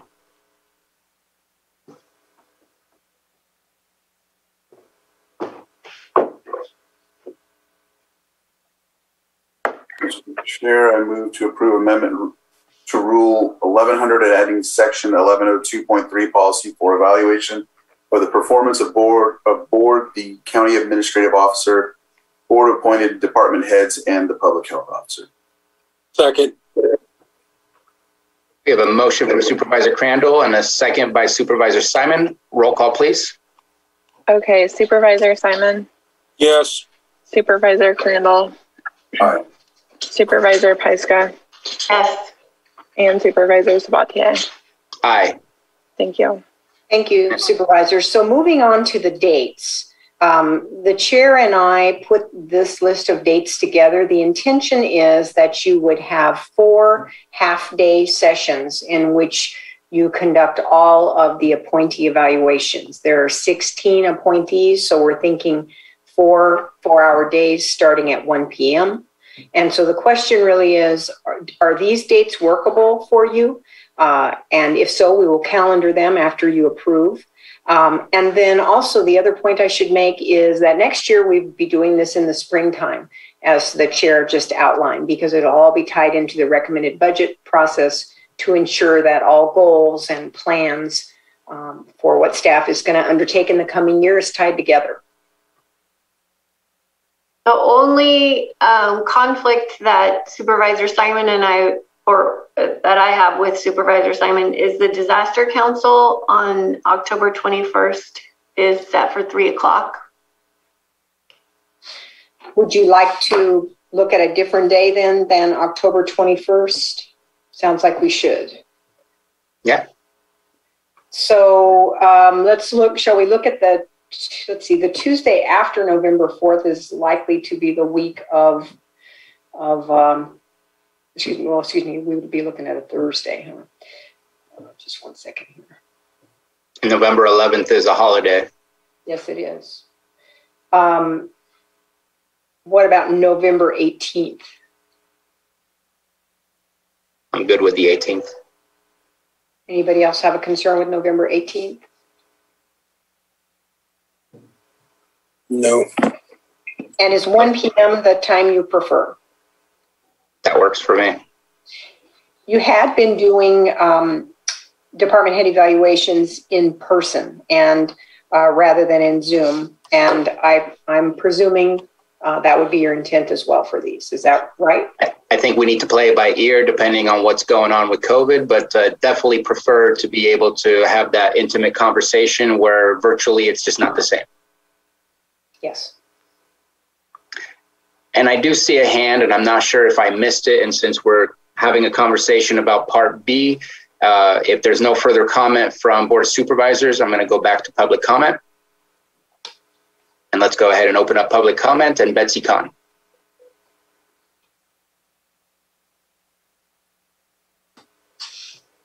Thank you so much, Mr. Chair. And I appreciate being able to add this public point of view. In terms of your ad hoc system being flexible and productive, which I do understand. I work for a lot of boards. We have standing committees, we have executive committees, we have ad hoc committees, and then we have our board structure. However, it does not provide any sense of the direction that the public would like to understand. In other words, you set the goals for those directions to your staff in the department head roles, and you do that privately. We never know what that direction is. And so even if, it's not it would be very helpful to understand. I think you've done a superior job at using this process well, but the public really still has no clue where you're going when you speak to those department heads.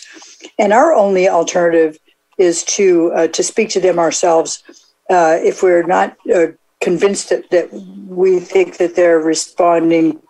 We have the only alternative is to file a complaint through the administration department. I think it would be very beneficial for us to understand how you are moving the departments forward in the goals that you have set so that we know how that's working. Thank you. For that comment. I think that if you look at the budget that we just approved, each sheet for the departments has its goals. And some of the goals that we have discussed are there. Others are just internal goals that were set by the department itself. And since this is for budget setting reasons, that I think that you will find those goals within the budget sheets in the future as well. So it is made public to a certain point, but at the same time, it's a personnel evaluation. And so those conversations are not meant to be public. And so I kind of am on the fence of exactly what our action should be. And I'm going to leave it up to CAO Hutchinson or Ms. Grant to discuss that further on what their thoughts are. But I do know that we do have our goals set into our budget sheets for each individual department. And Ms. Grant? Supervisor Sabatier, you said it very well. I have nothing to add. Supervisor Simon.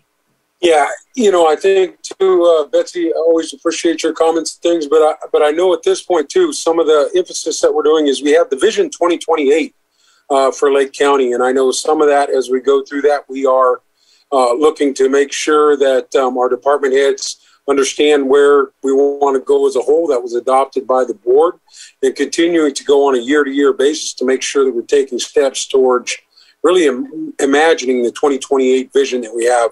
I know that Supervisor Sabatier talked about a strategic plan, but we do have a 10-year plan, Vision 2028 here for Lake County. And we're trying to tie towards taking steps towards imagining the new future that we see for Lake County here. So I just want to say that too. And I know it's not always perfect as we're taking those steps forward, but I think all the information and the comments that have been made give a pretty good idea of what the steering document we're using is the 2028 reimagining that we had done for the county. So that's what I'd like to say. Thank you, Supervisor. And I see no further public comments. So bringing it back to the board, and we have discussed the dates. It sounded like those dates worked. And I'm sure that we will check in and make sure with Supervisor Scott that those dates work for her as well, especially since we just changed one of the dates. And so hopefully September 30th is set in stone, and there may be some upcoming changes depending on what may come from those conversations. Any further comments before we move on? We should have a motion to approve those dates if you would.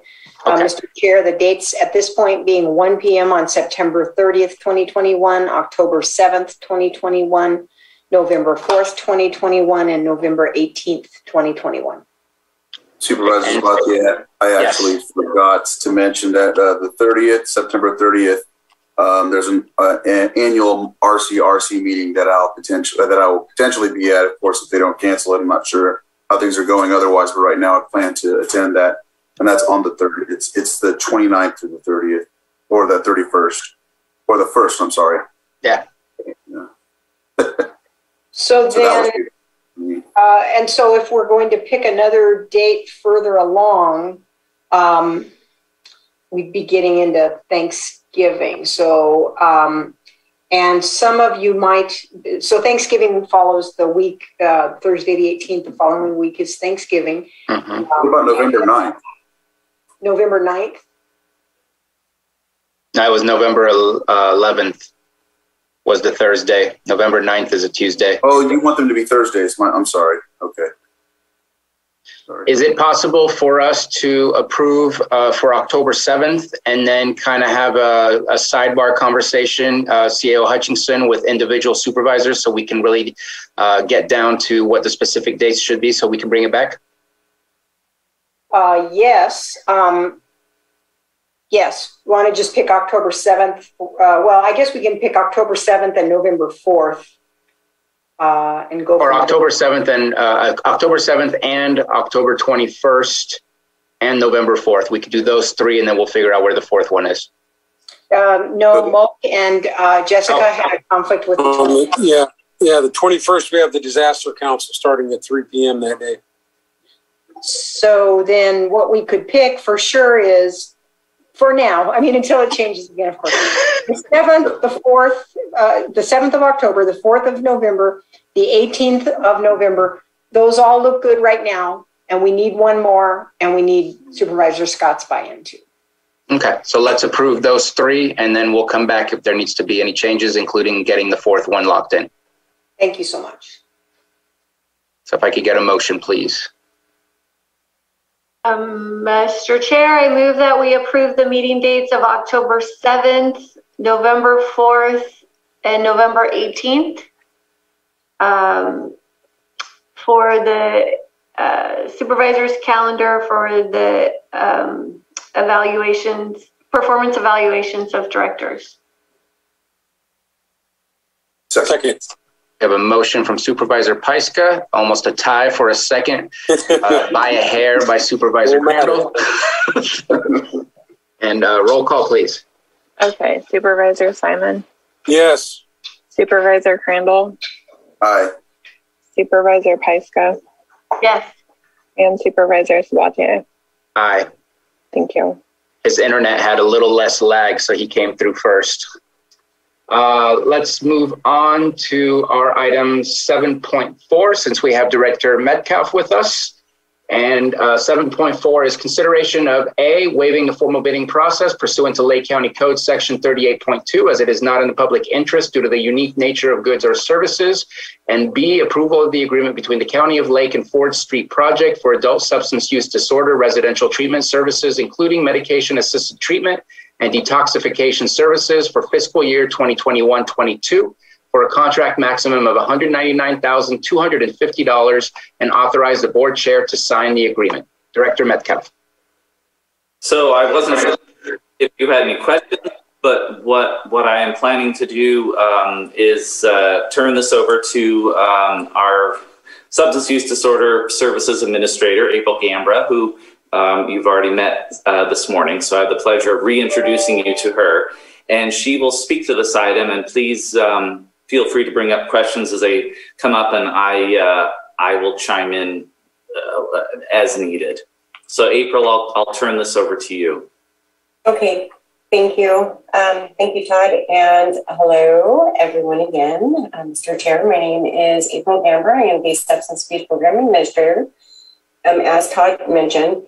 And I wanted to thank the board and everyone for this opportunity to really evaluate the contracts that we have and the process that we have in place about how we go about redeveloping these contracts and seeking input for them. So there were a few questions that Todd had presented to me, and so I wanted to know if there were any that you guys had before I went into this lengthy overview of why this contract is the way that it is. If it's possible, if we can present the item and then we'll get to the questions, and that way we can just do it like all of our other agenda items. Okay. So by present the item, you mean, sorry? The agreement itself that is in front of us. Yeah, just explain briefly what the contract is, and then the board will let what they want, what else they want to know. So I'm on a steep learning curve here, guys. So thank you. So this is for the 21-22 fiscal year contract for residential and detox services for Ford Street.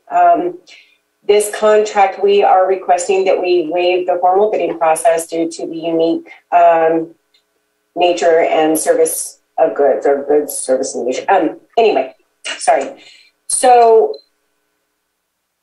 there are no other providers within the county who offer residential and detox services.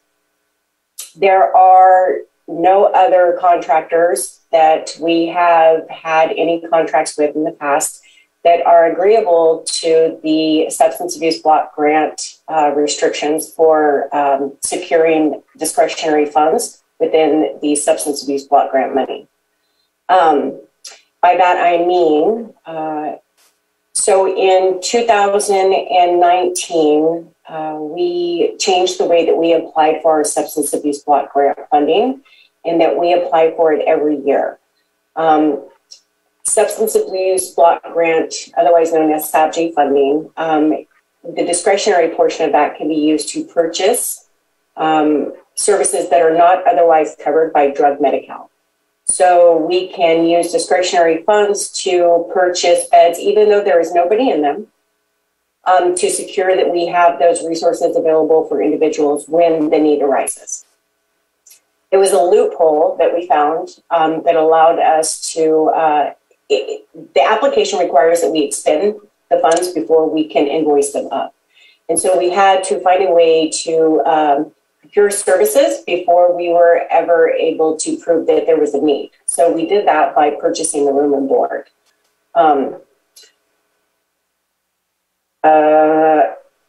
Is there anything else so far, Todd, or can you think of anything? No, keep going. You're much better than I. So this contract is a little bit different than the others that we use the SABG funding to secure beds, in that there is also detox. So the detox portion in the amount of $35,000 was funding that we had allocated for beds that are not purchased up front. They are by need, or they are client-driven services. So we are invoiced the rate of $225 per day for those services, and we may not use all of the $35,000, or we may have to amend our contract to increase if there is a greater need. And then our hopes are, so there was our deputy administrator, Elise, she actually submitted some documentation that shows surrounding counties and those programs. And I started to reach out to some of those programs to find out if they would, in fact, be willing to contract with us, or allow us to engage in a conversation in an RFP process to purchase beds in advance. And two of the programs that I spoke to said that they would not. They don't do that. They're in the organized delivery system, which is a way of paying for beds through drug Medi-Cal that is covered. So they have not identified a need to use or to contract with counties for the substance abuse block grant monies, as they are a fee for service. So this contract is very unique. It actually is. It is very unique. So, questions? Okay. Any questions on this item from supervisors? So I have a question. You said that you reached out to two and that they are not willing to do part of the RFP, mainly because they're not willing to utilize the same funding source that you're looking to utilize. there was more than two options. I know there was Napa, Sonoma. Right now we're using Mendo. That's where Ford Street is. And I believe there was a fourth one. And I don't know if it was another one in the same counties that I just said, or if it was a different county, but I believe there was four. I believe that there are more than four, Chairman. And if you guys will continue to invite me here, I promise that I will get better. My nerves will. No worries. No worries. So there were more than four ads. To my surprise, there were several. There were some of them that I have never even heard of. And so to me, that's what the RFP process is to do, is to re-understand who is eligible for utilizing those SABG grant funds and who's not, and what new possible agencies are available. And I believe in your memo, you also said that next year you were looking to do the RFP, which would definitely clear up some of those things. And in the new ordinance that we have, if an RFP is done and there's only one that is available to us, because let's say no one else uses a SABG, then at that point you would be able to renew that contract on an annual basis for up to 3 years before having to look again and see what's available. I do know that there was a 85% increase or 82% increase in the bed rate, but at the same time last year it just says per bed. This year it says for 2 beds. Are we holding on to more beds than we were last year? And so we're kind of cutting a deal where it's not a perfect paying for 2 whole beds like we were paying the year before. I think it was $150, and this year it's $225. So are we given a deal? Is that what I was seeing? No, we are not given a deal. Actually, there was an increase in rates. Okay. I would have preferred to have that, but Ford Street saw an opportunity because they are able to charge us the rates that they get reimbursed through Drug Medi-Cal. So they matched us with those rates, which was a substantial amount more than what we were previously being charged. There is an idea, though. So thank you for also highlighting an additional aspect of this, is that the substance abuse block grant money changed. We were awarded that, and then we were allowed an opportunity to expend it. Now we have to apply every year for it. So we have to call out those contracts that we are going to use. So it's annually. So to have a 3-year contract with the substance abuse block grant funds is not necessarily something that we're going to be able to do. Our hopes are that as we move through exploring the Drug Medi-Cal organized delivery system, and with the board support and many, many more of these conversations, we will be able to share a little bit more about what our plans are as far as utilizing the Drug Medi-Cal expanded managed care plan to cover these services, so that we could potentially contract for several years with multiple different agencies far and wide to bring better resources to our clients. I appreciate that information. And I did not say that we would have a 3-year contract. We were just able to renew the contract for up to 3 years based on the new language that we have in our purchasing ordinance. I appreciate the answers, and very thankful for you being here to being able to respond to my questions. If there's no further questions from the board, I'd like to open it up for the public. Let's go ahead and open it up for the public. Any questions or comments from the public? Okay, let's go ahead and bring it back. I just want to be upfront. So I'm not going to be voting for this for the fact that I do believe we should be doing an RFP process. I think the 82% increase is even more reason to look at an RFP process.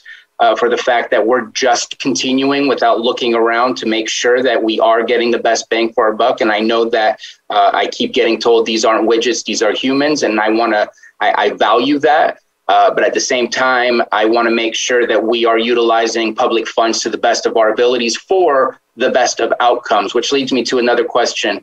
I asked about potential reports within our contracts. We say that there's an annual report.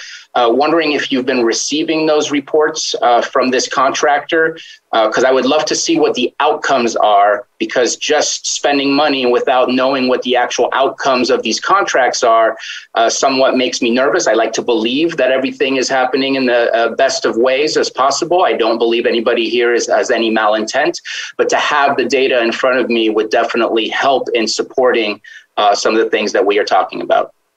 Thank you, Chairman. No, we did not, or I did not have an opportunity to collect any reports for you. We do not get, it is written within the contracts that we ask for discharge summaries and for them to report outcomes. However, we have not reinforced that requirement, and we are in the process of doing so. We have several meetings scheduled with our contractor providers to make sure that we are monitoring that specifically. As you bring to light a very important factor, which is to make sure that it's not just that they're getting help for the time that they're there, but that they're being given tools to help them succeed long after they've completed from there. So I really appreciate you asking that question, and I will be better prepared next time. I appreciate that the conversation is occurring. I think that's an important step. In my opinion, that's an important step. So again, thank you for all your answers, and just wanted to make that comment, looking for the board to see what action is going to be taken.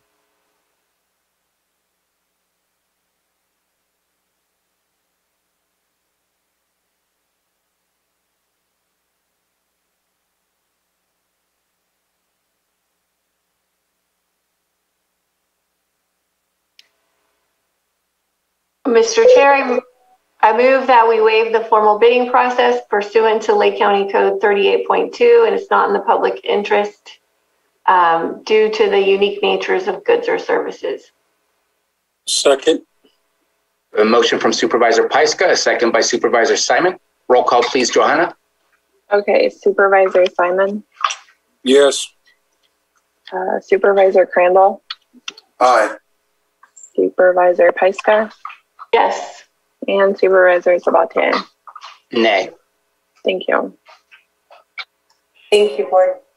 Mr. Chair, I move that we approve the agreement between the County of Lake and Ford Street Project for adult substance use disorder residential treatment services, including medication assisted treatment and detoxification services for fiscal year 2021-22 for a contract maximum of $199,250,000, and authorize the board chair to sign the agreement.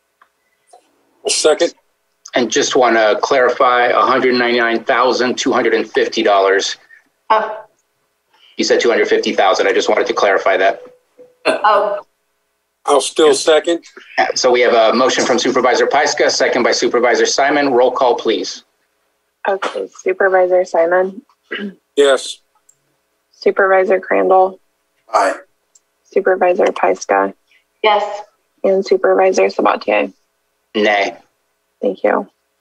Okay, we are going to move on to item 7.5, consideration of agreement between County of Lake and Sutter Center for Psychiatry for fiscal year 2021-22 for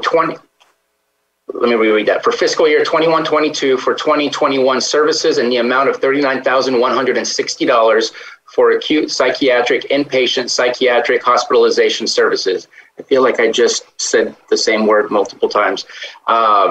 Let's go ahead and open it up to Director Metcalf. Thank you, Mr.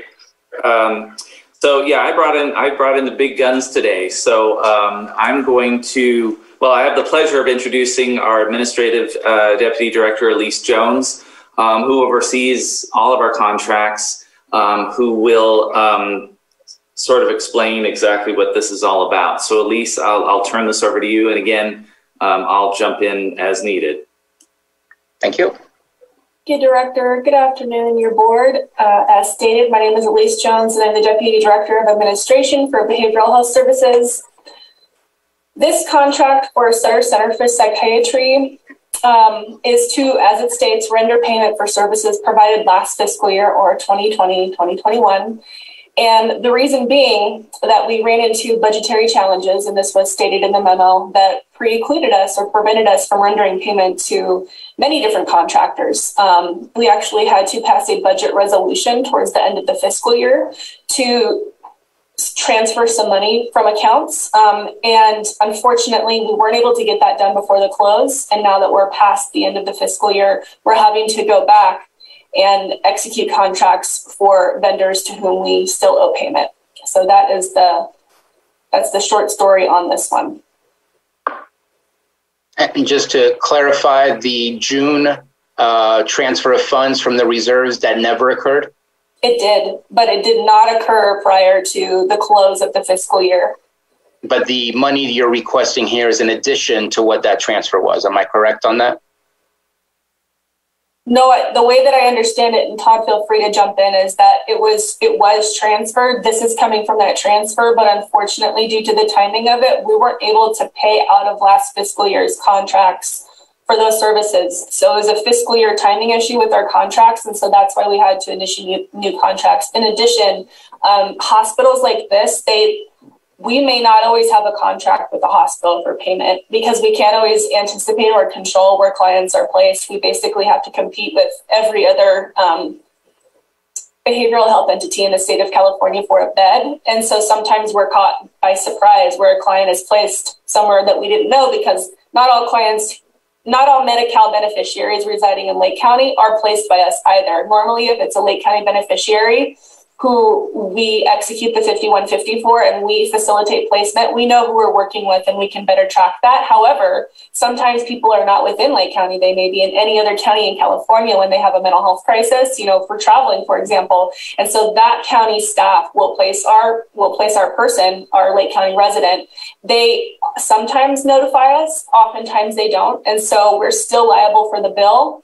That wasn't necessarily the case with this. We actually do work with Sutter quite often. However, we can't always anticipate, again, where people are going to end up. It's incredibly difficult to project. And so that's kind of the nature of the hospital contracts, as well as sometimes we have invoices also trickle in. I'm not saying this is specific to that, but there's a lot of different factors that play with hospital contracts. But to answer your question again, my apologies, I digress. Yes, this was accounted for in that budget transfer, and we were not able to execute that payment due to the close of the fiscal year. Okay, so it was transferred in 2021, but then closed, and now you're correct analyzing it with 21-22. Okay, I appreciate the clarification on that. Yeah, and this, Chair Sabatier, this isn't the first one of these you've seen. There have been a couple before this, and I think there might be some more following, so stay tuned. Okay. Any further comments or questions on this item? Okay, let's go ahead and open it up to the public.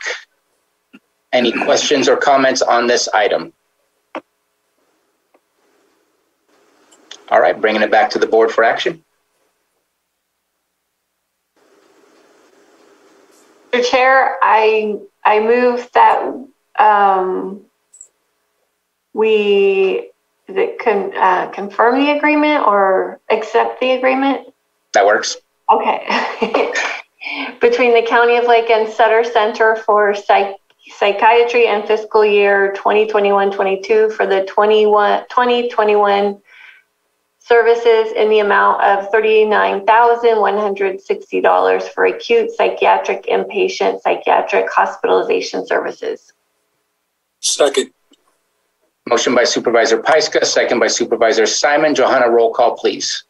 Okay, Supervisor Simon? Yes. Supervisor Crandall? Aye. Supervisor Pyska? Yes. And Supervisor Sabatier? Aye.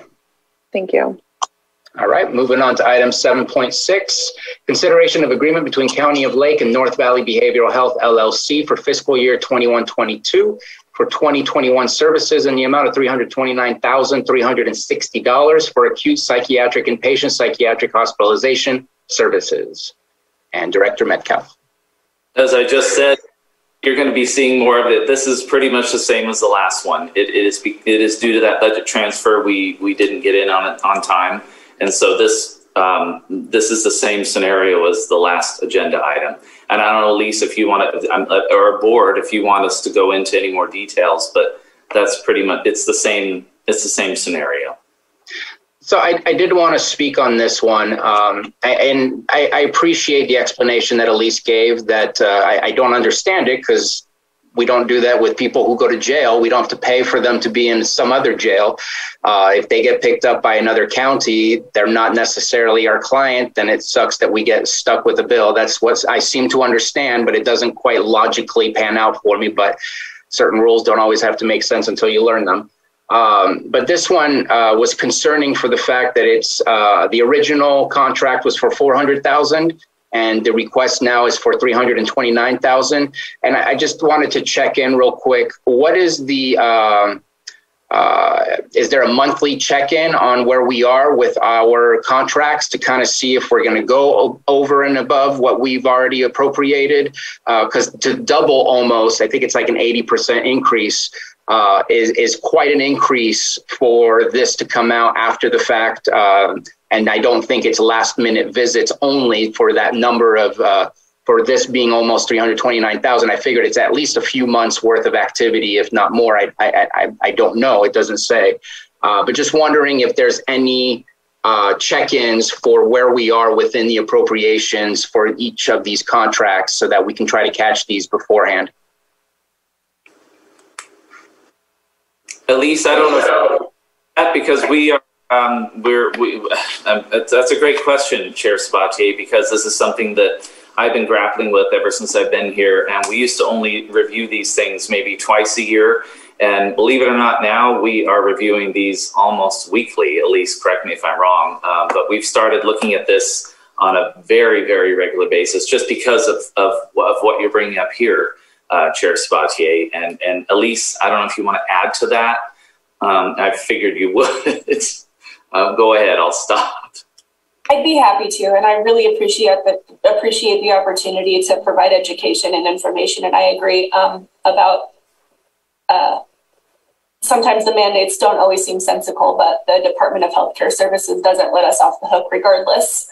So with regard to North Valley, I will just preface this conversation by stating that North Valley Behavioral Health is the only facility that's in our area that would be within the Olmstead Act, because you can't place people very, very far away from their county of origin, that takes people who are incompetent to stand trial and provides them with competency restoration services. So these are people who have committed like a misdemeanor offense and they're in jail, but they can't stand trial until they go, and the jail does not have capacity. Well, they're not authorized to provide that treatment. And so it's a very incredibly unique, specific set of services, and it's in a locked facility. So for this, we have we had a much larger utilization of North Valley than we anticipated at the beginning of the fiscal year. And that was because I think we had at least one person who ended up being there for much, much, much, much longer than we thought. It was very difficult to step that person down. And that was the only place that they could remain and be safe. And it was also due, in all transparency, to the fact that that did happen, but we did not have that sophisticated tools at our disposal to adequately track contract utilization. Our fiscal team has been working very diligently to ensure that we have those tools in place to regularly monitor the spend down on all of our contracts, so that we have an opportunity at mid-year budget, for example, to identify if we think we're going to exceed our projections and make changes at that time. So that kind of caught us off guard, in addition to this unprecedented utilization of this particular contract.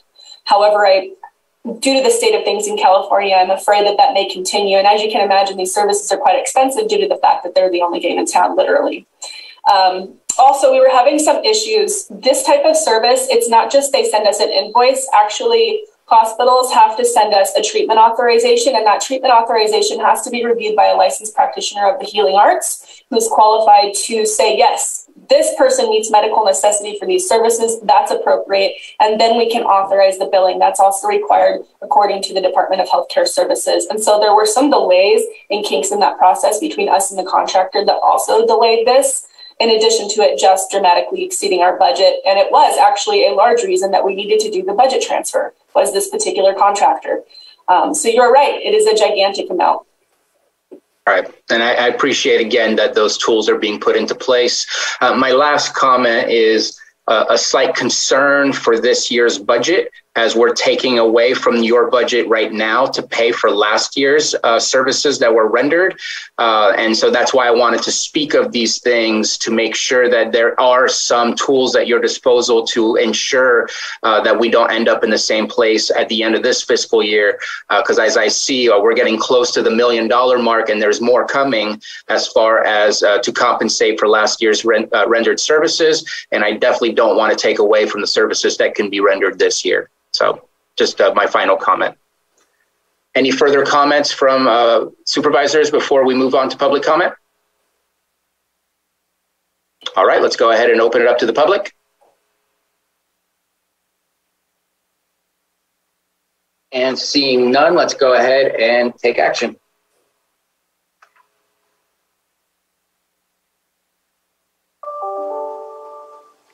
Mr. Chair, I move that we approve the agreement between the County of Lake and North Valley Behavioral Health LLC for fiscal year 2021-22 for 2020-21 services in the amount of $329,000, $360,000 for acute psychiatric inpatient psychiatric hospitalization services.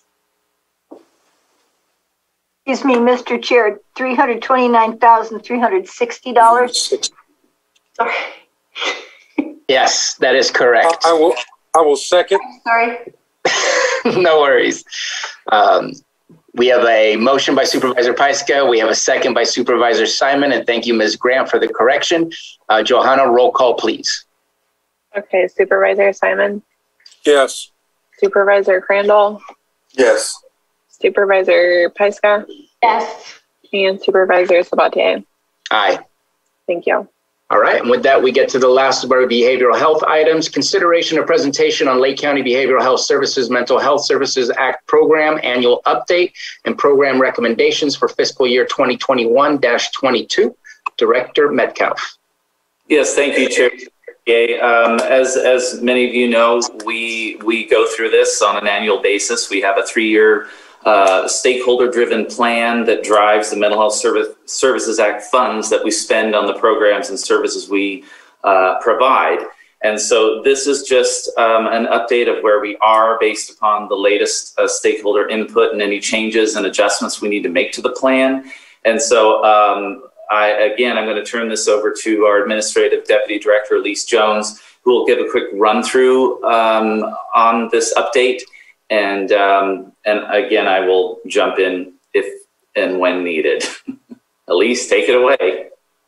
Thank you.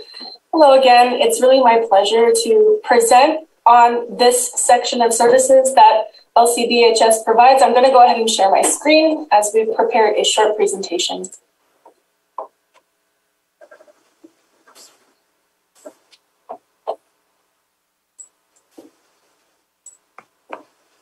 Would somebody confirm that you can, in fact, see my screen? I see it, and it looks great. Thank you. All right.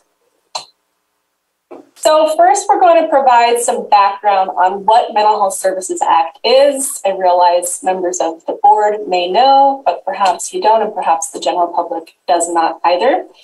So MHSA is a program that was passed through Proposition 63 in November 2004.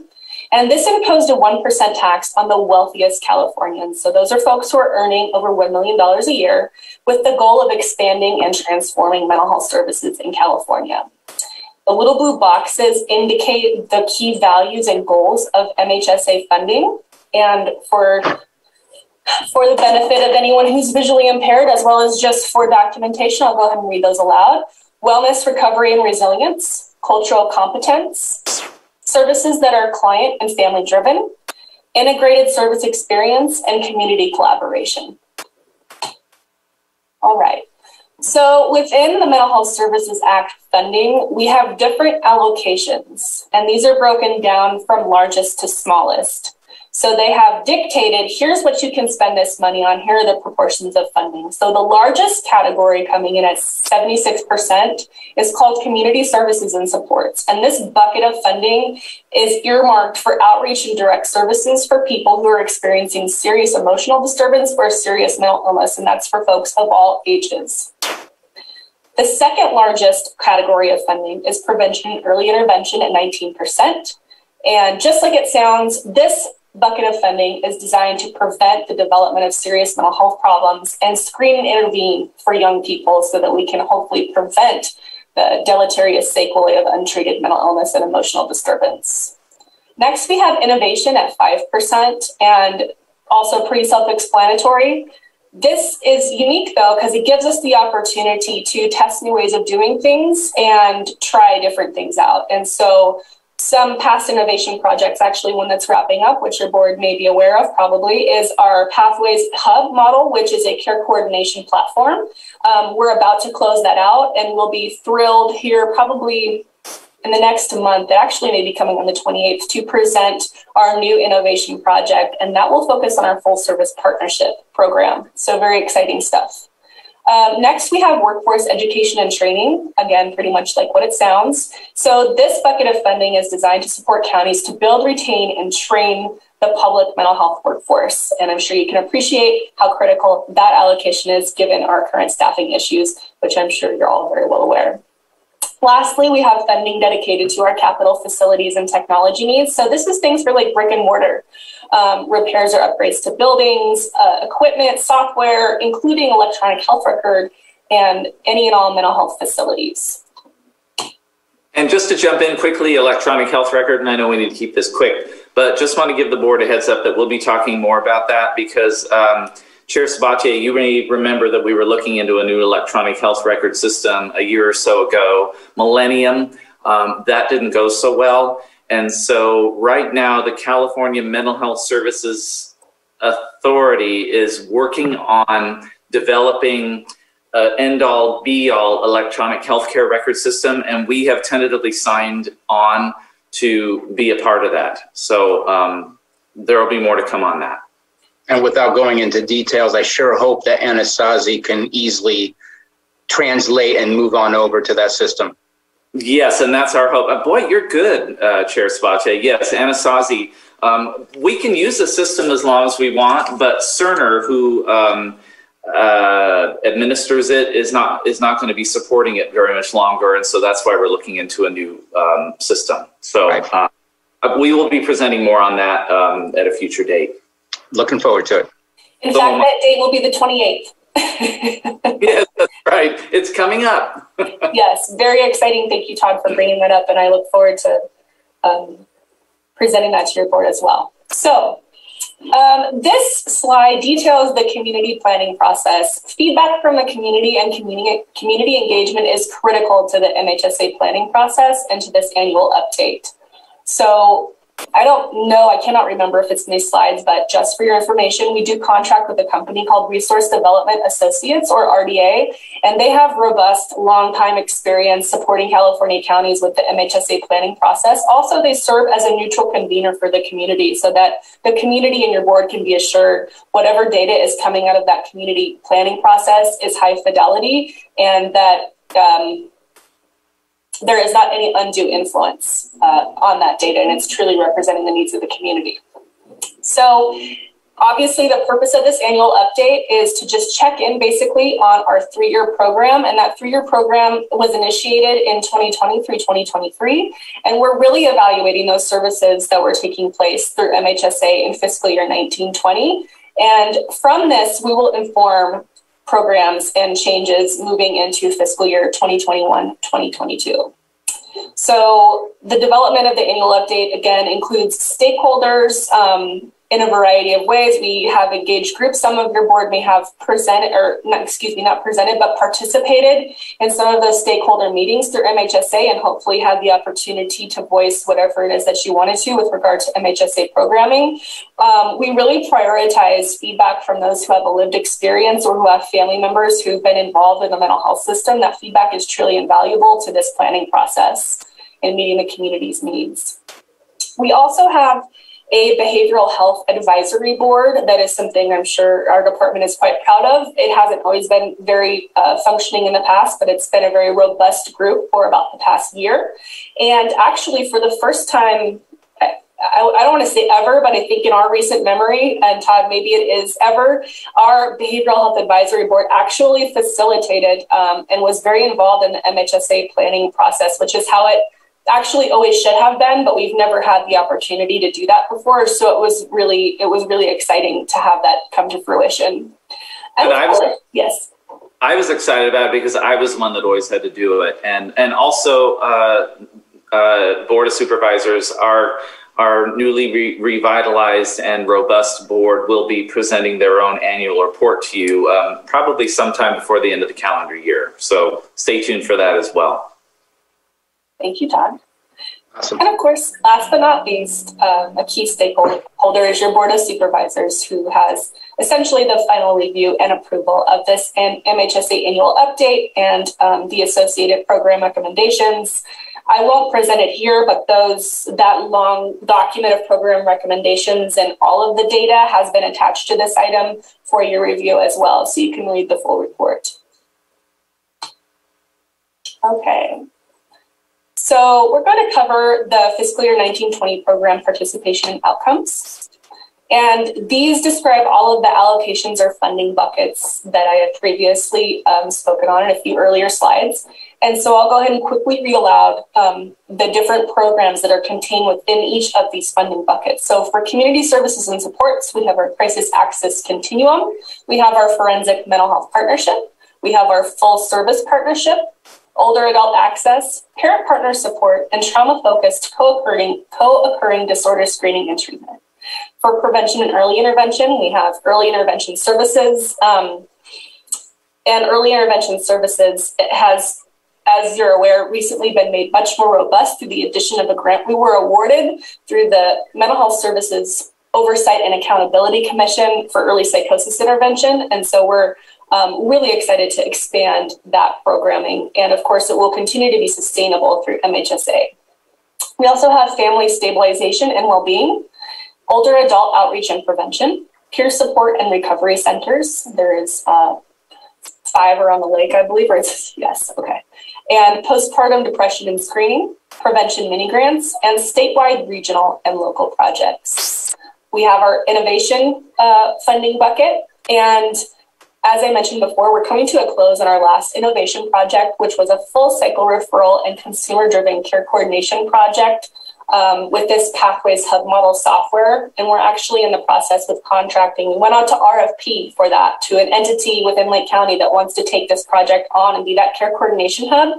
And through that RFP process, we selected Adventist Health, and I believe that that contract will soon be coming before your board for approval. So they're going to take that project and fully execute it. And we'll be moving on with our next innovation project.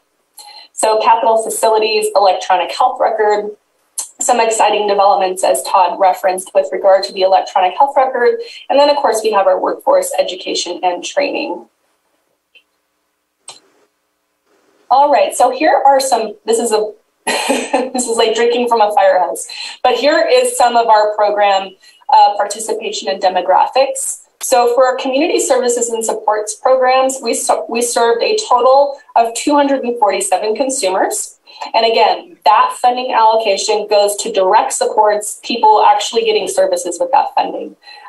For our prevention and early intervention programs, we served 7,568 people in the community, which is pretty remarkable. For innovation, so far we've only served 49. However, I anticipate that for our Pathways Hub model, that number is going to grow dramatically. And so even though we're going to actually close out on that, I will make a recommendation that we continue to report out on how that program is going, because I think potentially it will affect thousands of people in Lake County by more effectively connecting them to resources and supports in the county.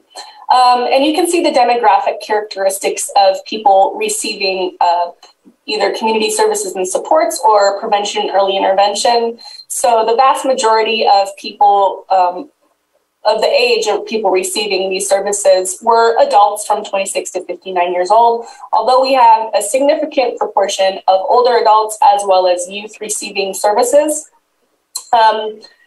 The demographics with regard to race and ethnicity closely match the demographics of the county. So the majority of folks were of Caucasian or white descent, followed by Hispanic and Latino. Then we had American Indian, Native Alaskan Native folks, and then folks identifying as two or more races or other. The majority of people were English speakers, although interestingly, you can see that for our prevention and early intervention, we had a huge proportion of folks who were actually Spanish speakers. So that's really exciting. We also track gender, and you can see that it's fairly equivalent. I don't even know if that'd be a statistically significant difference. So I have actually, I'm sorry, I have to change between slideshows because we actually have data to present on our full service partnership program. And again, that's within our direct services and supports, our CSS programming. So I'll go ahead and share that data. And full service partnership is pretty much, I mean, it's kind of self-explanatory, or maybe not, that when clients engage with us in this program, that it is truly a partnership, that we provide resources and services to them, but they have to play with us. They have goals and objectives as well. And so this, what do we call this, Elise? This is the pull out all the stops program. I mean, we do whatever we can to provide wraparound services for these folks, but they have to actively participate. And if they don't, then they get discharged from the program. That's true. And the motto is whatever it takes. And your board, I have no idea why the slides are advancing on their own. I've lost control over it. So that's really unfortunate because I wanted to talk through some of the slides. Significantly, and I think, unfortunately, I don't like how that's going. I'll go back to my other presentation, but I wanted to point out for our FSP program, and we can provide that data to anyone at request. And it might actually be a better idea just to do it in a fact sheet. We saw a dramatic reduction in people who are participating in full service partnership who were not hospitalized. And that's one of the biggest benchmarks of the success of a full service partnership program, is to keep people in the least restrictive setting, ideally living independently in the community. So we saw people being hospitalized pretty significantly. And again, I wish I could get the slides to cooperate, but we saw, I think, a reduction of about 41 days of hospitalization within last fiscal year of FSP participants. So there were 57 people that we measured the data for, and in the year before FSP, there were 49 hospitalizations within those 57 individuals, and in the year during FSP, there were only 8. So you can see that's quite a dramatic reduction. Obviously, aside from the benefit to human life and dignity, it's also a huge cost savings, right? Hospitals are expensive, and ideally those people are, they're not away from their family. They're able to stay in the community and maintain that level in a least restrictive environment. So that was one of the biggest findings. And this is new. We have not had the ability to analyze FSP data. We have been inputting it into a statewide system. And it has not been very functional in terms of being able to pull out that data and look at it. And so our newest innovation, I've been talking about going into a new innovation project. That's part of what this new innovation project is allowing us to set universal benchmarks from county to county so we can compare counties in terms of how we're doing to one another, and also have a data system that makes sense for everybody. So that's something that's really exciting that we'll be bringing to your board here in the near future. Let me go back to the annual update. I apologize for that technical issue there. No worries. So the findings of the community needs assessment, what came out of all of this work? So the timeline here is that we conducted a community survey from January to March of this year. We had about 17 participants. And then we have robust participation in our community meetings, which is really, it feels good to see. And so those took place in February and April. We had 104 people in total participate in those community meetings. And again, those were facilitated by Research Development Associates. We also had a public hearing on July 22nd, where we presented the findings and gathered feedback about the recommendations of that community needs assessment, and that was attended by 49 people. So in total, we have had 170 people participate in this needs assessment this go round. The majority of those folks did not report what their affiliation was. However, the second largest majority is folks who are providers of those services, or actually, you know, a service provider affiliated with behavioral health in some capacity. But we also have folks who are consumers or family members of consumers participate, which is great. And we hope to grow that demographic. And actually, in order to do so, we have recently implemented technology at our peer support centers where we have video conferencing ability. So folks who come into the center, maybe regularly or not, they can actually participate in real time in those meetings and not have to, you know, go somewhere else. And I would like to say that that's probably a combination of, because of the pandemic and the ability to do things via Zoom and what have you. But in my nearly 5 years in this position, the community participation the last year or two has increased significantly. And I think a lot of it is, I thank my staff for educating the community and coming to these meetings and having a voice in, you know, wanting to make a difference around the programs and services we could provide. And so I've just seen a steady increase in community participation, which is very exciting to me. Thank you. All right. So from this community needs assessment, we saw key strengths and challenges emerge. So some of the strengths were that we have implemented a lot more telehealth and virtual services. We had no other choice really in COVID. And so the result of that is that people who may have had barriers in actually showing up at a clinic due to the very large and beautiful lake that we live around, it's not always easy or the most direct route to get to a clinic.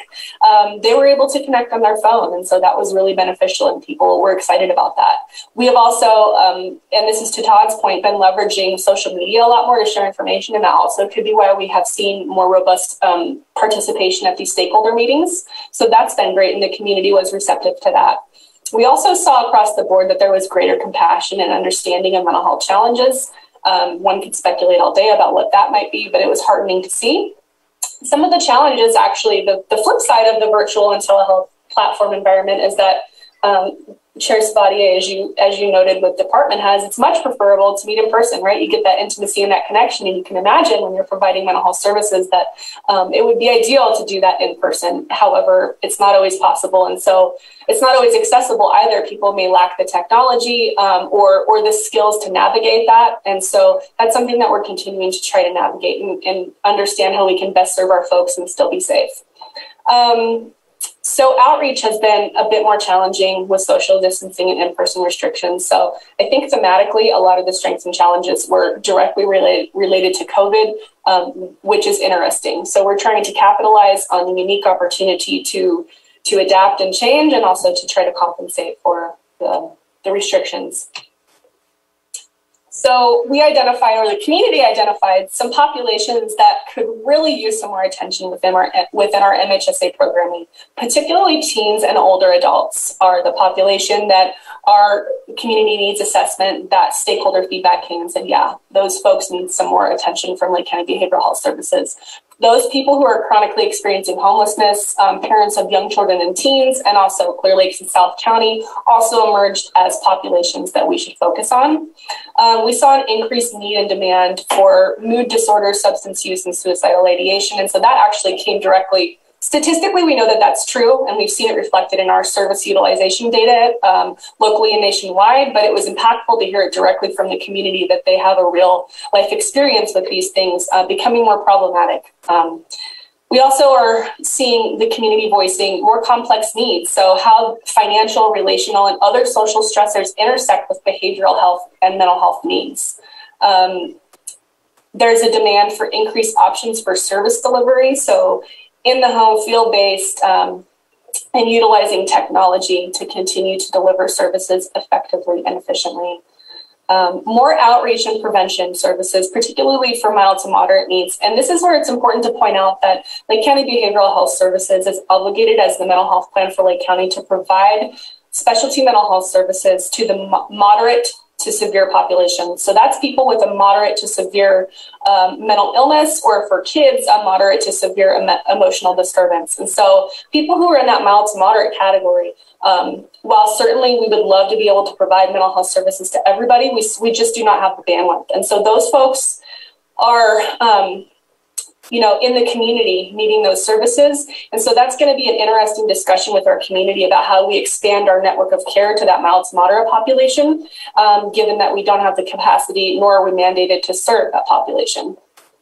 I'll point out that they are being served. We just refer them to other organizations that can handle that. They are being served. Thank you, Todd. And so primarily federally qualified health facilities. Most people actually receive treatment for mental health from their primary care provider, right? Like that's the de facto line of treatment right there, or from counselors in the community. So just to clarify that mild to moderate to severe, because I do hear it myself reflected a lot in the community, as we have so much mental health needs, and that's true, but not all of it falls within our domain. And while we do our best to connect people, the resources within our county for all levels of care for mental health remain limited. And that's actually statewide and probably nationwide. We're dealing with that workforce shortage.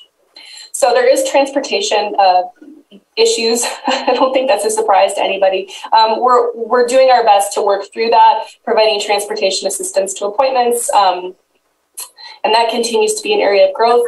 Looking at more community health workers and peer support counselors to extend our workforce. And actually that's an exciting avenue of new things that are happening is Medi-Cal only pays for certain services, and now they're going to begin paying for peer support as a distinct Medi-Cal reimbursable service. And so we are going to move forward with the rest of California in certifying peer support counselors to provide that. It's a unique service, it's very valuable, and it's also reimbursable. So that's kind of an exciting thing for us to move forward on.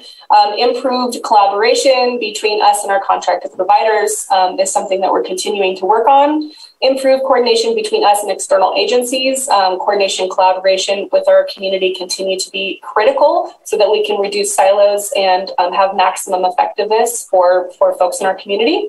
Better integration of disaster and emergency preparedness plans into mental health services delivery. That was one of the needs voiced. Lastly, we have improved collection, use, and sharing of data to inform decision-making. I'm sure that everybody can agree on that point. So here are some proposed program modifications moving into fiscal year 21-22. Nothing is changing for community services and supports. That's remaining exactly how it is right now. But for our prevention and early intervention program, we are making some changes to mental health first aid. And you had the pleasure of hearing from Carrie Manning earlier when she accepted the Suicide Prevention Week Proclamation to talk about mental health first aid, and that we have some robust goals in place for that. We have youth mental health first aid, and then teen mental health first aid. And so we're modifying our curriculum as well to include virtual training platforms. And so that's one of the programs that's being modified. We also have a new street outreach program. This street outreach program was actually started through Cannabis grant funding. And through a Cannabis grant, we proposed the purchase of a van. And the vision of this van was that it would go around the county, particularly to areas of identified need, to go to people, because we heard that loud and clear. It's great you have these clinics, it's great you have these peer support centers, but we really want you to come to us. And so we heard that, and this is our response. So we're gonna staff that van, probably with peer support staff. It will have a lot of focus on the homeless population, so just basic needs to support those folks, with the idea that if we support them and engage them in meeting their basic needs, maybe they'll be compelled to engage with us and maybe enter care or services or whatever it is, right? So that is new, and it will be have longevity with our MHSA program. So that is the sustainability plan with our CAN grant funding. It's going to be sustained through MHSA. As I have spoken about a few times now, we have our new innovation project, which will be coming before your board for approval, and that is to improve our full service partnership really our data, our collection, how we look at data, how we're measuring progress, and it's hopefully really going to elevate not just our county, but many other counties in California. So those are the changes to our MHSA programming over the next fiscal year. And I talked through all of those, but other notable progress updates is that we did hire for the first time in quite a long time a workforce education and training coordinator. That position had not been filled for quite a long time. So we did our best, but it's really great to have somebody who's going to be dedicated to coordinating all of these training and recruitment and retention efforts within our department. As I spoke about before, we received that very, very nice grant from the MHSOAC to make more robust our early intervention services. So that's for folks, young people who are experiencing the first onset of psychosis. And then we were also awarded a whole person care grant to support care coordination efforts. That was part of, I believe, our innovation project that's coming to a close. And we went out to RFP for those funds. So that's forthcoming as well. All right, here's the total budget moving into this year. So CSS is $3,895,000. Prevention and early intervention is $1,003,140. Innovation is $359,390. Workforce education and training is coming in at $235,000. And capital facilities and technologies is coming in at $450,664 for a total budget of $5,943,194, and our estimated local prudent reserve is $836,050. That concludes my presentation. And any questions? Thank you very much for your presentation. Appreciate all the information. Are there any questions or comments from board members? Supervisor Paiska. I just want to, I'm so appreciative for this very thorough presentation. You know, as with everybody in all programs this last year, we learned a big lesson in adaptability, and it was really wonderful to see, you know, how you worked through that for more participation. And I'm really looking forward to the street outreach and that van coming all through my district. So we'll be in touch on that, and you know, really looking forward to that. It's very exciting. Thanks. Thank you very much. Any other questions or comments? So I have a question. This was something that was brought up over the course of, I want to say, the last couple of years by a previous supervisor, and I think there was support from the rest of the board to look into it, and that's with our inmates and with those who are having interactions with our law enforcement. I believe there's been some upgrades and changes, because I saw your list of population, and granted, inmates and those that interact with law enforcement can meet any one of those populations. But are there extra efforts made to work with our inmate populations to ensure that they are provided the support they need in case that they require that level of support? Would you like me to answer that? Well, since you were our previous mental health program manager, you can probably speak better to that than I can. Yes. So the Forensic Mental Health Partnership is a program within community services and supports that focuses on that population. And what that program does is it helps people who are within 90 days of release from jail. We send somebody out to engage with them to ensure that they have continuity of care. If they're receiving mental health services as an inmate, then we make sure that they come into services and there's no gap, because we know that that's a huge factor in recidivism. We also had other funding through Mental Health Block Grant that had historically gone to that. However, we're looking at better ways that we can spread our funding further to take care of that population. And so I think it's also important to note, and this goes beyond my scope, and I'm sure Ms. Grant will be quick to cut me off if I go too far. But the jail in Lake County actually has a contracted provider who provides not only physical health services to inmates in the jail, but also behavioral health services. And so that contracted provider, I believe, goes by the name of WellPath. And again, they're supposed to provide telepsychiatry, nursing services, and a variety of other behavioral health services to that inmate population. And ideally, our forensic mental health program would be coordinating with them for handoffs. So they would be letting us know, hey, so-and-so is about to be released. And in the past, we would actually send a person to the jail and they would meet them in person, right? So things have changed a little bit, but that's what we have available to that inmate population. Okay. And with all the changes that we've been seeing in the state, I would say even before COVID-19, as we're seeing drug laws really relaxed where they don't end up in jail, but yet these are people who could be absolutely substance abuse type of clients that you can provide support to.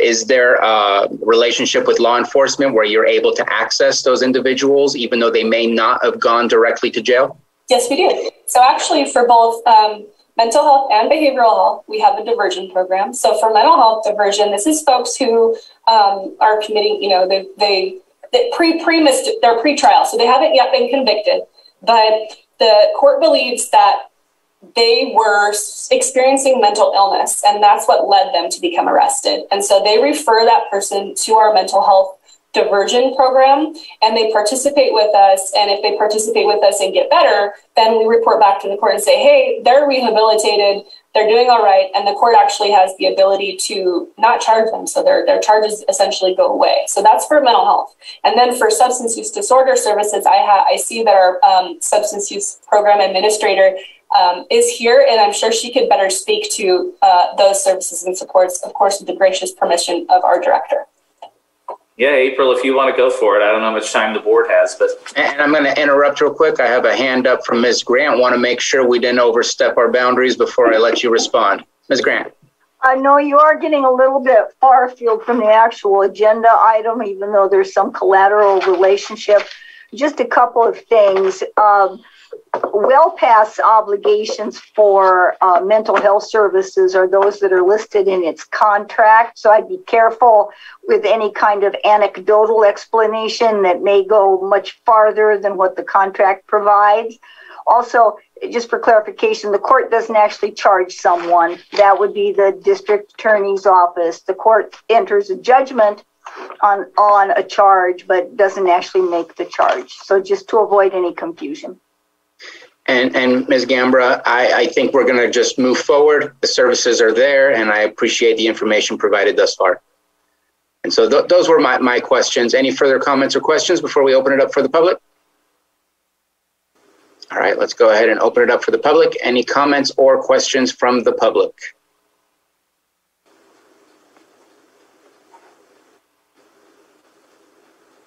All right, and bringing it back, I do not believe that action was required on this item. No, Chair. Okay, thank you very much for your presentation. And yeah, we're gonna move on to item 7.8. Consideration of the following advisory board appointments: Spring Valley CSA number 2 advisory board and Glenbrook Cemetery District. Are there any comments or questions for the applications that we have received? And hearing none, let's go ahead and open it up to the public. Any comments or questions for the applications received for both of those committees? And seeing none either, let's go ahead and bring it back to the board for action. Shall we do separate since they're different areas and whatnot, or are we okay to do both in one? Separate committees would have to have separate motions. You can appoint multiple people to the same committee, however. Okay. Thank you, Ms. Grant. So I'll go ahead and move to appoint Cindy Stores to the Spring Valley CSA Advisory Board. Second. I have a motion from Supervisor Crandall, second by Supervisor Simon. Johanna, roll call, please. Okay, Supervisor Simon. Yes. Supervisor Crandall. Aye. Supervisor Pyska. Yes. And Supervisor Sabatier. Aye. Thank you. Mr. Chair, I move that we appoint Francis Lincoln to the Glenbrook Cemetery. Second. We have a motion from Supervisor Pyska, second by Supervisor Simon. Johanna, roll call, please. Okay, Supervisor Simon. Yes. Supervisor Crandall, Aye. Supervisor Pyska, Yes. and Supervisor Sabatier. Aye. Thank you. So we do have our item 5.1 that we pulled, and then we have our 7.1. I think we're going to take a 10-minute break right now, and then we'll reconvene at 3:23. We'll go ahead and finalize those two items and go into closed session. So we'll come back to open session at 3:23. Just to check in, make sure that, yep, Supervisor Simon is with us. Don't want to start without him. All right, let's go ahead and get back to this meeting and move on to item 5.1, which was pulled from the consent agenda. Approve amendment to the County of Lake COVID-19 Public Health Emergency Worksite Protocol, and CAO Hutchinson. Thank you, Mr. Chair. I want to welcome HR Director Pam Samick, who's also in the Zoom. She has certainly become the primary author of these amendments to the longstanding COVID emergency worksite protocol. And she can answer any questions you may have on the development of this latest amendment. As you know from reading the materials on this, what this is about is to address the need for certain employee groups to either be vaccinated or to be tested weekly. And this came about as a result of two orders from the California Department of Public Health. The reason I wanted to call attention to this is because we've had some questions around the recent federal rules approved through the Biden administration. We are advised that rules will be coming down to us through Cal OSHA, where all employers with more than 100 employees will be required to have all employees vaccinate or be tested weekly. What you have before you today is not that, not yet, although we expect that it will be forthcoming before too long. And when that time comes, your board will have some policy considerations you'll have to make. So I just wanted to clarify what this is about two orders at the state level, and Pam can fill in additional background. If you'd like, Pam, I'll yield the floor to you, or if the board members have questions. Thank you very much. You are on mute. You are muted. Sorry about that. I think good afternoon, board. I think everything's self-explanatory in the addendums. If you have any questions, I'm happy to answer any questions you may have. Thank you very much. Are there any questions or comments from supervisors? So I will add that it is a workload that has had to be managed for the employees that are being tested weekly. And so Pam has worked with those respective departments to get that in place. When the guidance we get goes beyond that and requires it be all county employees, it will be a much larger problem to solve because of the vacancy rate amongst our employees. And Pam could comment on that if you'd like. Or excuse me, not vacancy, vaccine rate amongst our employees. Yeah, we're about, from what I can tell from the self-attestments, 52% unvaccinated. So if we have to move to weekly testing, that's going to be between 400 and 425 employees on a weekly basis that we would have to test, manage, and log. So that's a considerable workload. Where fortunately in behavioral health and health, most of their employees are already vaccinated or well on their way to being vaccinated because of the state orders, which they have to be vaccinated by the end of September. Based on where we are at now, that would be a considerable workload to manage within each department to test some 400 employees. That's one of the things that I was going to bring up is the managing of the amount of testing. I know we spoke about that with Ms. Samick and CAO Hutchinson. And I guess a part of me is concerned that we're using a lot of rapid tests. And even today, we heard that the rapid test is not as accurate as the PCR test. If somebody is positive, do they have to go get a PCR test, or do they have to stay with what the rapid test says? Because what I'm worried is because this is coming down and impacting so many agencies, so many businesses across the state as well as the nation, that we're going to see a huge backlog in our PCRs, and that we may have people staying at home who may have had a false positive because of using the fast-acting rapid test rather than a more accurate PCR. Well, my understanding also is that they're far more accurate in predicting the positive COVID than the negative COVID. And so those tests would stand. And the only caveat being is that people that have had COVID in the last 90 days, they do not have to test, because that's where you can get a false positive with somebody who's recently had COVID. And so that's in the vaccination policy that on the log, it would just say exempt from testing until X date. And they would not have to go through that testing for 90 days after a positive COVID.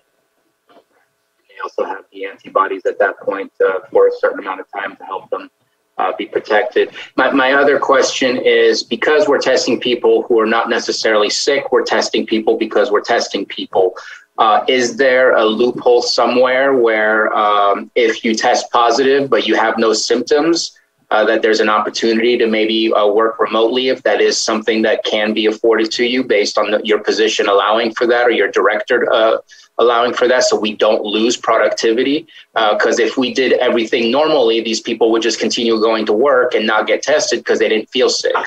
Right. And that is the case in the protocol all along. We've afforded that opportunity because we don't want people to lose time. We don't want them using up sick time. You know, if your position allows, absolutely, you know, the departments can manage that and have them work from home.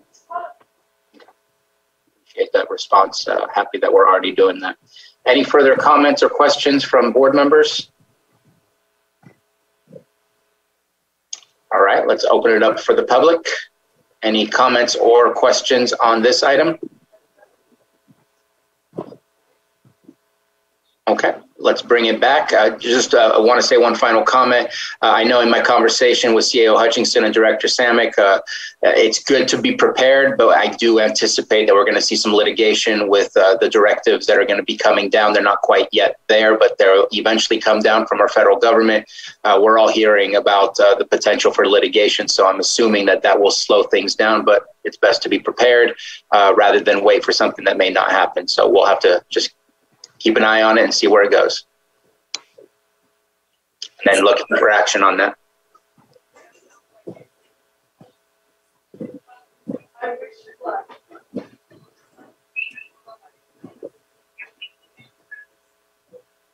Looking for a motion to approve the amendment to the County of Lake COVID-19 Public Health Emergency Worksite Protocol.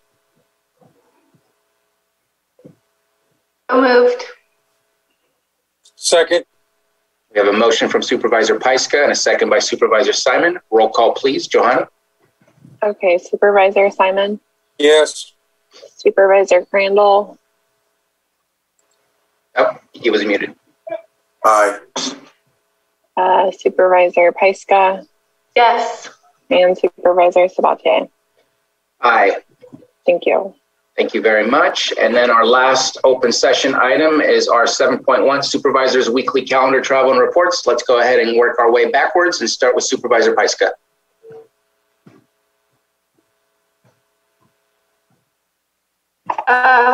Yeah, I think the only thing I have to report on was that Sunday we had the 6th anniversary of the Valley Fire. It was a pretty emotional day for a lot of people, given the amount of fires that are happening around the state, and the one that was happening close by in Mendocino.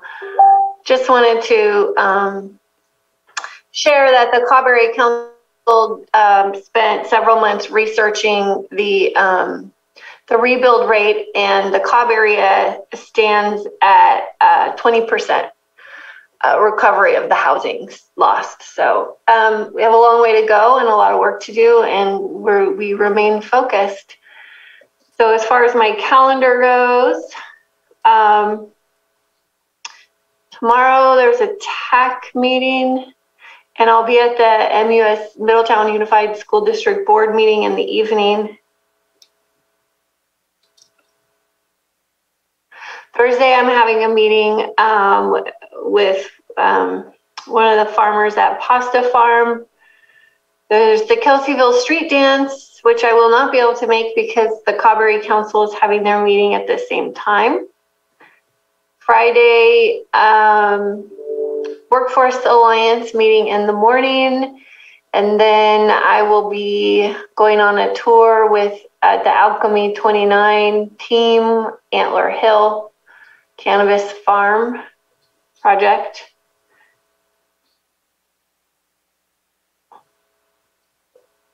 Saturday morning is the Lake County Coastal Cleanup Day for Kelseyville, for Kelsey Creek. So we'll be meeting in Kelseyville at the Gaddy Lane and Merritt Bridge at 9 a.m. If anybody would like to join us, that's where we'll be. In the evening is the Wine Alliance Wine Auction fundraiser, which supports many of our nonprofits and organizations throughout the county. So that's going to be exciting.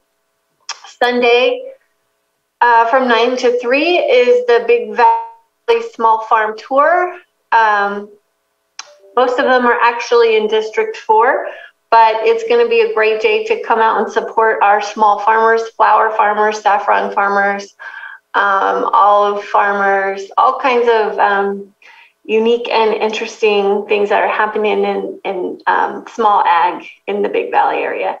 And then I'll have my meeting with Carol Monday morning and Risk Reduction Authority in the afternoon. Perfect. Thank you so much, Supervisor Simon.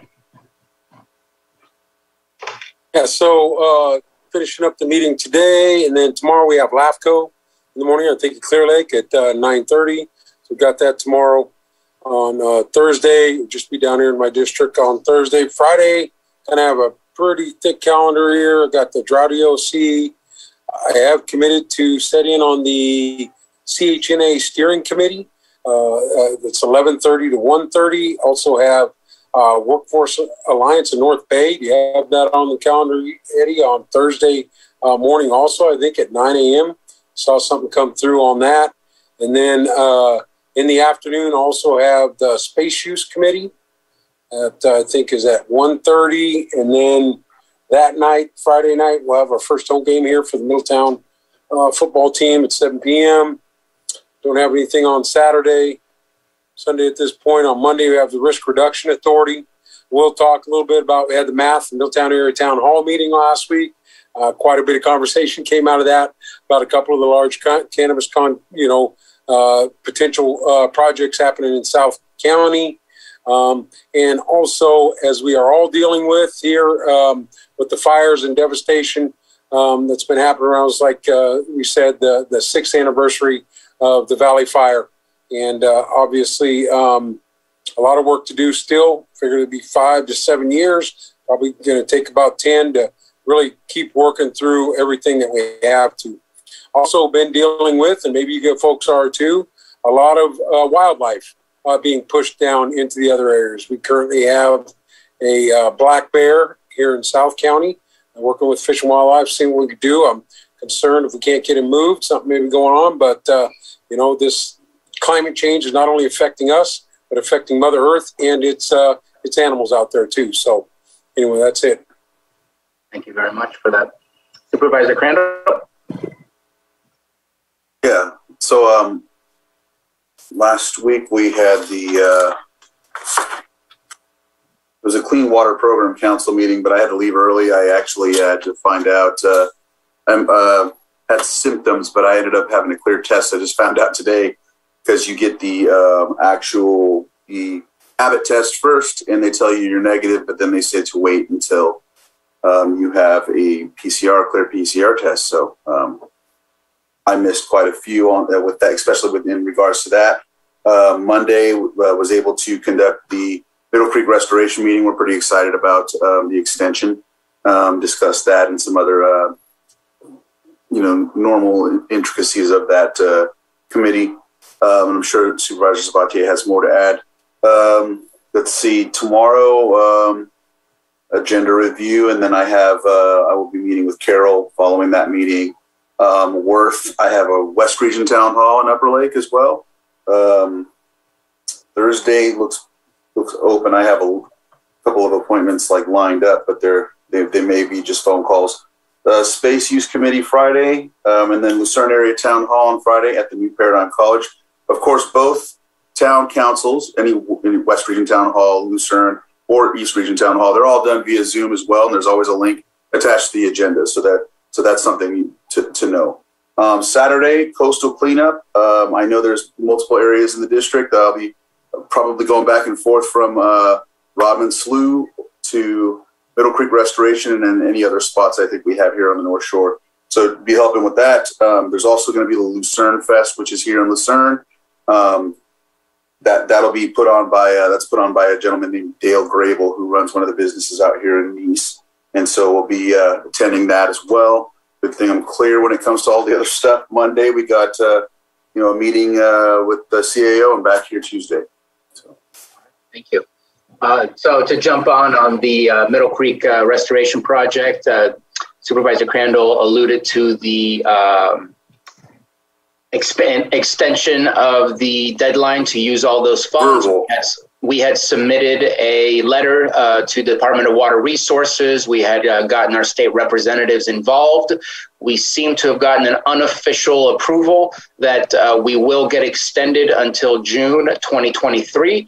And so we're looking for that final written approval to really celebrate, but it looks like it's going to move forward, and that we're going to have that much more time to be able to accomplish our goal, which is great news. Did have a meeting with CAO Hutchinson and the state of California regarding vaccinations. Learned a lot of what's available to us that we were not quite aware that was being made available by the state. So I know that CAO Hutchinson will be with them, I believe, tomorrow. And hopefully we can get some of those resources over to Lake County if we can. I think that's it. There was some good movement for our investment committee. We met with Chandler again, and we seem to have approved of the committee approved of the policy change for our investment. We should be seeing that at the board level for final approval very soon, hopefully within the next couple of weeks, if not next week. I think next couple of weeks. I'm looking at Supervisor Paiska. I think it's by the end of this month. We'll see it. Let's go ahead and move on. Tomorrow, starting out early to meet with the Chief White of CPD to discuss how and what equipment is being used over at CPD with code enforcement, to see if I can pass on that information to the county. Meeting with LAFCO at 9:30, agenda review at 9, and there's more. That day is pretty packed. Looks like I have a marketing committee in the afternoon, and then other family matters to deal with. And there will be an upcoming event. I believe it's in October. Don't quote me on that, but I think it's in October. Supervisor Scott will be involved in this event. It's called The Hot Ones. Some of you may have seen that on YouTube. Basically, you eat super spicy wings, and it gets spicier and spicier with each one, while you get interviewed and you sweat and stutter and really mess up your interview responses. They'll be doing that with a bunch of folks from Lake County. We'll be doing that in late October. We'll give you more insight to the specifics of that upcoming event, but there's a meeting to help organize that event. Meeting with some cannabis folks later that afternoon. Looks to me like there's a Zoom meeting with McGuire at 4:30 that afternoon after my CSAC call with the COVID update, and then in the evening, a Clear Lake City Council meeting. And then on Friday, starting off with the drought, having another cannabis meeting, and meeting with Supervisor Paiska for a tour of a potential cannabis resort. And that looks to be it for the weekend. I do want to highlight something that happened last weekend, which was amazing. The city of Clear Lake did the Soapbox Derby. If you have never been to the Soapbox Derby, it is absolute fun. We closed down Dam Road Extension that has just been punched through from the shopping center all the way up to Phillips, and just have fun by driving down that hill and racing in good old-fashioned tiny cars that people have built themselves. CPD had done a little workshop to help kids build their own cars for free with donations from the community. There were about 10 of those cars that were put together. Had a really good time, lots of fun, lots of creativity on those cars, exciting stuff. And I do want to also give a shout out to the Lower Lake Trojans. I did go to their game. My son is now in the marching band, so I'll be going to those games more often. They had a tough game, but I have to say for a team, and I'm sad to say the score, that lost 62-0, they did not exhibit frustrations physically. I'm sure it was happening mentally, but they seemed to hold themselves in the highest of professionals, athletes. Just they held themselves high, and I can't appreciate that enough. I'm proud of them for the way that they held themselves to that standard, because I know it was a very difficult game to go through, and I'm sure Supervisor Simon understands the difficulties of dealing with certain games like that. It's just it's not always easy, but professionalism and being good sports is also part of the game and the learning process, and I think they did very, very well. And that is the end of my report, other than coming back on Monday and getting prepared for our Tuesday meeting. And so that the Upper Lake opponents quit at halftime. So I just wanted to let you know that that's pretty impressive. You know, I'm glad you mentioned that, because people that I saw that it could be tough out there, especially in preseason where it's not your league that you're playing against. And that concludes our open session for today. We will be going into closed session. I'm going to check with CAO Hutchinson. Are there items that we are pulling from the closed session? I think we're pulling 8.2. No, we're going to keep 8.2, okay. But my recommendation would be that we pull 8.3 and 8.4 and put them on for the 21st.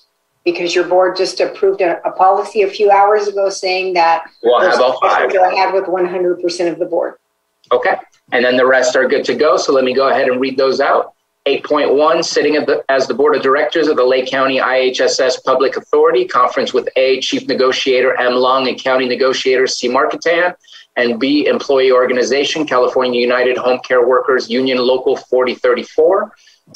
Before I move on with that, I want to make sure, is there still a public comment regarding that item? Because I know there was somebody that was here for that. I want to make sure to give them that opportunity to speak. Is that why your hand was up, Supervisor Crandall? Thank you for that.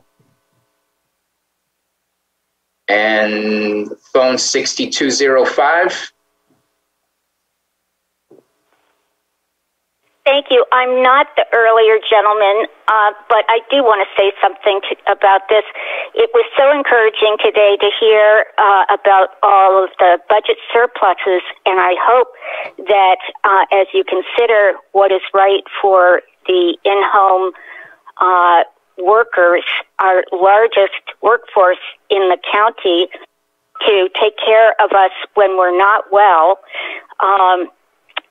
the $1 raise that they're asking for so that they can make as much as minimum wage. Thank you very much. Thank you. Then we have 8.2, conference with labor negotiator, A, Chief Negotiator M. Long, County Negotiator C. Hutchinson and P. Samick, and B, Employee Organization LCSMA. And then we are going to forego 8.3 and 8.4, move that to another week. And 8.5, conference with legal counsel, significant exposure to litigation pursuant to Government Code Section 54956.9 D2E3, claim of Dano.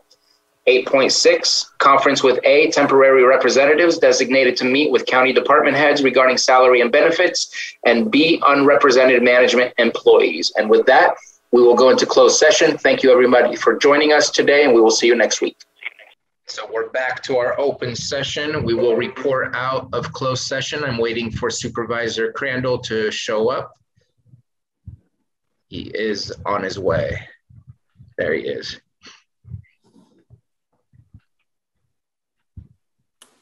All right, and Ms. Grant, I believe that you may have some wording for us, but any action taken out of closed session? Yes, there was.